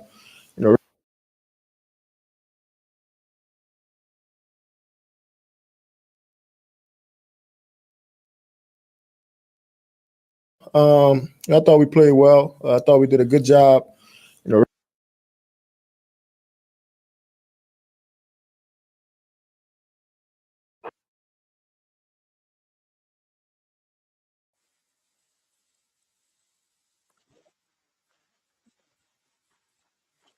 Group. You just control what you could control. So I think when you get to the back end of the season, you want to be able to play well. You want to be able to win games. And a lot of times it doesn't matter, how you win it. You're just trying to, get in the win column. So, we got a quick turnaround, and so just looking forward to trying to keep stacking them. Aaron, when you rush as active like it was today, what does that do for you? Well, I think we got a talented group, overall. And I think when those guys up front are able to really control the game, I think we got enough guys, in the back end, in the linebacker room that, can make life, pretty hard, for the offense. So, like I said, I thought we did a good job on first down, second down, third down was all right. And, I think if we could play like that and tackle the way we tackled today, we'll be right on time for, whatever it is that's in front of us. Tyron, Barkley had 14 yards rushing in this game. How big was that for you guys to take him out of the game? I don't think we took him. I think DeMario took him out.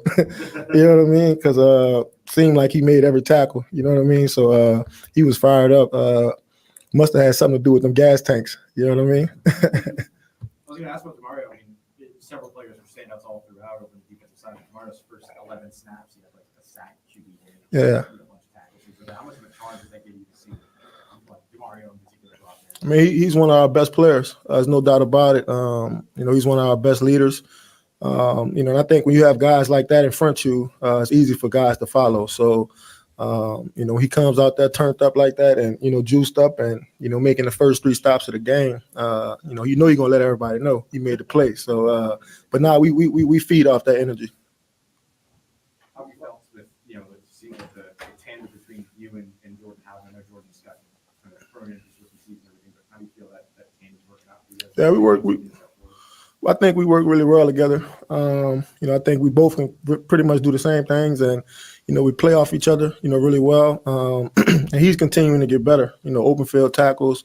Being able to keep a lid on the defense. So communication is getting better from him. So, like I said a few weeks ago, he's going to be a good player in this league, for a long time. But it's cool to have somebody like that next to you.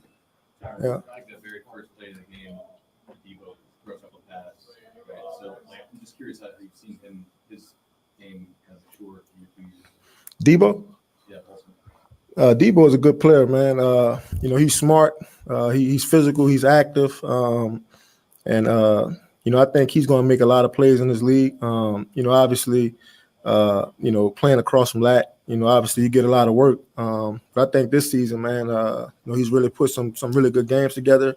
And to be honest, man, like he's the guy that we're counting on to really kind of hold up outside. So he's been doing a great job of that. Did you get a gas can? I did. I filled mine with water though, What was your meaning by putting water? Me? I mean, I run off anything. You know what I'm saying? So all I need is somebody to push me. I'll go. You talked about feeding off the energy from Mario. We saw a few weeks ago, like the dome was kind of had some negative energy. What did it feel like today? I mean, it felt good. I think it didn't start that way. You know what I mean? Felt like a dog fight, early on. But I think when you're playing team games, man, everybody just constantly just chipping in, right? Like trying to make it right. And then after a while, man, you look up, we up by 2 touchdowns, and everybody, it feels good again. So I mean, that's what we want it to feel like, and that's what it should feel like. Take one more for Ty.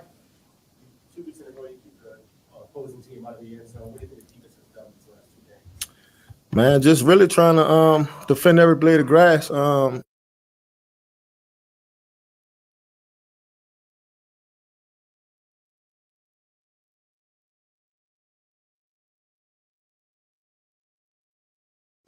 I mean, it's hard in this league to stop teams from, crossing the goal line. But I think when you get an opportunity to, you get in them third down situations and, those guys are trying to put the ball in, you just find a way to get off the field, find a way to get a stop.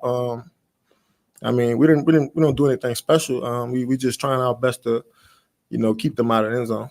And when's the last time you were part of the defense that had 7 sacks? 7 sacks?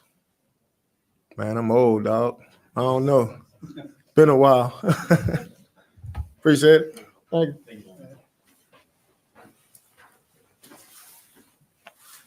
Cool.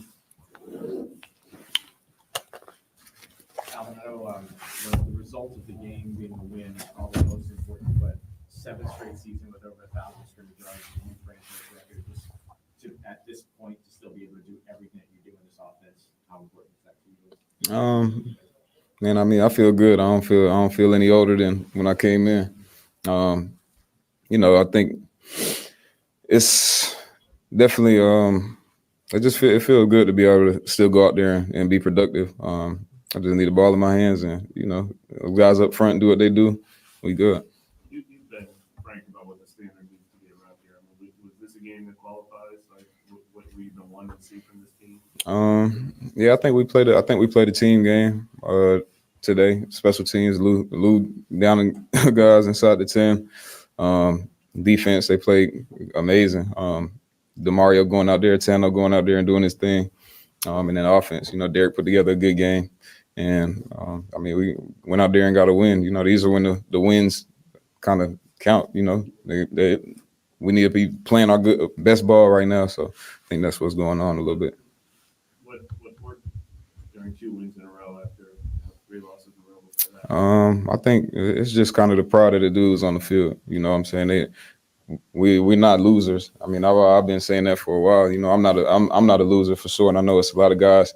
I mean, especially some of these leaders on the team that don't have a losing mindset and don't have a losing bone in their body. So, just rallying behind dudes like that, like a DeMario, like a Cam, guys that just want to go out there and win with everything in them. E. McCoy and Olave didn't play today; he was hurt. But guys like that just want to go out there and have pride about it.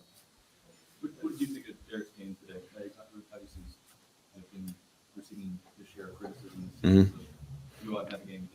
I mean, I think he was focused all week. I mean, he was really just focused on the win. He went out, played a smooth game. Delivered the balls he had to deliver. We stayed ahead of the chains, positive yards. He did what he had to do with the ball. Didn't try to force anything. Kind of just took what was given and we got the result we wanted. I think that was one of his best games. I think throwing the ball.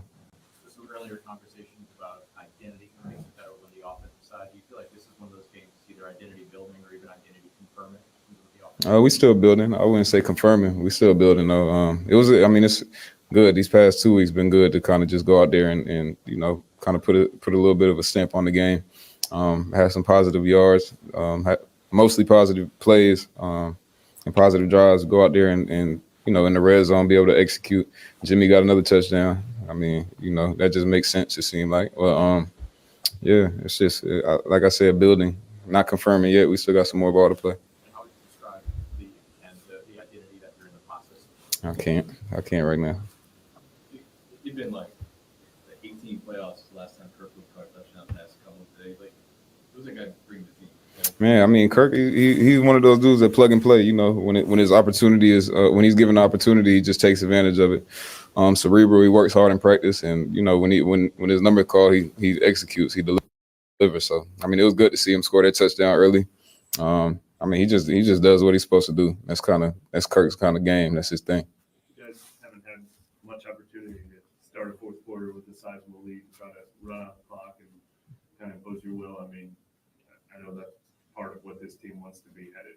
Was it good to be able to do that? How do you think you guys delivered on that portion of this game? Yeah, I mean, anytime you can go into the fourth quarter with a nice lead like that, I mean, it just kind of makes the game easy. You don't want to back off too much, but just being able to kind of control the flow and run the ball and kind of pound down and wear out the clock. I mean, that's kind of what you want. That's the position you want to be in. Save some guys' legs and then kind of go into the next week without that wear and tear and that kind of I guess that those extra plays, like just pushing fourth quarter, trying to come back, because that's what it's been. So it felt good to kind of just get a little unwinding down in that fourth quarter. A big gain on the screen pass that was in the third quarter. Was that something that y'all kind of had bolstered, knowing how aggressive this defense is, or is that just a part of what you all want to do anyway? We called it, ran it. It was good play. That was kind of my take on that. Did you feel like the aggressiveness of the defense did play into some of the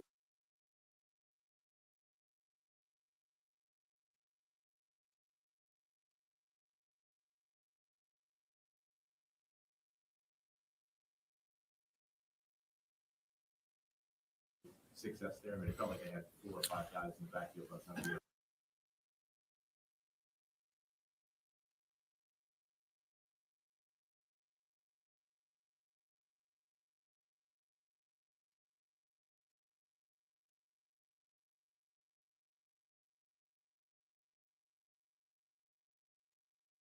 Yeah, I think it was a good timing on.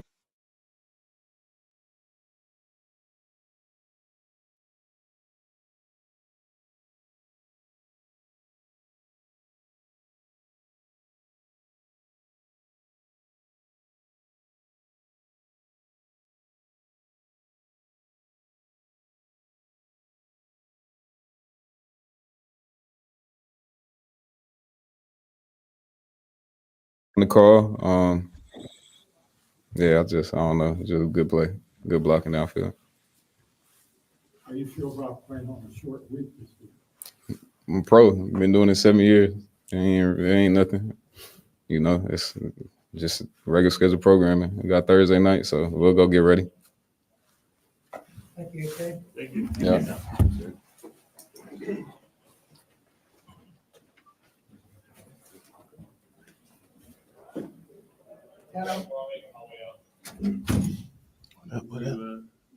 You guys making up for some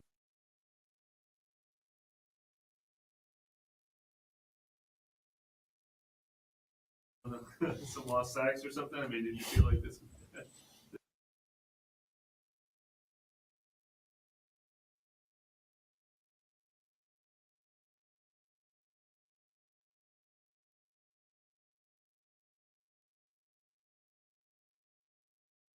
this breakthrough was coming for a while? Yeah.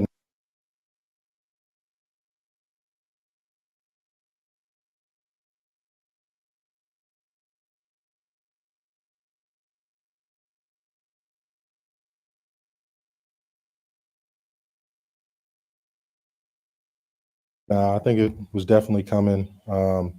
it's something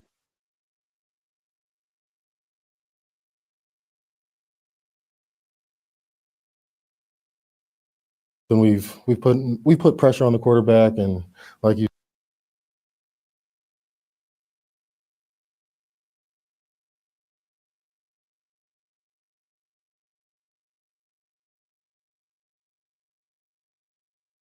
To be free and flexible.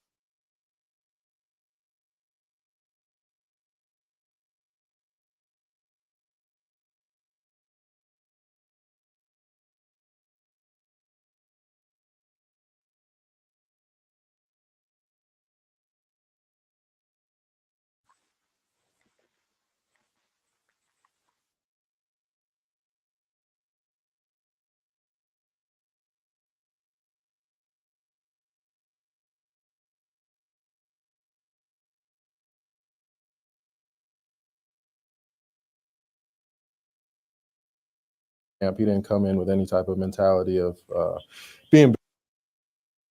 Maybe if it comes,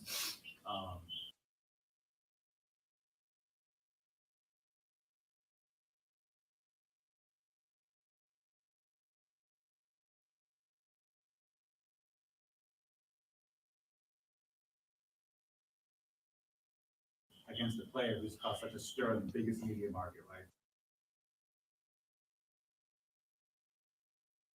Can stop that. We can stop a lot of things, and you get 3 sacks out of it. Was there kind of an additional charge for the defense, knowing sort of that sort of fire or whatever it is, right? That media storm that's surrounding the player coming to town. No, we don't really buy into you guys too much. No, I mean, obviously you guys got a job and you guys are great at it, but it's something we like to.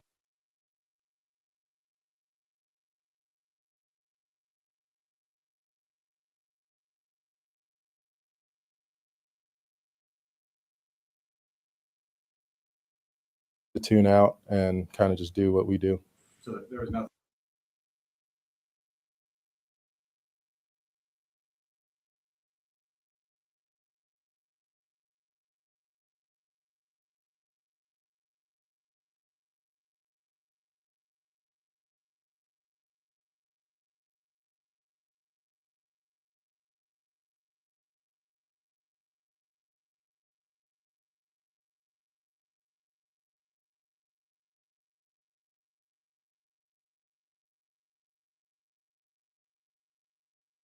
Gabagool's ready. Gabagool, let's go.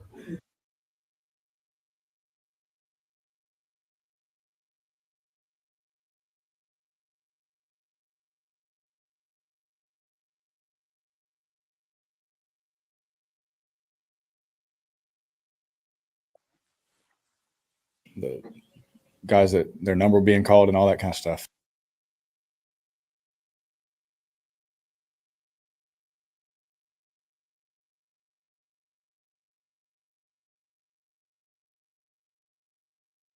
I like that, but everyone else's workload gets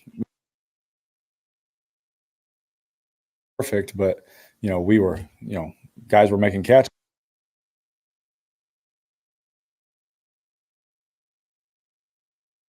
Those guys were running their routes, the efficiency.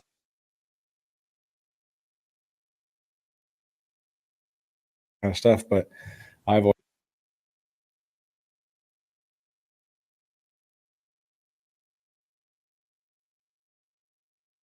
It can look like this is what it can feel like game. I mean, you guys have talked about not having one of those for 4 quarters for most of the year. How important was it to have one of those as evidence? Yeah, I felt it was just the validation of the positivity that we've been bringing. I know at times it's been frustrating. That I was so positive and this kind of stuff. It's because we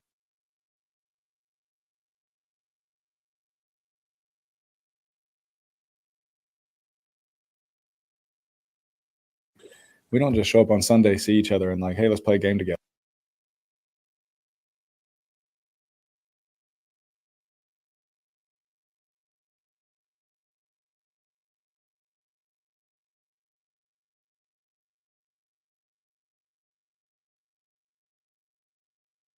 This was kind of that validation of the positivity that we felt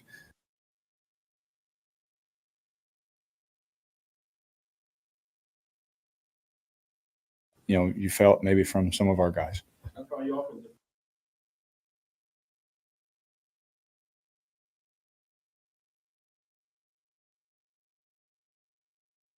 It did, because you always want to put your best foot forward, whether no matter what you do, football, whether you're writing a story, you always want to put your best stuff out there. And I'm sure you all have written something and you're like, oh, wow, how was I thinking there? Like I've thrown some passes like, gosh, dang, what am I thinking there? We're human. It's going to happen. But whenever you just keep working and, the hard work, it pays off, and you have a day like that as a team and as an offense, it makes you happy, because I told you, man, I just want to win here.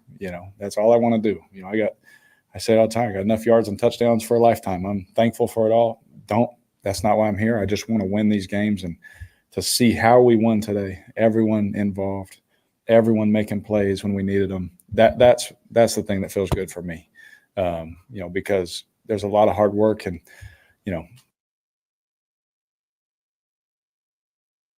I'd be tired after this one. It gives you a headache. The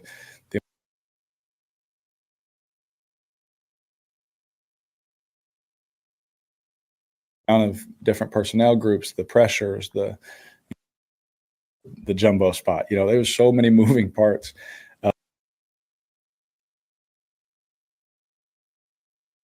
And I'm just really proud of those guys. They did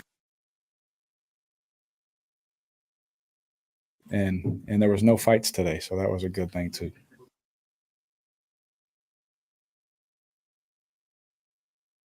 What did you see on the second touchdown pass, particularly to Javon?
All right, shout out to the family. I apologize, man. We have some issues with the internet here for whatever reason. It's dragging real bad, so I mean, it might be a neighborhood issue. But shout out to the fam. Appreciate for those who are chilling in the stream, man. Listen, on the recap, we'll get it fixed, and I'll make sure we'll have all the interviews on the recap of what we're hearing. But it's pretty much customary what we thought it was going to be in the matchup.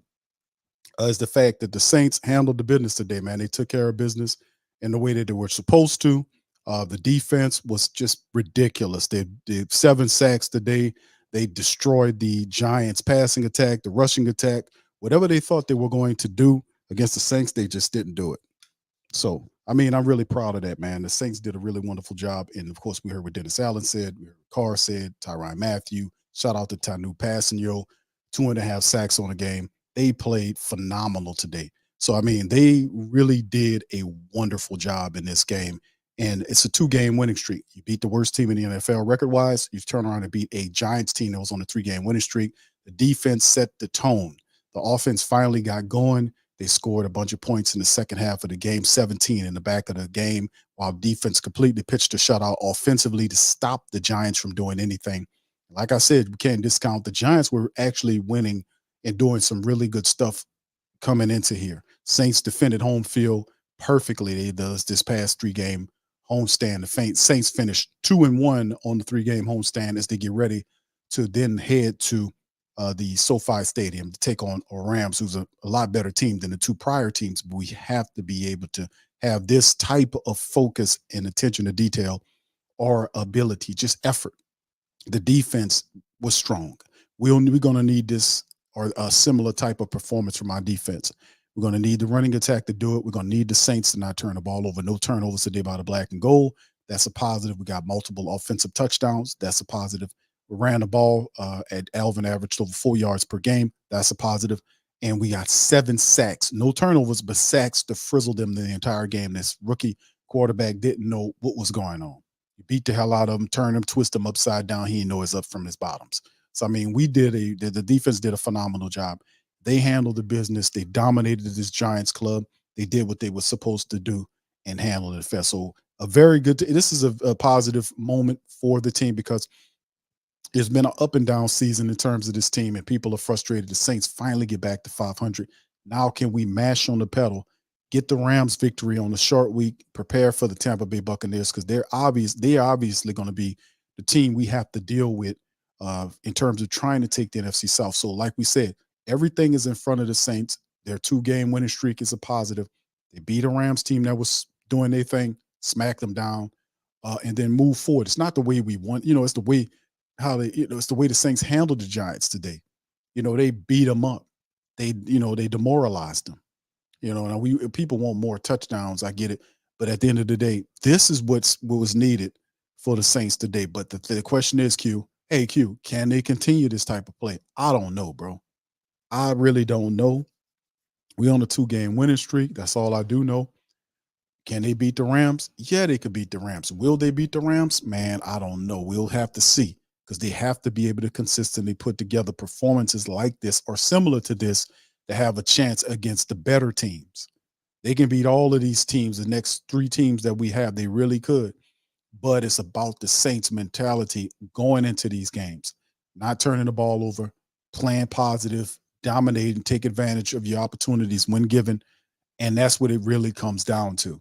So in the end, it's a positive today for the family, man. I know a lot of people don't like Carr.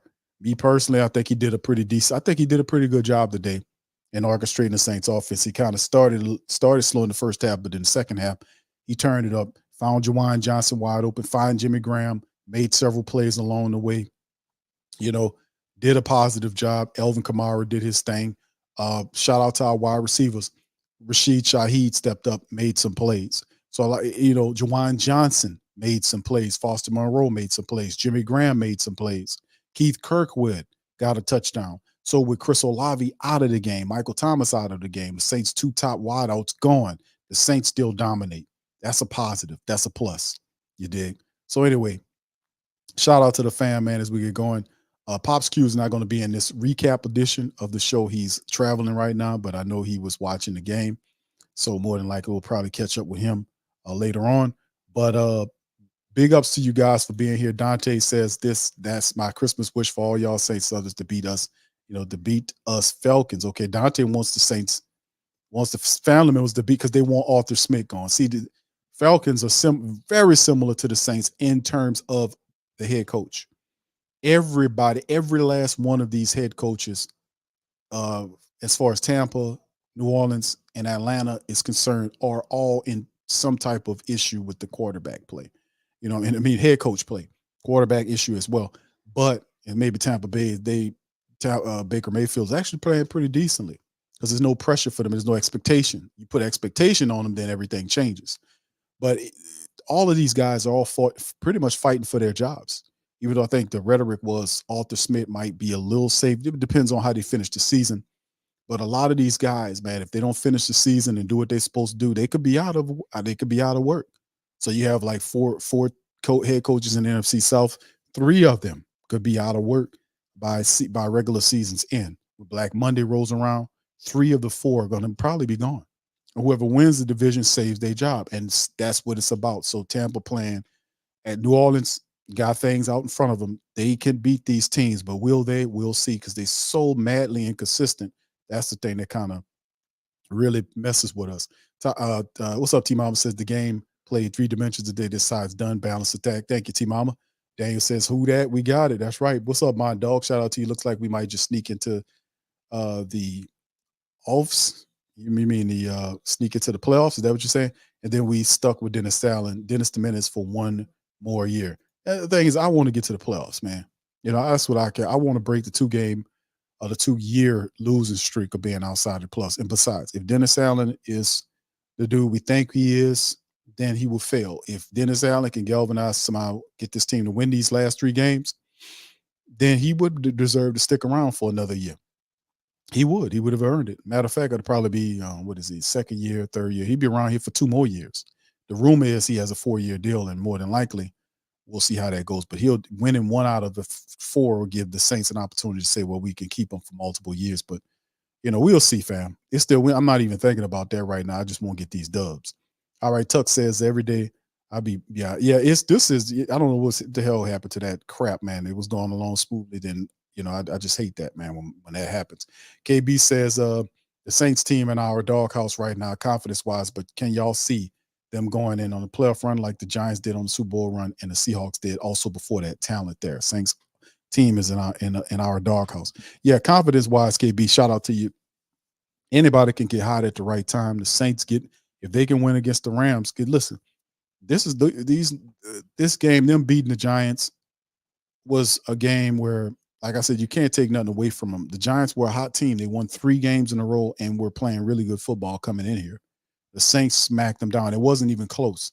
The Saints smacked this team down. They took the offense away from them, beat their quarterback up, had them dropping passes, and then they were able to do a lot more. They were able to score and win convincingly. They smacked this team down. So it's the way they beat a team coming in on a 3-game winning streak. It wasn't like Carolina was struggling. And, you beat a struggling team. Big whoop. They beat a team that was hot and beat them convincingly. Now, a true test happens. The true test is the Saints on a short week have to go to LA to take on the Rams. In SoFi Stadium is a tough place to play. They will have to travel out there on a short week and make it happen. They're not going to have all the preparation they need for this. So a lot of stuff, like I said during the actual play-by-play area of the show, they're going to have to count on a lot of stuff from, the prior week preparation going into the Rams game.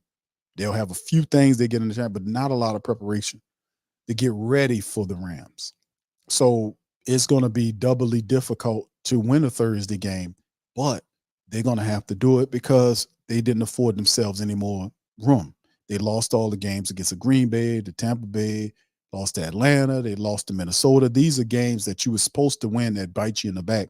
Now you got to make sure there's no more room for error. You have to go in there. If you want to win and get into the playoffs, you got to beat the Rams. And then you get an extended period of time before you get ready for Tampa. You got to travel out there. Then on top of that, you finally, when a year turnover, you got Atlanta. We'll see what all that other stuff will work itself out. But before us, we got the Rams, and that's going to be a difficult one on the short week. All right, Quavatus says DA was talking mad junk at the press conference about Carr. Yeah, he's going to take his opportunities to do that because Carr right now is winning. Carr had one of his best games of the year. So he was talking that. But the reality is Carr played a lot better. And it's the fact that people were saying they wasn't lying when they were saying he was playing garbage. Yeah, during the, early on, he was playing bad, real bad. Bad, throwing the pick six, throwing interception, turning the ball over. That's no. So he gonna over amp him when he wins and never criticize him when he loses. You're supposed to keep it real no matter where it goes. So if he does good this game, I'm gonna give him his credit. If he does bad next game, I'm gonna tell him about it. So, but like I said, it really is on the running game. The Saints need to figure out a way to be a better running team. They really do. Because that's what's called upon. The Saints offense did a pretty good job of keeping people from knocking Carr on his ass today. So I got to give him credit for that. Offensive line needs to run block better. Maybe we just gave some more running to Alvin Kamara. He would have busted 100 running the ball today. But at the end of the day, it's still stuff that he has to improve in his game. And it's almost like a rookie, how you see some of the stuff happens. Like today he was on. We need that against the Rams. He didn't have much of a quarterback. He was competing the week before. He was competing against a rookie. This game he was competing against a rookie. The third game against the Rams, or the next game against the Rams, he got Stafford in front of him. You got a veteran quarterback that'll be going against the Saints, and he might have to compete with him to get the W. So it's positive, all positive. We got to keep it going. Derek Carr, these 3 games going to define your year. So let's see what you can do. Again, winning QB is going to play like Derek Carr, or Derek Garbage indeed. Thank you, Yoshi. He says, okay, you gifted somebody a membership. Thank you, bro. I'm trying to say thank you very much. Picking me up and bringing me back to this world. All right, shout out to you. Ahmad says the D-line was active today. Man, if we can move Cam out of the lineup, we can have a rush consistently. Cam is dealing with that ankle issue, but Tanu Passanio cut up today, man. And Passanio did a lot of his work inside. Like he was operating as a D tackle. He was in there operating inside and was able to create chaos and havoc. And that's where a lot of your pressure came from. If you look at, you've seen Zach Bowen provide pressure, and then the inside guy, Passanio, cleaned him up. You've seen DeMario shoot inside there to knock around guys and do their thing. A lot of pressure came from inside. The Saints sent pressure inside on this young quarterback. He had nowhere to run. Brian Bursey got busy from inside. So, a lot of the action that rattled the quarterback was inside action, inside from the defensive line. It's a positive. It's a positive, as opposed to, and listen, they stopped them from running. They had 60 yards rushing today. The several prior games, the people had 200 yards, 190 yards, whatever. Today, the Saints defense kind of found itself, perhaps. It found itself. It only allowed 60 yards rushing, and you got to pat them on their back. That was Saquon Barkley out there, They turned him into, like I said, Charles Barkley, trying to run the football out there. So, they did a phenomenal job today of minimizing a very good NFL running back and a hot team. They took it from him today. Shots out and kudos to the black and gold today, man. We did that thing. They did a wonderful job today. All right, happy birthday. Okay, Ro. Okay, shout out to my boy Ro in the building, man. Happy who that birthday to you, bro. Saints gifted you with a win, bro. How about that? 2-game winning streak. And the Falcons gifted you with a loss today. So that should be actually doubly sweet. Corey said they need to be focusing on Rams right now on this short week. Can't come in unprepared. Exactly. Eternal, what's how you doing, brother? Say a win against the Rams will put us in prime position to make a run. 3-game winning streak, 2 matchups against foes that we know. The Tampa Bay Buccaneers game will be the first, after the Rams matchup. After the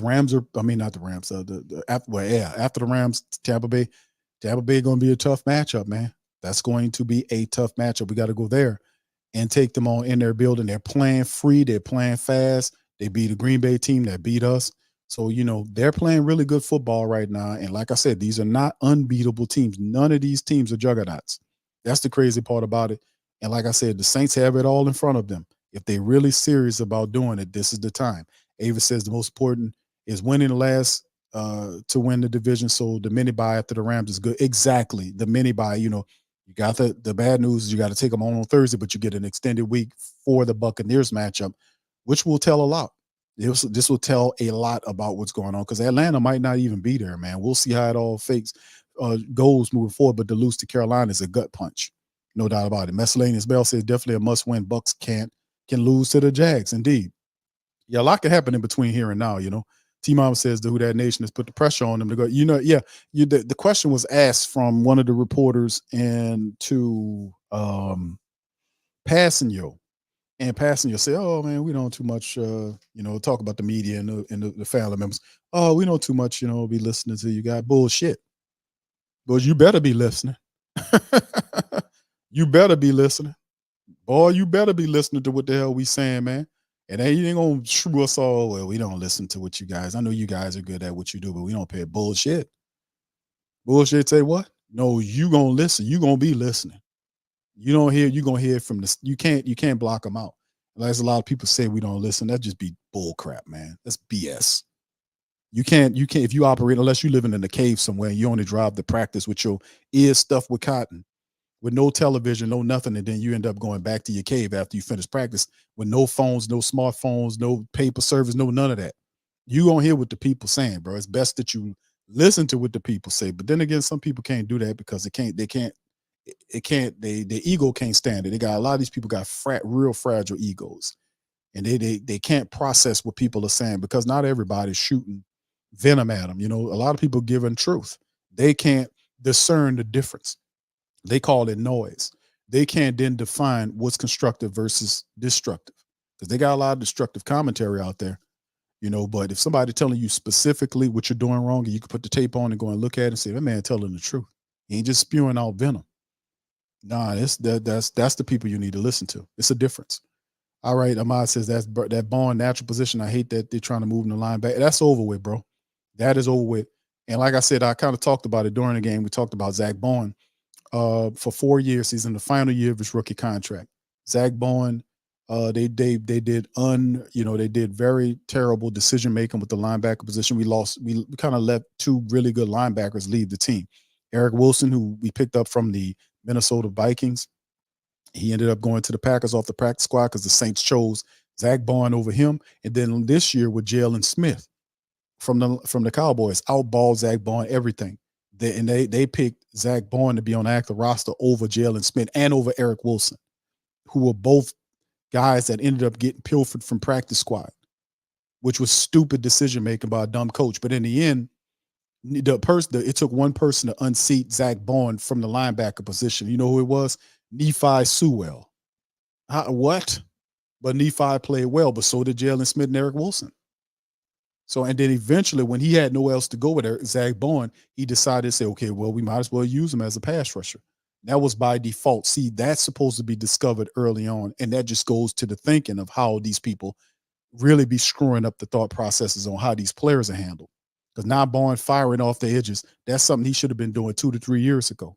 But that's what I'm saying about them not seeing the whole picture. You would think they would know to do that. You think they would know to do that, but it is what it is, It's just what it is. Ochirimo says we're reclaiming our greatness in real time.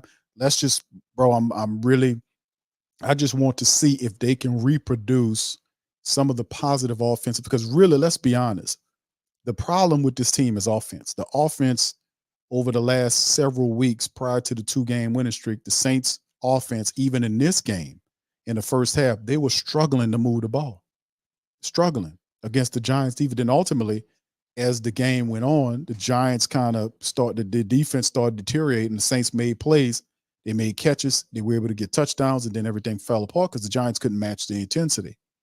That's what I'm talking about. What if every game, I would want my defense to show up against these next team, but what if the defense don't show up at half of one of these games? What the offense gonna do? The offense at some point has got to take control over the team and be the power of the team. At some point, there's too many expensive players over there. You got a very expensive quarterback on top of the team. At some point, because the season got 3 games left, at some point during the year, it's not like Carr didn't play any games. He played almost all of these games. He started all these games. Even the games when he got knocked out of, the next week he was back in there. So he started all these games. At some point, the offense has got to start taking command over the team and leading the team with the defense as the complement. At some point. Now, will that happen this year? I don't know. Because like I said, it's all about them being consistent. That's the biggest thing here. Will says, who you think we're going to? He said, who think we're going to win the Super Bowl? Press 1. I don't see a Super Bowl here, bro, because I'm gonna tell you why. Most people say, no, I don't see a Super Bowl here, and I'm gonna tell you why. In order to get to the Super Bowl, the Saints have to show a certain set of skills that they have not shown consistently for the entire year for them to make it that far, because they're going to be playing teams that'll be exhibiting those qualities. Can they match that? That's the whole point. You know, you beat a team that couldn't score. The defense slapped the Giants down. Saints offense scored, piled on. That's a wrap. Carolina was a team, couldn't do nothing. They was missing, dropping balls, overthrowing, incompletions, all that kind of stuff. But when you go into the playoffs, you playing the best of the best in your side of the division.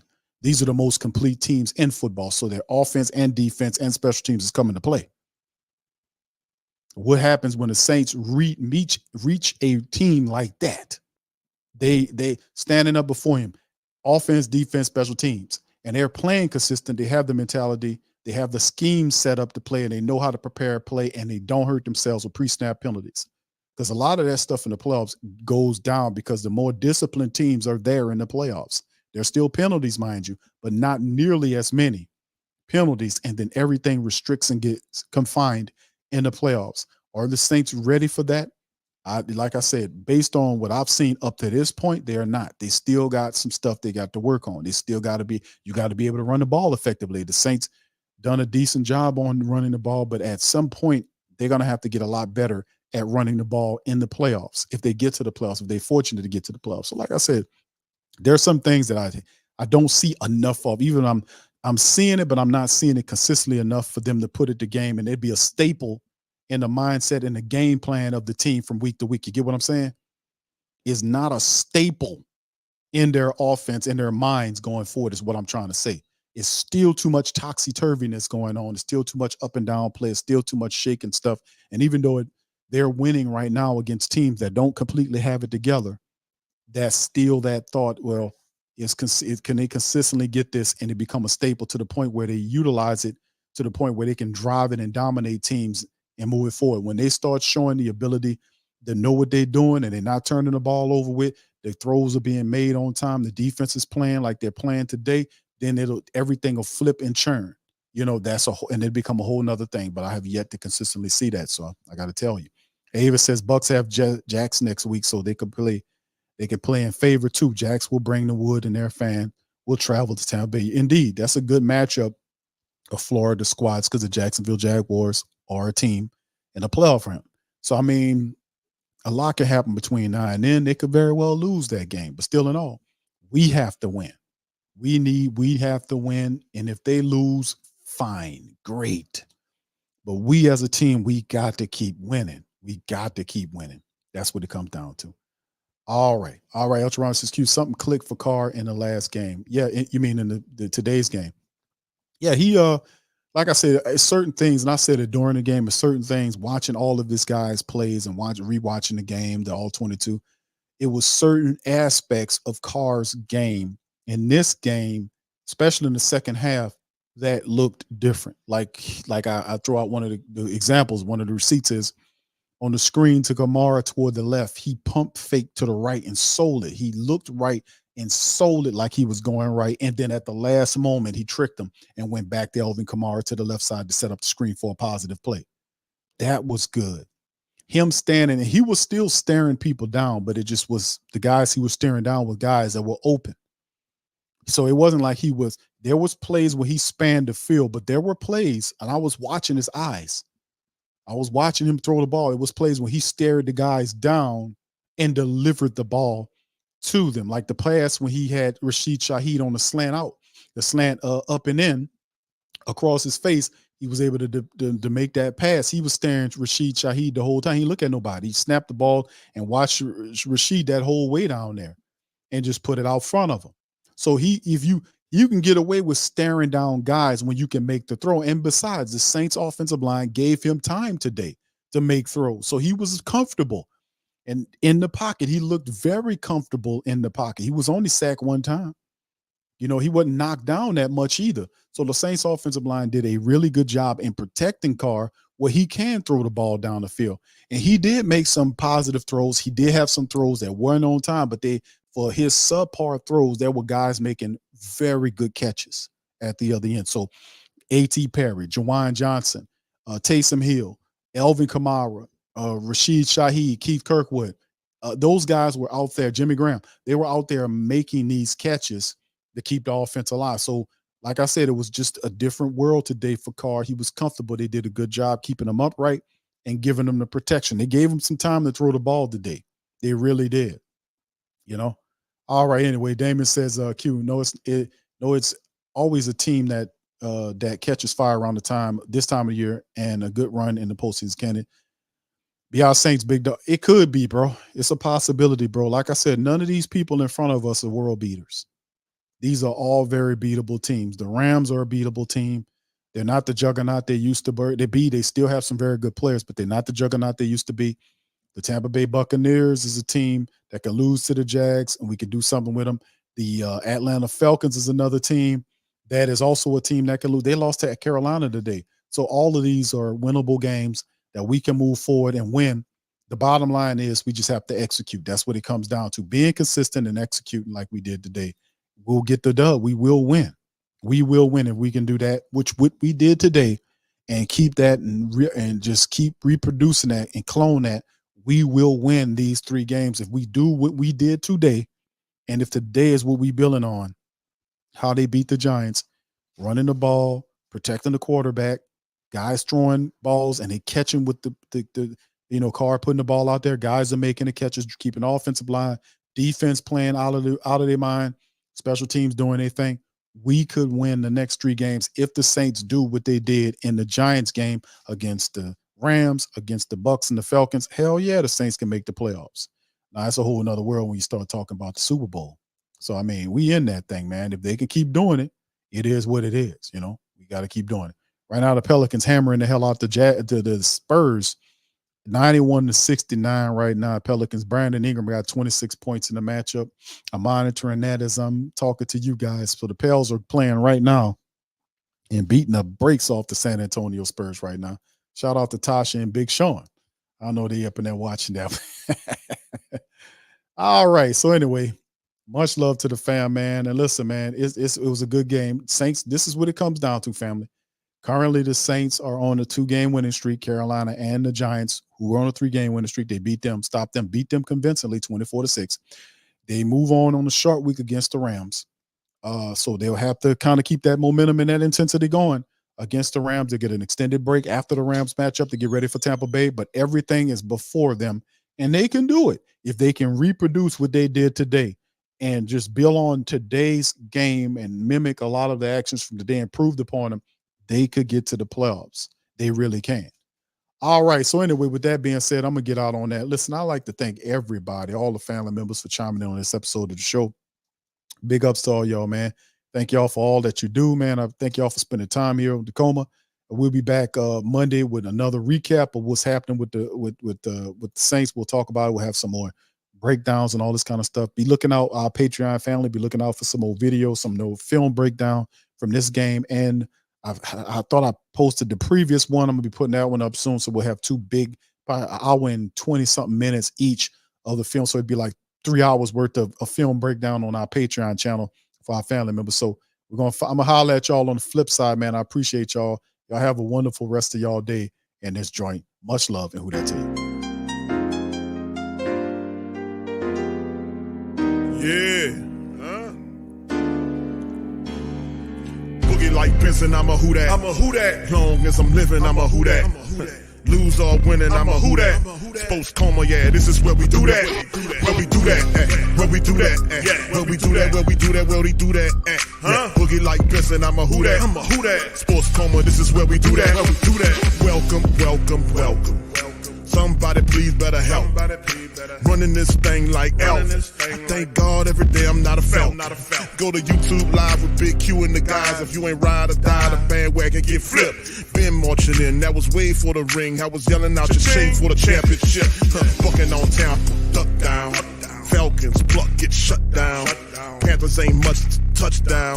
The vision really belong to us now. So much hate on the Saints, you could probably tell. Ever since Bounty Gate hit the NFL, when things seem fishy and you probably smell the crooked referees on Roger Goodell. Yeah, fucking like this and I'm a who that. Every day I'm living, I'm a who that. Lose or winning, I'm a who that. It's the sports coma, this is where we do that. Where we do that, where we do that, where where we do that, where we do that, where we do that. Boogie like this, and I'm a who that. It's the sports coma. This is where we do that. You're listening to the Sports Coma with Big Q and the guys on the PRO Media Network.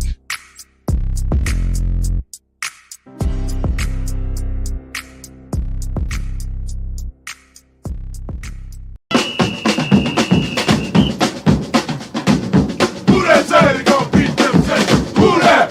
Who that? Who that say they gonna beat them Saints? Who that? Who that? Who that say they gonna beat them Saints? Who that? Thank you for making Saints Central your black and gold home for the New Orleans Saints.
Platform store where you can go and buy all the latest merch to support the platform. Available at the Pro Shops, we have dozens of hundreds of products available for you and your family. Unisex tees for men and women, hoodies and sweatshirts, tank tops, kids and baby items, long sleeve tees, mugs, pillows, wall art, bath bedding, face masks, phone cases, stickers, bags, fanny packs, socks, hats, and many other items. Please feel free to check out the Pro Shops. The link is in the description section below. And remember, it TheWhoThatDaily.com. That's right, TheWhoThatDaily.com. Your one-stop shop for everything New Orleans Saints, New Orleans Pelicans, LSU Tigers, even the top flight boxing news. So if you're a Who That and you're looking for a place to stay up on your team, TheWhoThatDaily.com is your site. TheWhoThatDaily.com for the sport Who That in all of us. HomeBistro.com. Freshly prepared, home-delivered, restaurant-quality gourmet meals delivered straight to your home. Choose from over 50-plus gourmet meal options cooked by world-class chefs and delivered frozen, ready to eat within minutes and no commitment. Welcome to the one-shop gourmet food delivery, specializing in affordable options to eat right and feel great. 100% satisfaction guaranteed. Every ingredient is handpicked to the highest standard. And why you should buy from HomeBistro.com? Restaurant quality, made with natural ingredients, delivered right to your door. Overnight shopping is available. Diabetic, paleo, heart health, and vegetarian options to eat. Doing business since 1999. Courteous, knowledgeable, and professional support. Complete PCI compliant SSL security ordering, and great meals. Choose from some of my favorite dishes: the Mediterranean chicken with orange honey sauce, the charbroiled chicken romesco, or the grilled chicken breast with sweet and spicy vegetables. No matter what you choose, you can't lose with HomeBistro.com. Eat great, feel good, and save some money with HomeBistro.com. Hit the link in the description section